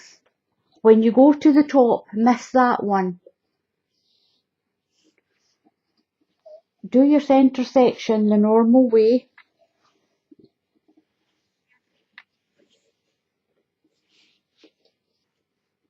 Now when you get to the top up here, what you're going to do is you're going to go right around the corner. So you're going to miss that nail and miss that first nail. So basically what you're going to do is you're going to miss a nail. I'm just using my little frame to demonstrate this. So when you get to this one, this corner, miss this nail, go round your corner and miss that one. And then you just go up and fill the gaps like you normally would when you do your normal rounds.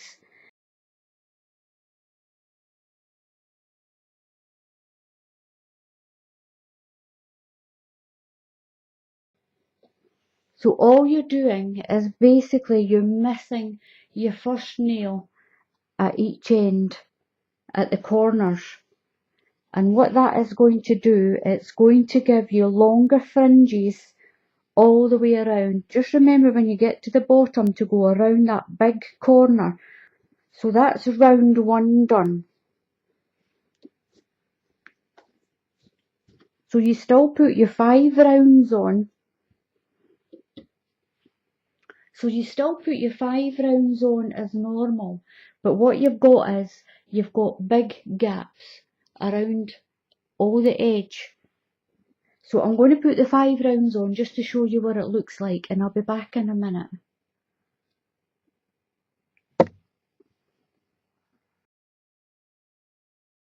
Tie your next colour on at the corner, and what we're going to do is we're going to follow the black wool, just exactly the same way. So up and around.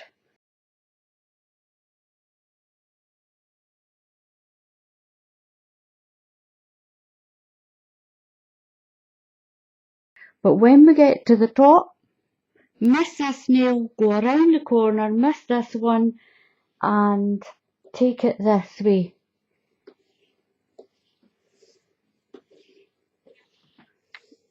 And the same when you get to this other corner, miss one nail, around the corner, miss a nail, and then up, filling in the gaps, just as you normally would.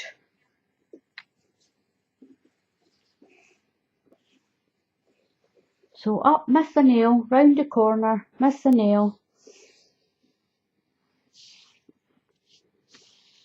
and work your way along.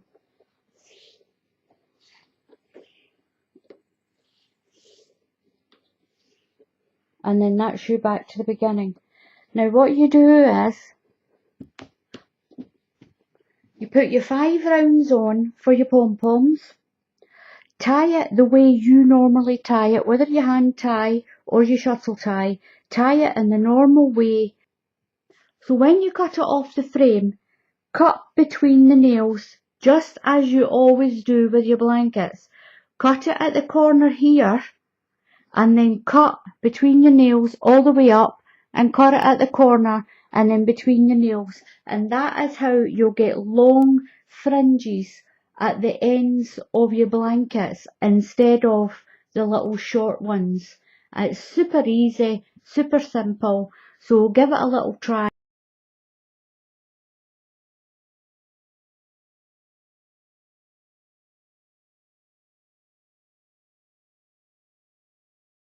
I'm using 4 100-gram balls of majestic white. It's double knitting, and I get my wool from John O'Hagan, and this is only 80p a ball. By the time I go out and get the bus, because I don't drive, say I pay about £2 for the bus fare down into town. A ball of wool, the cheapest ball of wool you can get that's 100 grams is £1.19. And it doesn't always guarantee the shops where I live that they have any wool in. So at 80p a ball, delivery up to 18 balls is only £2.85. So that is cheaper than me getting on the bus, paying my bus fare, coming back up, paying my bus fare again, and maybe there not even being any wool down there that I actually like. Now, John's selling site he has a Facebook selling page called Knitting Wool Sales. And again, I'll put a little link into the bottom description box for you to contact John. Now, this is the baby pink and the white, and it's super, super soft. It's really, really soft. It's lovely. Now, this one came with labels and this one didn't. But don't let that put you off, because John gets it in bulk. He sometimes gets it and it doesn't have a label, but it is all fabulous quality wool. It's super, super soft. And I always tell you, you need 4 of one colour and 4 of the other. You won't use all that. You will have some left. And this is where these little blankets come in absolutely fantastic. I don't like the 4 balls of wool jumping around the floor. So either my daughter or my partner rolls it up into a big ball like this for me. So I just leave that running around the floor. So I've got my 4 strands. So you need 4 strands, 1, 2, 3, 4. 4 strands of wool all at the same time. You can use less and then wind on more. It's up to you. But you can do it just with 1 ball and keep winding, but it takes forever. So you're going to tie it down here in this corner here. I'll just turn this slightly so we can see it. So I'm going to tie my wool in this corner. And we're going to start with the diagonals. We're going to do 3 rounds of the white and 3 of the pink. So what you're going to do first is, you're going to miss your first nail. I'll move that up just slightly. You're going to miss your first nail. Because there's nothing there to tie, don't even count those ones in. So you're going to go to your second nail along and your second nail up from the corner. 1, 2, corner here, up 2 nails. Now you're going to miss a nail and come around this one. You're going to miss this nail and wind this nail. Miss a nail and then wind up. And you're going to keep missing a nail and working your way around your loom.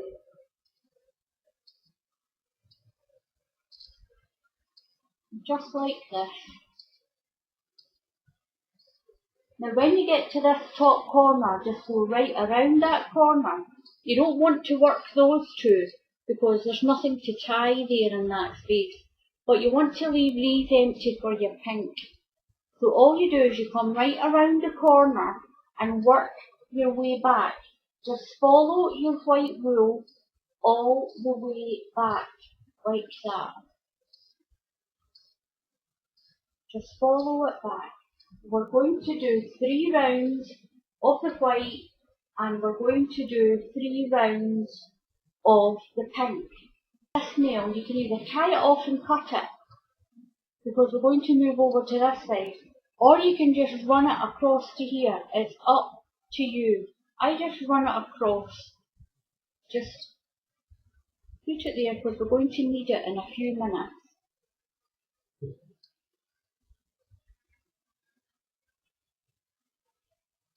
So you can use this pink, but I found some of this. This is a sparkly pink. I'm going to use that because I've got a couple of little balls of that.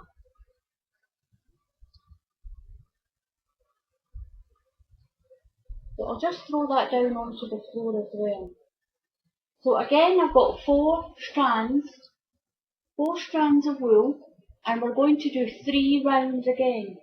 Tie it onto this bottom left nail. You can tie it here, it's up to you, whatever nail you want to tie it on.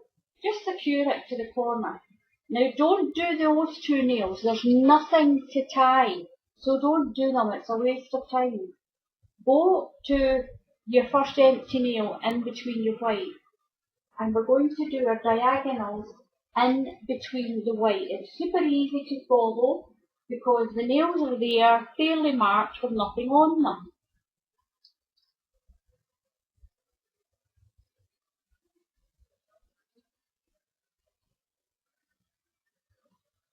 And then we're going to go to this one, and then we're going to go around the corner, you did already, and work your way back. Just follow your pink bag.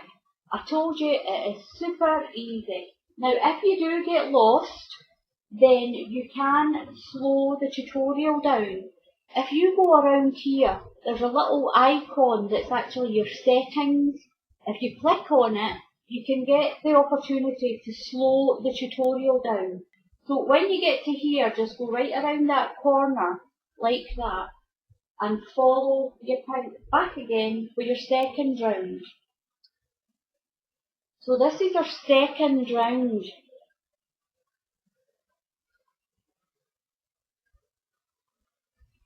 So what you're going to do now is you're going to take your white wool, and we're going to miss a nail and wind. Now your white will wind on the same coloured nail that you have. So this is a white nail, that's a pink nail. So miss that one, we're going to go to this one, miss this one, miss a nail one up, and then down. Now you can see your white is on the same nails where your white crossover is here, and on this one. So it's the same again, miss a nail, wind up, miss a nail, and then wind back. Now this is a smaller size, you'll have more if you've got a bigger blanket.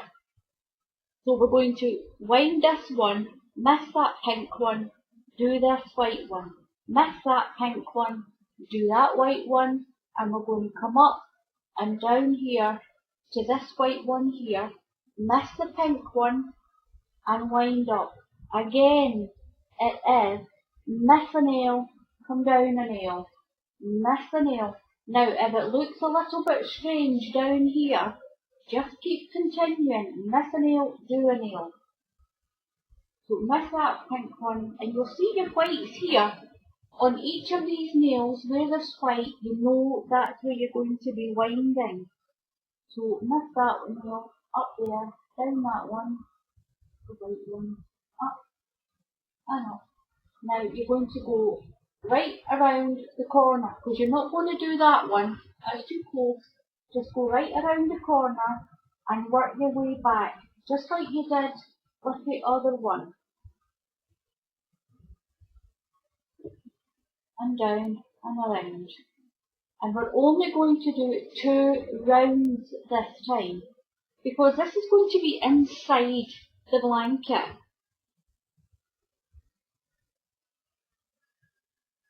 And this is what makes your pattern, because this is going to be a little bit thicker, this bottom one, and you'll see that one a little bit better. This has got down to here. Now I'm going to tie the wool here again, because we're going to use it again. So I'm just going to anchor it here.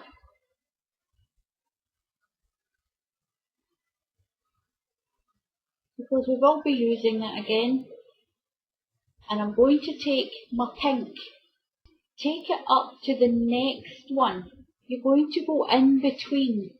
Don't do that one, don't do that one, because it's too close to the corner, nothing to tie it on. Now you can clearly see where you have to go. You're going to do in between these lines. You're going to wrap in between these lines. Like this. Now if you get lost, slow the tutorial down. But you can see clearly where you're going. You're going in between your whites. Like this. Up to this one. Now right around the corner when you get up here. When you get up here, go right around that corner. I'll show you again. Go up and around the corner and work your way back to the beginning.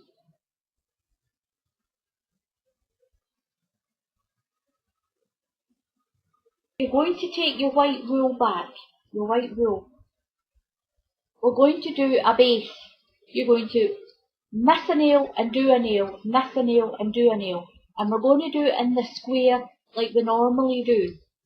So come around to this nail here and then go up to this one. Miss a nail, come down, miss a nail, go back, come down, missing a nail each time. Now go around the corner, miss a nail, and come along. Miss a nail, come along, miss a nail, and come along. Now, what you're going to notice is, a lot of people get a little bit confused. You only have a small white square here. Now that is correct. When you do the pink, you have a small pink square up here. It would be a great big square. So don't worry about that. That is because it's odd and even nails. Now you're going to come around, fill in the gap, and from here you're going to work your way back up and down to complete your first round.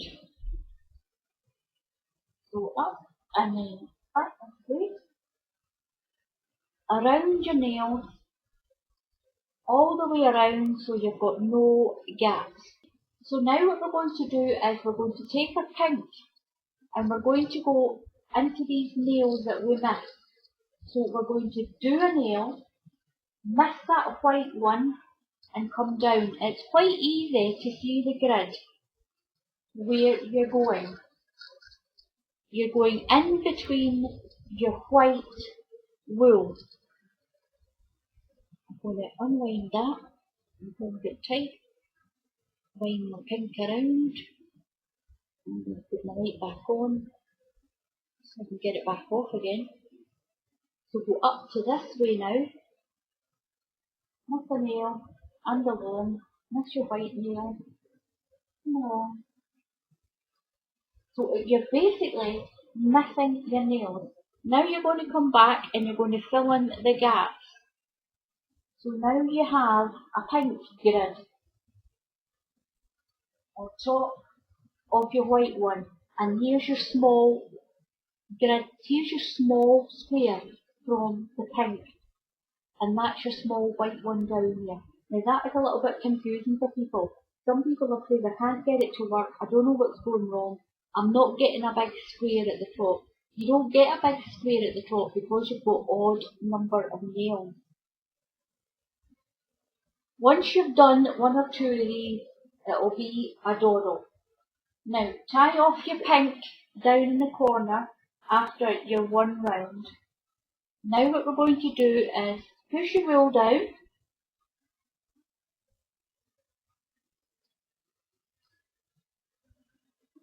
Take your white and we're going to do another round of white. So we're going to follow the grid again for the white. Missing a nail and coming down. You can clearly see where you're going.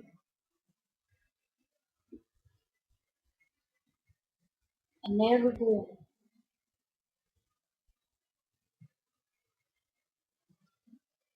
Now I'm going to zoom in so you can see this. And hopefully it'll pick up that pink a little bit better.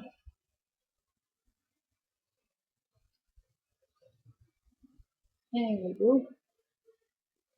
Now I'm going to turn it so you can see this side of it. This is the bottom. Now you've got your pink and your white, and you can see what I mean because you want that nice little starry shape to show through once you've got that done. Now what you're going to do is you're going to tie it. You're going to tie it on the diagonal. So tie your white ones with white and your pink diagonals with your pink. Now this is what I tie my blankets with. This is called a shuttle. Well, we call them shuttles. A lot of them are called fishing net repair needles or just a repair shuttle. This is a size 8. This smaller one's a size 6. I did have other sizes, but I gave one to a friend of mine to actually try. Now you can buy these on Amazon and eBay. Now I'm going to show you something. If you don't have a shuttle, get yourself a little spanner Now this is what I used for quite a long time. Before I was given these, I didn't buy them. One of my subscribers sent me them for this to try. I was using a spanner. If you don't have one of these and you have a small spanner this size, this is a size a 10 and 11. That's about the perfect size. Now I got these in a set of 3 from the pound shop. Now just tie it around your spanner. Now I'm using green, but that's just to show you. So you tie it around your spanner, just like that. Just go down to the bottom. Hold that part up there. Doesn't really matter with that. And you're going to wind around the spanner like this. Just wind it around like that and it works perfectly well. To begin with, I actually used a lollipop stick. And then my sister Sandra said, why don't you use a spanner? Because I got the big lollipop stick and I cut a U shape out of each end of it. And she said, that just looks like a spanner, why don't you use a spanner? And it's got a look, don't drop it on your toes anyway. And as you can see, it actually feeds through there really well to begin with. It's fine to start off with until you get your needle point one. But I used that for months and months and months and months. And all you do is you just push it down through between your spaces and it goes down very, very well. So if you don't have shuttles, use a spanner. It's so much better than tying with and hurting your fingers. I'm going to set the white one there and we're going to tie this first one down here in the pink. So you're going to tie it just the way you normally do with a pom-pom blanket. If you want a really defined cross, you can go into all the sections, it's up to you. You tie the way you want to tie as long as it's safe. So what you're going to do is, you can see the cross section here. This is where we're going to tie. We're not going to tie where it's joined the pink and the white. We're only going to tie these cross sections here. So those ones where there's nothing in there, you're not going to tie. We're only going to tie where that base crosses over. So you're going to put your shuttle down through the top left and you're going to bring it up through the bottom right, but at the bottom of that bundle. And there. Now this is where you need to be careful. So be careful that you don't catch on the nails that are underneath. Just keep checking on it. Now tie that securely there in a double knot. Now this long end will become part of the fringing. Don't worry about it. Tuck it through there somewhere. Out of the way. There we go. Now get yourself a loop. Now what you're going to do is you're going to go down the top right space, top right, pop it down, and you're going to bring it up through the bottom left, but at this side of it. So you're going down that side of that, and you're bringing it up this side of it. Make sure your roll's not caught on any of the nails. Now, you can either put it through the hole like that, or you can twist it like that. Just pull your roll and then yank it really tight. You need to do it again because it's on the corner. So just very quickly, top right, top left, bottom right, through your hook, top right,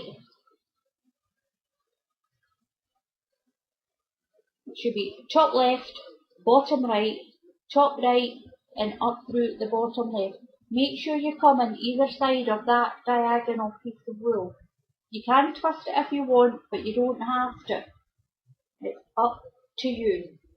Now that's that one done. It's tied securely. What you're going to have to do is cut your wool. Now that will become part of your fringing. It won't come out.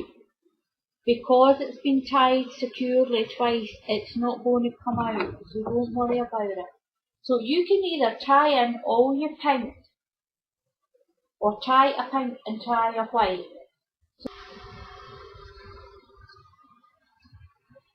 So here is the blanket all tied up.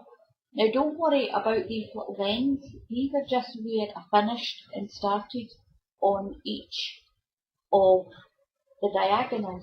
That will disappear in and get trimmed along with the fringe. Now I'm going to zoom in a little bit so you can see that a little bit better. Now on this side it's your diagonals. Now all the blankets that I make are reversible because you get a nice pattern on the bottom as well as on the top. So they can be reversible. You can call them reversible because they are. So this is your diagonal top, and I'm going to turn this around, pull that down. Now remember as well, these blankets, once you've done them, they're yours. The only limit to these is your own imagination. So get winding your wool, change the colours, change the directions of the wool, as long as when you tie it that it's safe. Then that is fine. It's up to you what type of patterns and things that you can come up with. Give it a try. Just play around with it. So there's no hard and fast rules to how many rounds you need to put on the blanket.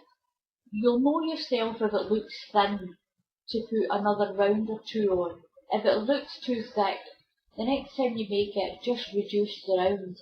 It's up to you. It's your blanket as long as it's tied safe. So all you have to do is cut between the nails to cut this blanket off the frame. Like that, between the nails. So just cut. You can loosen all this off. You can actually, you'll trim it all once you've got it done. Make sure you don't cut into any of your cross sections.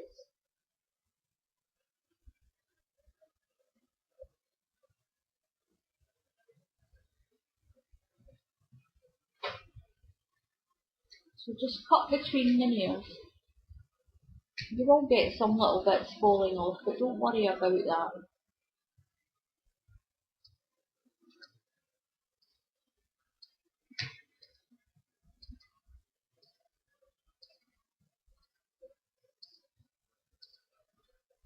So I'm going to continue to cut this off the frame, and then I'll come back and I'll show you what it's like.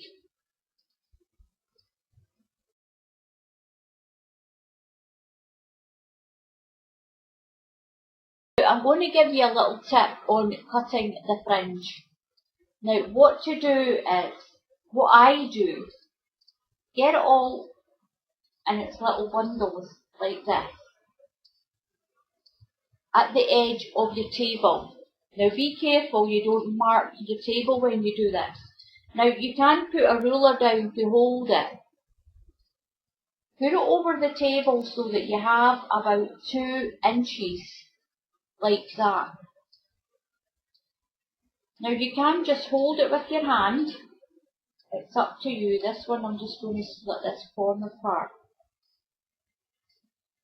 Get it to where you want it. I'm going to do about 2 inches.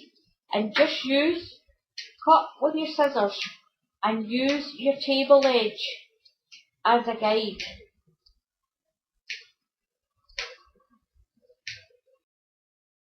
So here is the finished blanket, and it's absolutely stunning.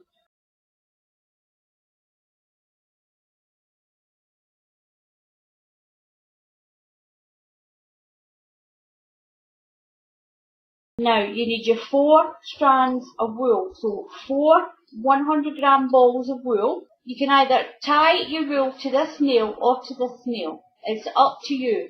When you're doing blankets, it's up to you how you do it as long as it's safe. That's the main thing with these blankets. Now, if you found a way to change things, then that's fine. If you find a more comfortable way to do things, that's brilliant as well. So with your 4 strands of wool, it's double knitting wool. I've got 4 strands. I'm going to do 5 rounds to do the base. Now, I'll leave the link to John O'Hagan. He is the wool supplier that I use, and he's super cheap. And it delivers to your door. What you're going to do is you're going to go up and down your nails like this. Just go up to the top, come back down to the bottom. I think I'll need to get a bucket to put my ball of wool in with a hole in the lid. That might stop it from rolling over the floor. I think I tried it with a box, but it got tangled inside it, so I just let it run around. So up and down. When you get to this top corner, you're going to come around and you're going to go this way. Just like this. And I would recommend that if you've had a loom made or bought one, I would recommend a stand of some sort. It saves your back and it holds its position there, and it's a lot easier to work with. So now we're going to fill in these gaps up here. You can see the gaps. So we're going to fill in these areas here just by going around your loom. Now if you're making a loom yourself, make sure you stick to the odd and even rule of nails. So along the bottom you'll have even, the bottom and the top will have even nails, and running down the sides you'll have an odd number of nails, or you won't be able to do this full round. And this is becoming so popular. So we're going to go fill the gaps that are down the side. It's becoming a very popular pastime.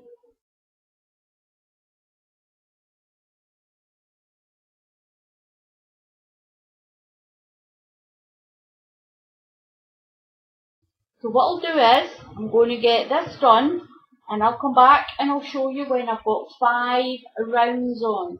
So we're going to do 5 full rounds for this base. 5 rounds of our base on. So we've got 5 rounds all the way around. So for my zigzag on the top, I'm going to use this pink.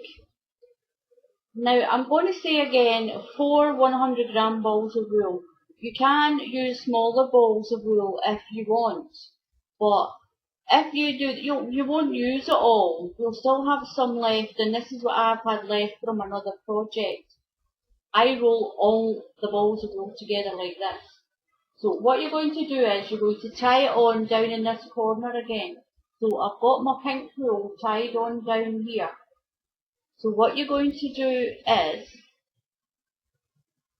turn that way a little bit. You're going to miss this first nail and wind up this second one, because you want to go over across. So you want to go over a joint here. So you go up to your next nail and you'll come back down over these ones and up and around, just like this. Just the same as we did on the double-sided tutorial. Just go straight up so that we take in those diagonals. Just like this.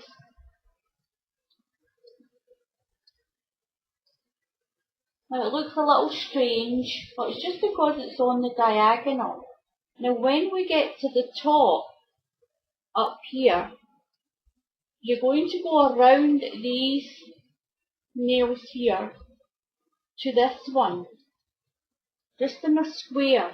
So you're going to go around in a square here and follow your wool back, and that'll fill in all the areas where there's no pink. So just follow your wool back. And right about on your YouTube channel, right about there, there's a little round icon and it goes into your settings. If you click on that, you can slow the tutorial down and you can actually have your loom in the front of you and you can work along at the same time. So if you click on those settings, you can choose to slow the video down, but you will slow my talking down as well. So it might be better to actually turn me off. So we're going to go around this way, following back to the beginning. So that's one round. So I've got my 2 rounds of my pink on going this way. So now what we need to do is we need to go that way. And the easiest way to do that is just run your wool along here. Now we're going to go up to the second nail again. Go up to your second nail and come down to your second nail here. So take in that cross section there. Now go to your next nail and up and work your way along as you did already. And we're going to do another 2 rounds. Now someone asked me what happened. I've deliberately put a knot in my wool. Somebody asked me what happens when you get to your knot. Now as long, or if you've got a knot in, or if you've just joined some wool to use up all your odds and ends, as long as your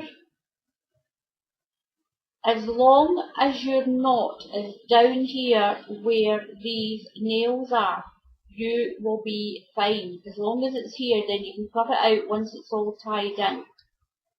Now what I'm going to show you as well, this is where you count the rounds that you've done. It's in between your nails. So if you pull that up, I should have 1, 2, 3, 4, 5 of my white on each, in between each of these like little ladders.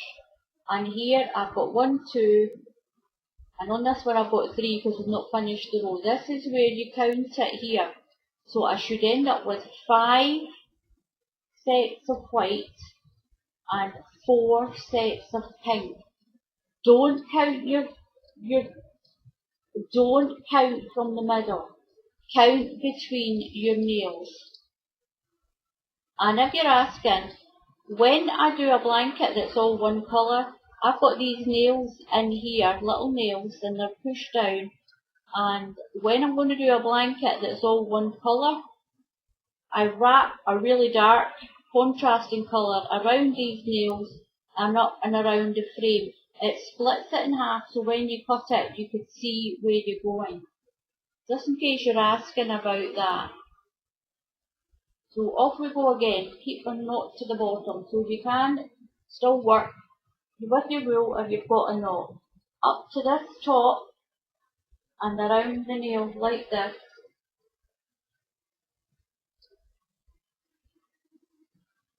Turn around each nail.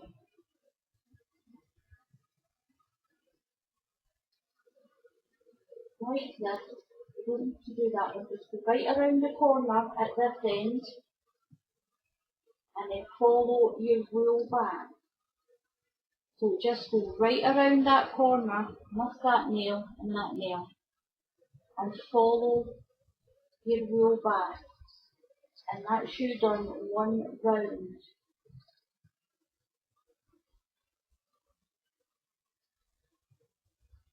So I'll do the second round and I'll come back and I'll show you what to do next. You can either tie it in the pink on the top, which you will tie in a diagonal. Tie it twice because it's running along this edge. Once you've cut these, you don't want these little pieces to fall out. So you'll cut your wool and then you'll reattach it, tie it securely here, and then go across and tie it here securely, Tie them twice because they're on that end. Cut your wool, go up to your next diagonal.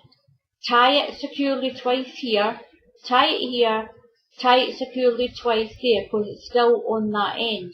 All the way in. When you get away into the middle, tie your end securely twice, then tie and tie and tie. It's up to you if you tie it once or twice in the middle, but make sure you tie all those white ones underneath that edge. Please tie it twice. You do not want those strands to pull out. If you only tie it once, you are running a huge risk of these strands coming out, and you don't want that. Now, if you're going to tie it from underneath, you're going to tie it underneath with your shuttle. What you do with that is, you just go along your squares, and that will tie them in. But this edge, make sure you tie each cross section twice. You can tie it in a cross section, and loads of people just tie it here, but tie it twice here. Please tie it twice. You don't want your strands coming out. That's why when I did my other blanket, one, I liked the cross that it brought out the way I tied it, and I wanted to make sure it was very secure. So at least tie all your edge twice. Now when you tie the back, you will just go along like this. You'll tie it this way, and you'll have on this end, pull that through, you'll have little crosses on all your sections, and this one will be open in three. So I'm going to tie it, and I'm going to show you, but I'm going to tie it from the back. So down the top left, but underneath that diagonal, under that part there, you can see it there, like that. I'm going to zoom in a little bit more, as far as I can. So this is where we are, we're in this section here. And when we come up, we're coming up this section. So you can see it there. So here I'm under this part of the cross, and here I'm above it, on the pink. So what we'll do is we're going to tie it securely. This end will become part of the fringing. Tie it as tight as you can. Tie it again. That will become part of the fringe. So I'm just going to tuck that down there, out of the way. Now I'm going to tie it again because I want to tie it twice. So it's the top left, but this part, this section of the cross, this is the way I do it. And then come up the bottom right on the top part of your diagonal. That's going to tie that diagonal in. Now, you can leave it like this, or you can turn your hook, put your shuttle through, and pull it tight as you can. Now, these are called fishing net repair shuttles, and you get them on eBay and Amazon. Now we're going to go down the top right on this top section of that cross. You can see that cross there. We're going to go in through there, and we're going to come up at the bottom left, but the bottom part of that diagonal. Now this is the way I tie it. People tie different ways. You find your own way of tying, as long as it's secure. So I'm going to do that again through the top right, but the top part of that diagonal, and I'm going to bring it in under that part of the diagonal. Giving my wool a twist through the hook and pull it tight. Now that's going to really securely tie that edge. all the way along here. So I'm going to tie that all the way along. So what we're going to do now is we're going to move along to this one. And again, I'm going to go in the top left, but I'm going to go in the bottom part of that diagonal there. And when I come up, I'm coming up the bottom right and the top part of that diagonal in that section. I've got a little twist on my hook. You don't need to twist your hook, but I do. Give it a really good pull. And then in through the top right and the bottom left, the bottom part of that diagonal. Make sure you don't catch any of your nails when you bring your shuttle up through the hook and tie it tight. Now I'm going to do it again because it's on the edge. So that's top left up through the bottom right, through my hook and pull. Top right, bottom left, through my hook and pull. You will hear it going like that. So the next one, we're going down, top left, up through the bottom right. Make sure you're going to that other side of that diagonal row. Little cross. Just give your little hook a little twist. Just one little twist and pull it and jerk it tight. Now you will get sore fingers even though you're using your shuttle. I've got a pair of woolen gloves somewhere and I'm going to put those on to do the rest of this blanket. I've got woolen gloves and I've got just that tip end there of the gloves cut off. So I've still got the tips of my fingers free. So I'm going to go through this top right, up through the bottom left, little twist on my wool, shuttle through the hook and pull. The shuttle wool on your nails like I've been doing and pull it tight. That's once and I'm going to do it again. Now I'm going to tie the rest of my blanket up and I'll come back and I'll show you what it looks like. I'm going to twist it around so hopefully you can see it. What it's starting to look like on this side. So that's what it's starting to look like. You've got your little crosses here. Now I know they look like they've got double crosses, but it's so much safer than only doing it once and those long. Once you cut here, you need to make sure those strands are not going to pull out, especially these little short ones. So I'm going to turn it back and get the rest of it tied and then I'll show you what it's like.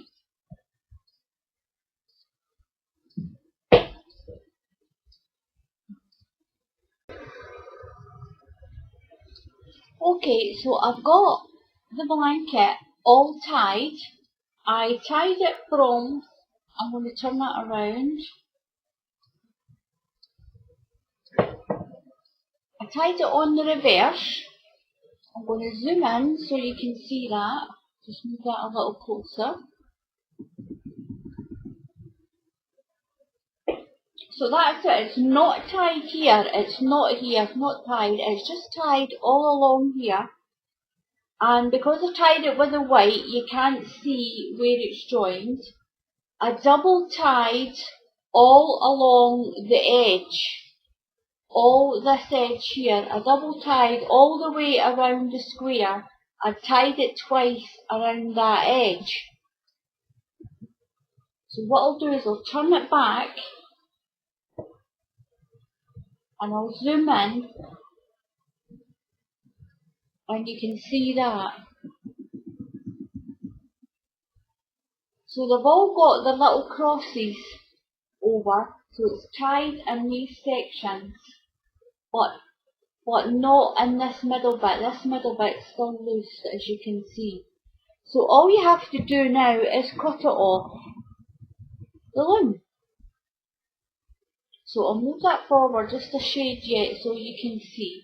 So like I showed you before, some of my wool I've joined it because I've been using just some scrap wool, and I've got my knots here, so the knots are fine. Now it's all tied up, I can actually just cut the knot out like that, pop it off to the side. There we go. So all you do now is cut between the nails. So if you just cut your wool through the pink and through the white, just between the nails, the way you normally do your other blankets. And that'll come loose like that.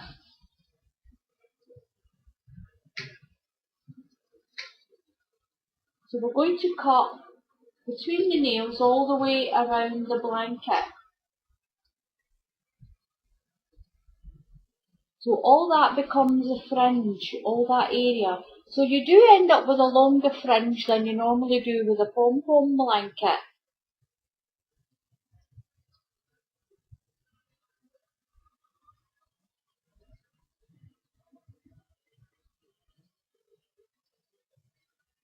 So what I'm going to do is I'm going to cut all the way around, and I'll show you what it looks like once it's done. So this is our blanket all finished.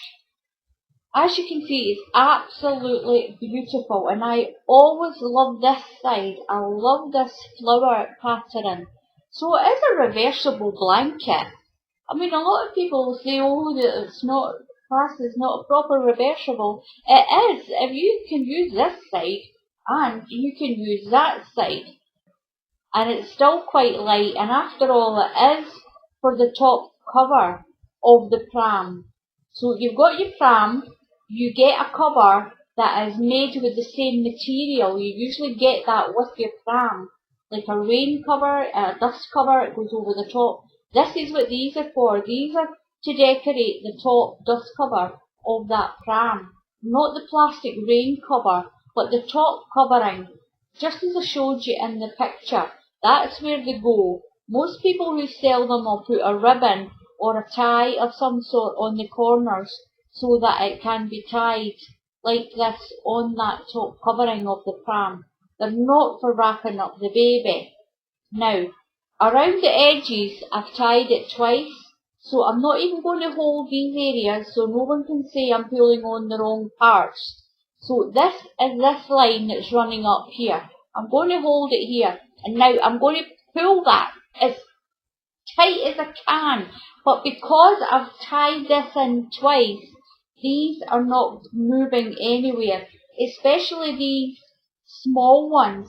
If you pull at those, I'll keep my hand out of the way, so if you pull that really tight, they're not going to come out.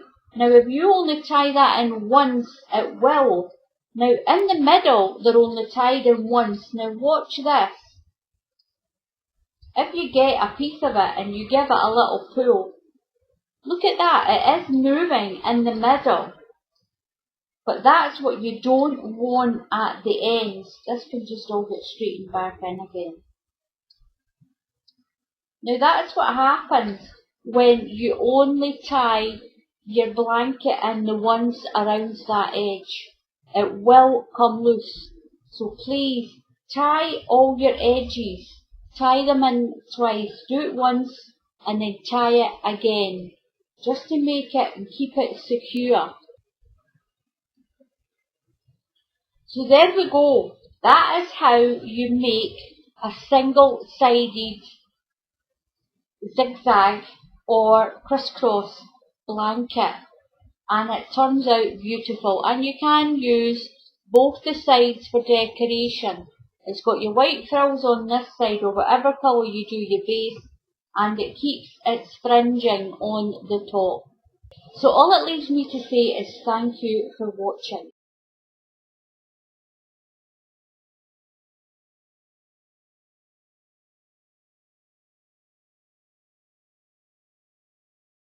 Today I'm going to show you how to make this little blanket.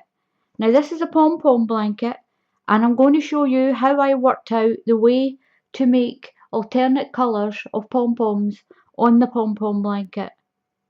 Welcome back to my channel. Now I'm going to show you how to do a chessboard effect on a pom-pom blanket. Well, this size is a doll's pram size. Now it's going to be black and white. So you just tie it off here to begin with. And then we're just going to do the normal base. That's 5 rounds with 4 balls of wool.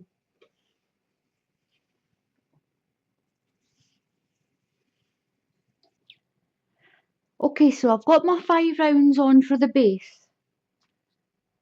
Now what I'm going to do is, because I'm going to put white pom-poms on next, I've got this colour wool.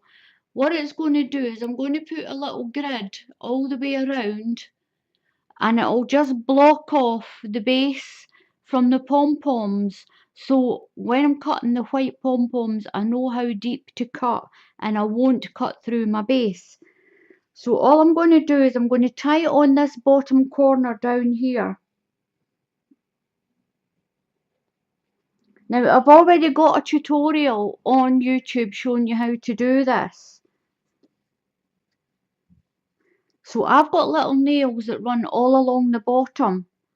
So what I'm going to do is I'm going to hook it around the nail. I'm just going to catch that.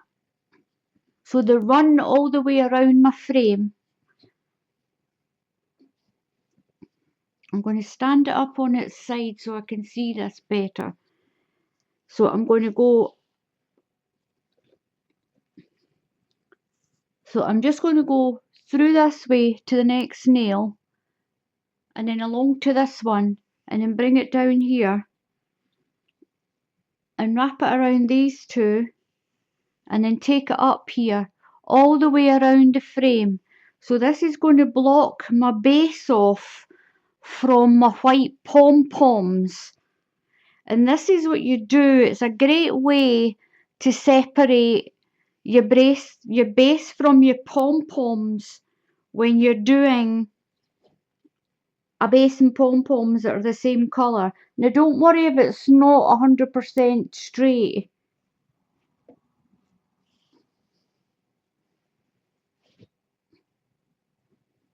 So there we go. It doesn't need to be perfect. I'm going to come around that nail, and I'm just going to put a couple of turns around that nail there to hold it. I'm going to tie it off. Now it's just a scrap piece of wool, so we can just cut it off once we're finished with it. So now what I'm going to do is I'm going to put my pom-pom layer on. The pom-pom layer is 5 rounds with 4 balls of wool again, just the same as the base. So I've got my 4 strands of wool, and again I'm just going to tie it here, and I'm going to do 5 rounds. So just the same as the base.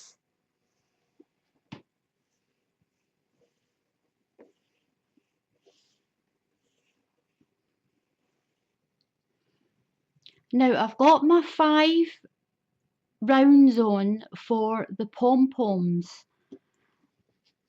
Now as you can see the grid down through there. Now when I tie the pom-pom and I cut it out, I'm only going to cut down to this purple, and that is going to split my pom-pom white from my base white, so I don't cut through my base. I've worked out on how to do it black and white, black and white. We have to tie every other cross. So we're going to tie one, miss one, tie one, miss one, tie one, miss one, all the way along, and then miss it, tie it, miss it, tie it, miss, tie, miss, tie, miss, tie, all the way up your board. Now I'm going to turn my board over, tied in here. So what we have to do is I've tied this one, and I'm going to use my shuttle. I've got 2 strands of wool on my shuttle. You tie the first one, miss this one, and then tie this one, miss this one, tie this one, miss one, tie one. all the way around. When you go on to your next row, it'll be tie one, miss one, tie one, miss one, tie one, miss one, tie one, miss one, tie one. So we're going to tie and miss each cross. Tie this one, miss this one, now tie this one. Now, you need to make sure that you avoid this. If you're doing a blanket that has a different coloured base, you won't need this grid on. I've just got this grid to separate my white base from my white pom-poms. I'm going to tie this one. Don't worry if your grid gets a little bit out of the way. It doesn't matter. We'll just bring it back into shape in a minute. So we're going to miss this one and tie this one. So we're going to go down this top left of your loop, come up the bottom right and go through the loop. Now you can twist the loop like this if you want and then tighten it.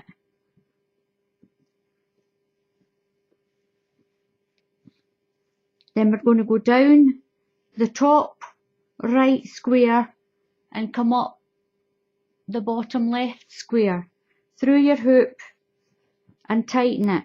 Pull it tight.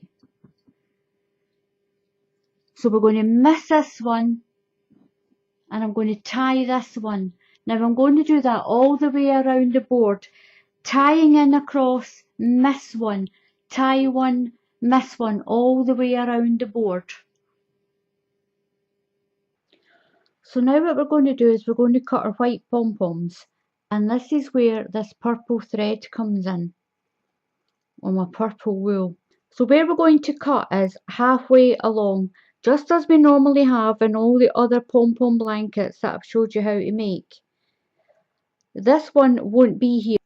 Once we've cut all the white ones, I'm going to put black on, and all the gaps are going to have a black pom-pom. So what we need to do is, because I've got white on the top and white for my base, that's why I put this little grid in, so I know how far down to cut. So we just start cutting our pom-poms out.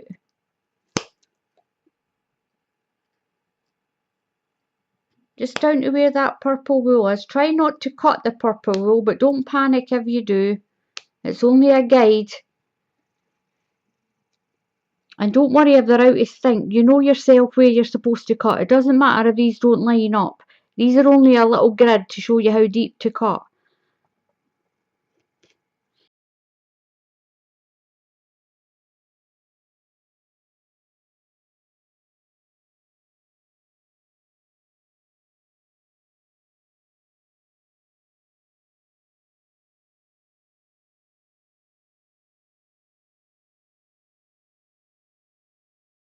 So that's one little pom-pom cut out. I'm going to zoom in just a little bit so you can see that. So what I'll do is, this is just waste wool, these parts here, for the ones that are not cut. So I'm going to cut my next one.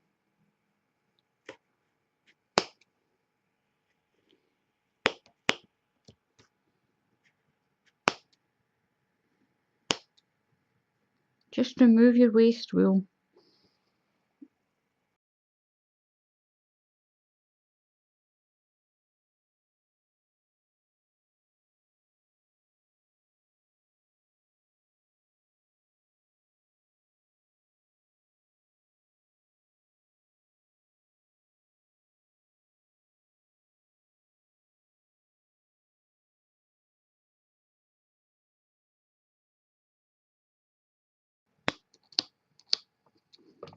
There we go, that's the next one done.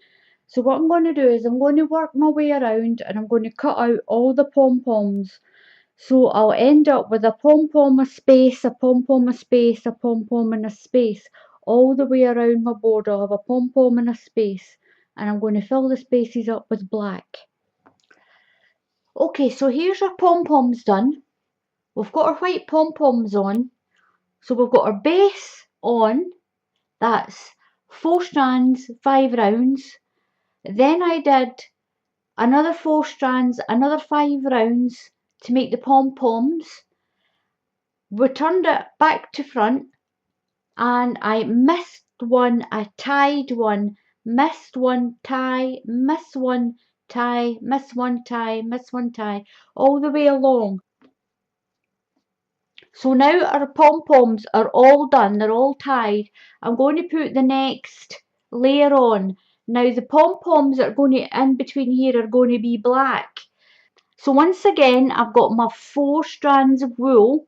This time I'm using black, and I'm going to do 5 rounds. And I'm just going to go over the top of these pom-poms. So just go over the top of them. So I'm tying it in this corner.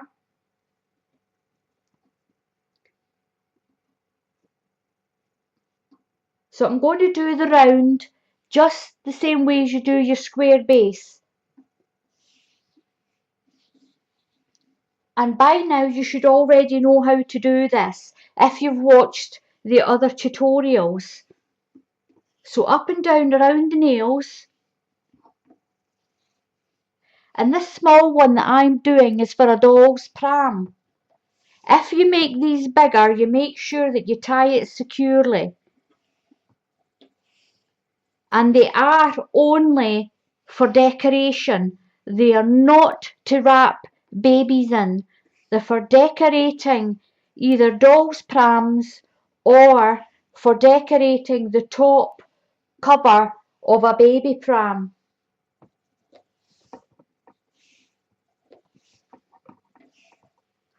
So I've now got my 5 rounds on of the black, and you can see the white pom-poms underneath. Securely here, I'm going to work my way along to the end, tie it securely, then I'm going to cut my wool, and then I'm going to start here. I'm going to tie it securely, and I'm going to do each line individually on its own, because I don't want, when I get to here, I don't want to have a piece going across like this.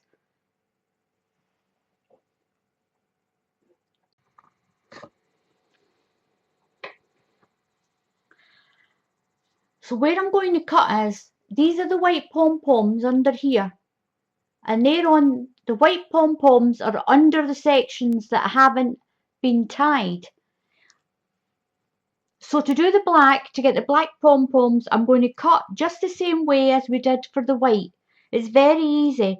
We're going to cut here, here, here, and here on all these pom-pom sections that are here to make the black pom-poms.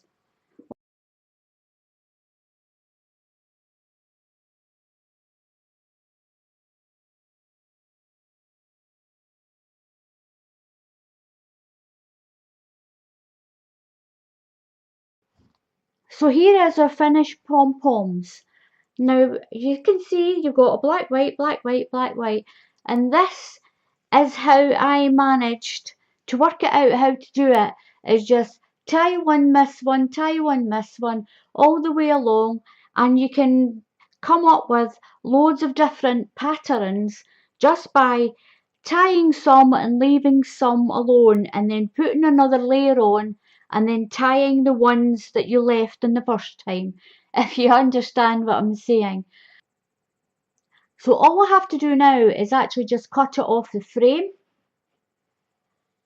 So all you do is just cut between the nails. I'm going to zoom in a little bit.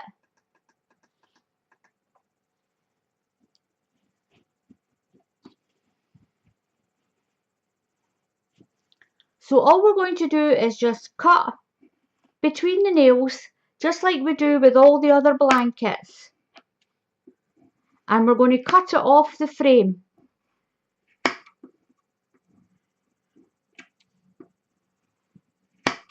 So I'll just continue cutting it off. You have seen me do it before, and I'll be right back when I've got this finished. All made.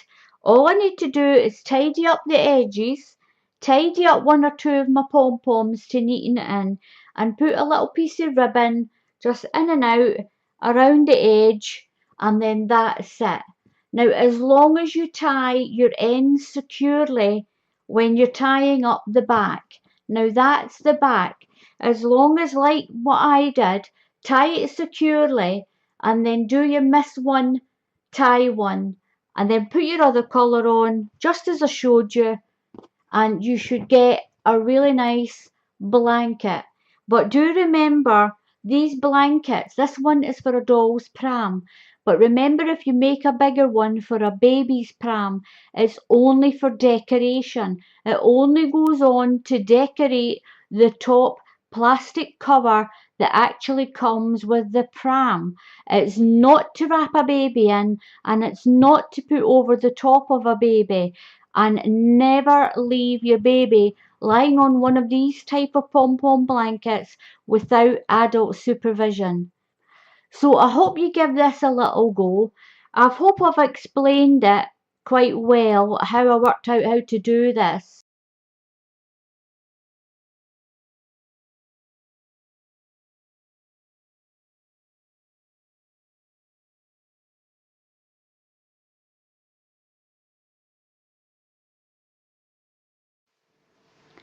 Hello everyone, and welcome back to my channel.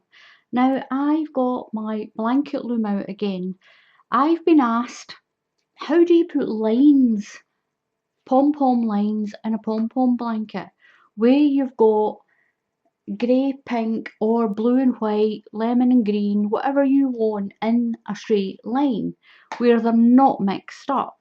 Now I'm going to show you quickly how to do that. Now I've got my little frame on here. This is just my little demo size.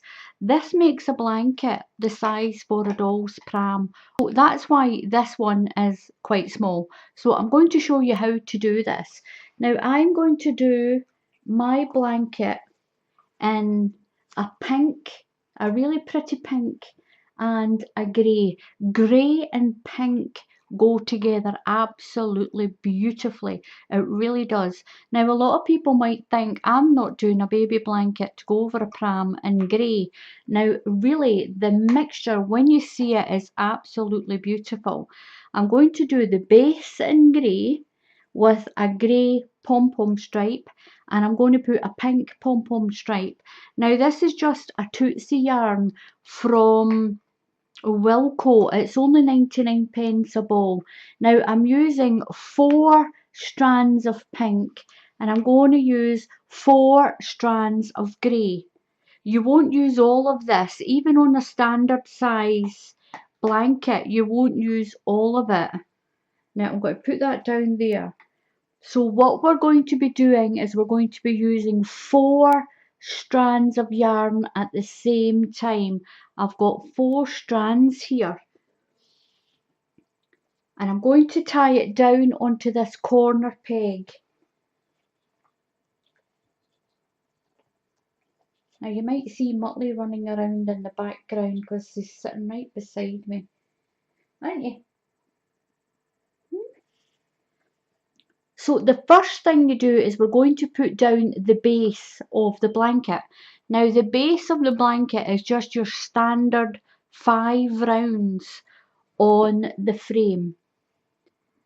So what we're going to do is we're going to go around the whole frame using every peg, and we're going to do 5 rounds. So it's up and down and around, just like this. And there's Muttley there.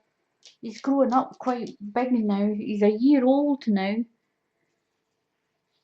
So we're going to go up and down the pegs like this.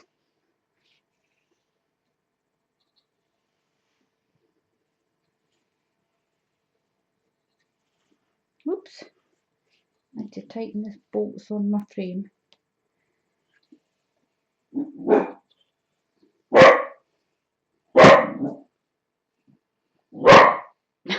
I'm going to go and see what he's barking at. Come on, you. Come on.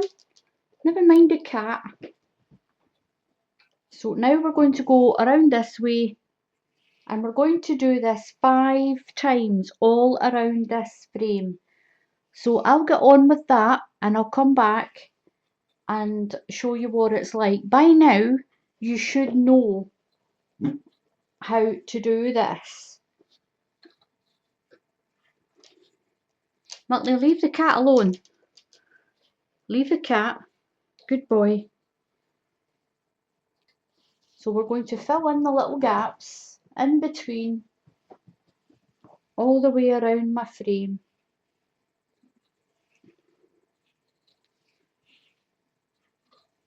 Try to keep the frame in a way that you can actually still see it all. So I'll get on with that and I'll come back and I'll show you what it's like once I've got my 5 rounds on. So I've got my 5 rounds on, and what I'm going to show you is, I'll zoom in just a little bit.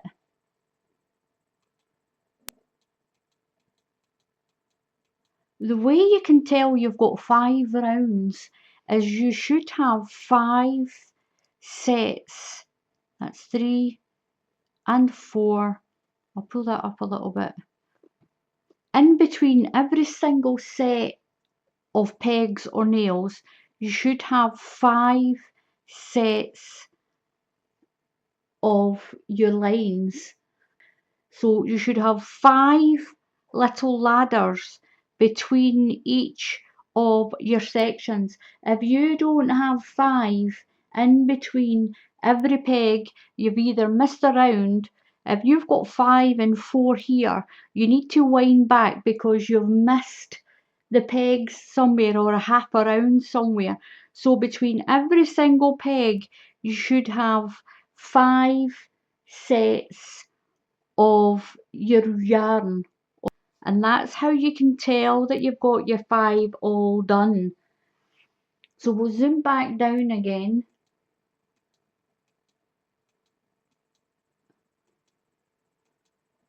So I'm going to show you how to do the lines. I'll straighten my frame up just a little bit. So I've got my 5 rounds on of my base in the grey. Now I'm going to put a stripe. Every other stripe on my blanket is going to be grey pom-poms. Now I'm going to show you how to put an easy grid on to stop you from cutting down into your blanket base layer when you're doing pom-poms that are the same colour as your base. Now I've been working on this, trying to come up with different ideas how to do this. In my old frame, I had a nail, a little tiny nail, in between each peg, and I wound the wool around like this on the nails. Now I found a much easier way to do this. So here is a top tip on making a grid so you don't cut into the base when your blanket is all the same colour and you're doing pom-poms. Take an entirely different colour. Now I've got white. I'm just going to tie it onto the corner peg. I'm tying it down here onto this corner peg. And now what I'm going to do is I'm going to put a diagonal lines. I'm going to put 2 sets of diagonal lines on. Now I'm going to miss the first peg and go over this one. I'll throw that down there. Up to the next one, down to that one, up and down, and I'm going to make some diagonal lines. As you can see, the white, it will cross over here, but it also comes in here. And what this is going to do is going to give you a guide so that you won't cut down into that base. You'll see it once I do the blanket, once I start cutting the pom-poms. So we're just going to go up and down in a diagonal manner with a totally different colour from what your blanket is going to be. Now this is going to mark out a little grid, just like that. So you'll get the idea of this in a few minutes. So to keep the blanket even, I'm going to put my pom-pom lines, I'm going to run them along this way. So if I start on a grey, I'm going to finish on a grey. Now what we're going to do is we're going to wind our yarn up to this first peg here, miss this one and go down this one. Miss that one, up, miss one, So we will be winding the grey around peg 1, 3, 5, 7, 9. You just keep going on until you've got your blanket finished. Now if you can see what I mean, I'm finishing on a grey line like this. Now what I'm going to do is I'm going to come up and down every peg this way. You've got to go every peg on the even way. Now up and down every peg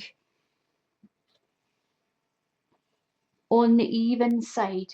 Now when we come back down, we're going to just miss a peg, follow the yarn that's already there, miss a peg, down that one, miss that peg, and we're going to come along that one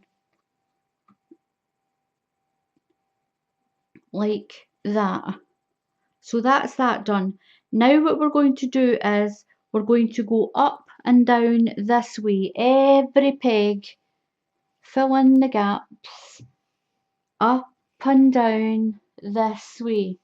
Just remember when you get to this corner, you have to come over to this side. Don't work your way back up. You have to come over to this side here. Up and down every peg to finish that first round. And we're going to do 5 rounds of the grey like this. There we go. Now as you can see, I've got my grid. Now can you see what the grid is going to do? Look, the grid is going to pull that up. So when I cut my pom-poms here, I won't go down past that white. And you'll see that will come clear to you once we start to tie it. So again, miss a peg and around. We're going to miss that peg, miss that peg, and that's that second round of the lines going up and down that way done. Now we're going to come up and down this way, every peg, because we're on the even ones, so up and down every peg, and that will keep your pom-pom pattern even. So we're going to go around and come back. Just keep following your yarn. We're missing the pegs this time because we're going on the odd side from left to right. Now when you get down to the bottom, remember we're going around and up this way. You'll see it more clearly with the pink when we do the pink. But to do your pom-poms and stripes, you've got to remember every other peg on the odd side and every peg going up and down on the even side. It keeps your pattern symmetrical. Zoom back out. Now what I'm going to do is I'm going to turn my frame around like this. Turn it around. I'm going to tie line 1, line 3, line 5, line 7 and line 9. I'm only going to tie the ones that have that double grey. Now what you're going to do is you're going to start by going down. Try not to catch that grid. Can you see that little white grid that we did? Try not to catch that. So just go down into there, down the top left and come up the bottom right. Now what we're going to do is we're going to tie in a cross section like this. Now this first one, we're just going to tie it and leave a tail. The tail will get integrated into your fringe of your blanket. Tie it nice and tight. There we go. Now I'm just going to tuck that in through there out of the way and just pull it out this other side here. Now what you're going to do is you're going to hold your yarn in your hand like this. I'll move my frame over a little bit. Hold your yarn in your hand like this. We've already done this one, so now we're going to do this one. So go down the top right. You've got this loop. Give it one twist, put your shuttle through and pull up and give it a little wriggle. That will tighten that little slip knot that you've made in there, and it will keep it really nice and tight. So now we're going to go along to the next one. Down the top left, come up the bottom right side. Make sure you're not tangled in any of your pegs. You've got your hoop in your hand. Twist. So you have a twist in here. I found if you do that, you're making a nice tight slip knot. Pull your yarn up like this, take your finger out and pull up and wriggle back and forth, and that'll tighten that in. Some people, when they have a loop and they put it through and they don't twist it, it does come loose down here. This makes it like a slip knot and holds it nice and tight. Now go down the top right and come up the bottom left. Make sure you're not snagged on any of your nails or your pegs. Twist, shuttle through, pull up and wriggle it back and forward. Move on to the next one. Top right, up through the bottom left. Make sure you're not snagged on anything.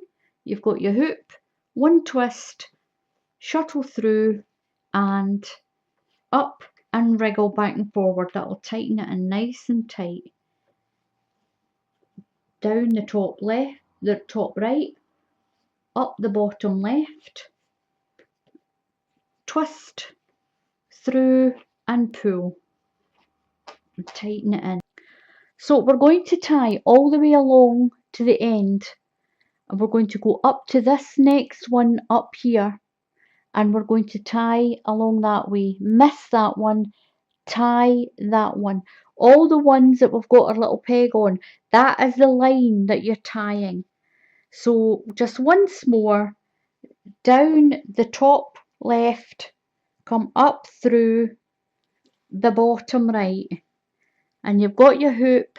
Give it a twist, put your shuttle through and pull up and wriggle it back and forward, and that will tighten it in. We're going to go down the top right, up through the bottom left. Make sure you're not caught on any of your nails or your pegs. You've got your loop, twist, put your shuttle through and pull up and wriggle it. Can you hear it just going, tightening itself in there? So we're going to work our way around our frame. So I'm going to tie every other line and I'll come back and show you what it looks like. Now I've got my blanket all tied. I've tied a line here, missed a line, tied a line, missed one, tied one. Now I'm going to turn my frame around. As you can see, I've still got my little diagonal threads in to show me sort of how far down to cut when I turn it around. Now as you can see, this white is coming through here, and you can still sort of use it as a guide to where not to cut below. So I'm going to put my scissors in, and my pom-pom I'm going to cut here right in the middle, and I'll need to make sure I judge it on this end because this one isn't tied.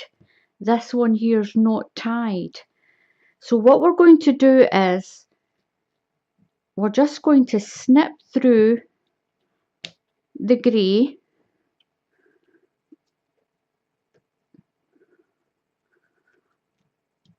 we can always tidy up the pom-pom later. Now my white yarn is there and I can see roughly where I'm not to go below. So I'll just keep snipping halfway up that line there, using my guide, my white wool, that's my guide, where I'm not to go below that, because that's the base.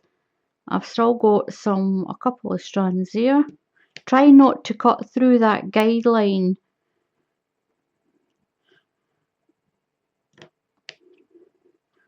And through there, lift it up and that'll lift that little piece of yarn up there. And there we go. So that's us got through to the base. So that little guideline just shows me not to cut any further. Now on this one, we'll cut through the middle here.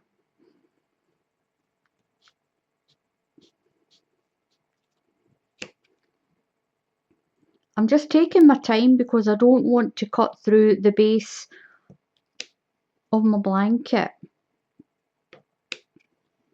And there's my guideline again, so I know that I don't have any more grey to cut through. Now once we're finished, this guideline you just need to snip it out and it will just all slide out. So halfway down this one, so we're going halfway down here to cut the pom-pom here of this one. Now you're going to say there's no guideline on that one, but it is there. You can see it. It is there. So just cut through.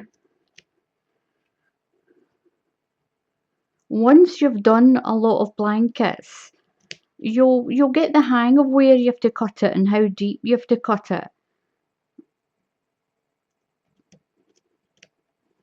And that's us through those strands. So we're through those strands.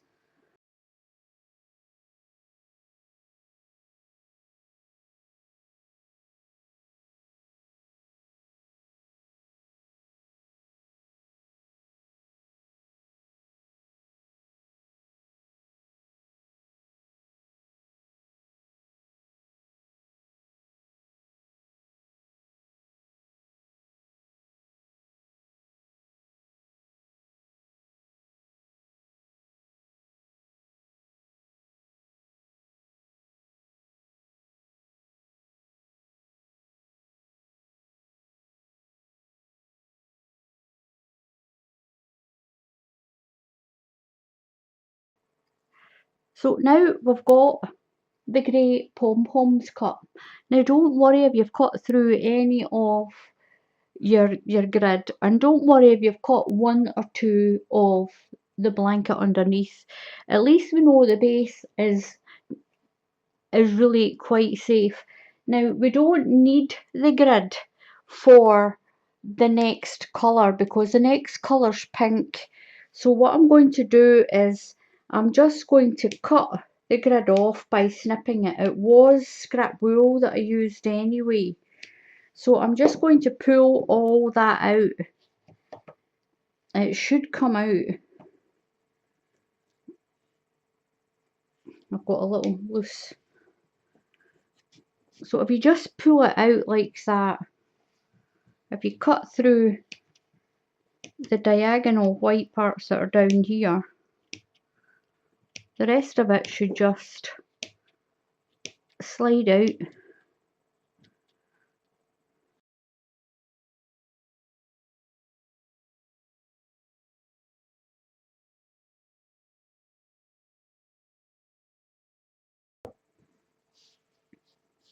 So I've got my 4 strands of my pink. I've got 4 strands and I'm going to tie it down into this corner down here. I'll tie it onto this peg down here.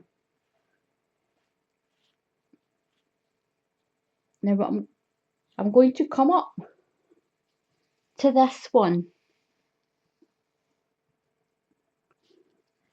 miss this one because it's already got the grey pom-poms. Come down this one, miss that one and go up. Got a little tangle in my wool. Miss that one.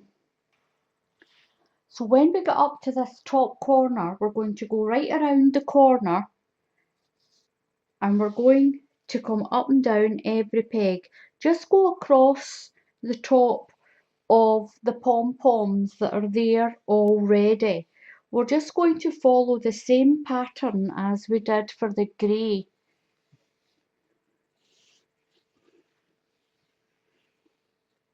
Now don't wind your yarn on too tight. You don't want to snap your pegs. And we're going to do 5 rounds, the same as we did with the grey. Now around that top corner, and we're going to follow these lines. Now it's these lines that will make your pink pom-poms. Once we've got that tied in, and we'll cut the same as we did for the grey, and we'll have a line of grey pom-poms and a line of pink. So around and then up every nail, work our way back to finish off our round.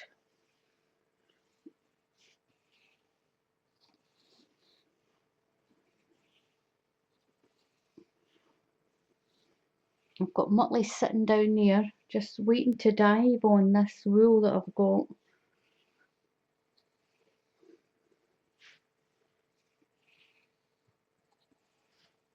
And down. Then that's us done one round. And you know we've done one round because we've got one line of pink in between all our pegs. So I'm going to continue to do this until I've got my 5 rounds of pink on. Once I've done that, I'll come back and show you. 1, 2, 3, 4, 5. I've got 5 pink lines, 1, 2, 3, 4, 5 in between all my pegs. So that way you know you've done your full 5 rounds. Now what we're going to do now is I'm going to flip the board over and I'm going to tie these lines from here up to here and here and here, just like we did with the grey, but you can see a little bit more clearly because it's pink. We're going to tie along these lines. So I'm going to flip my board over.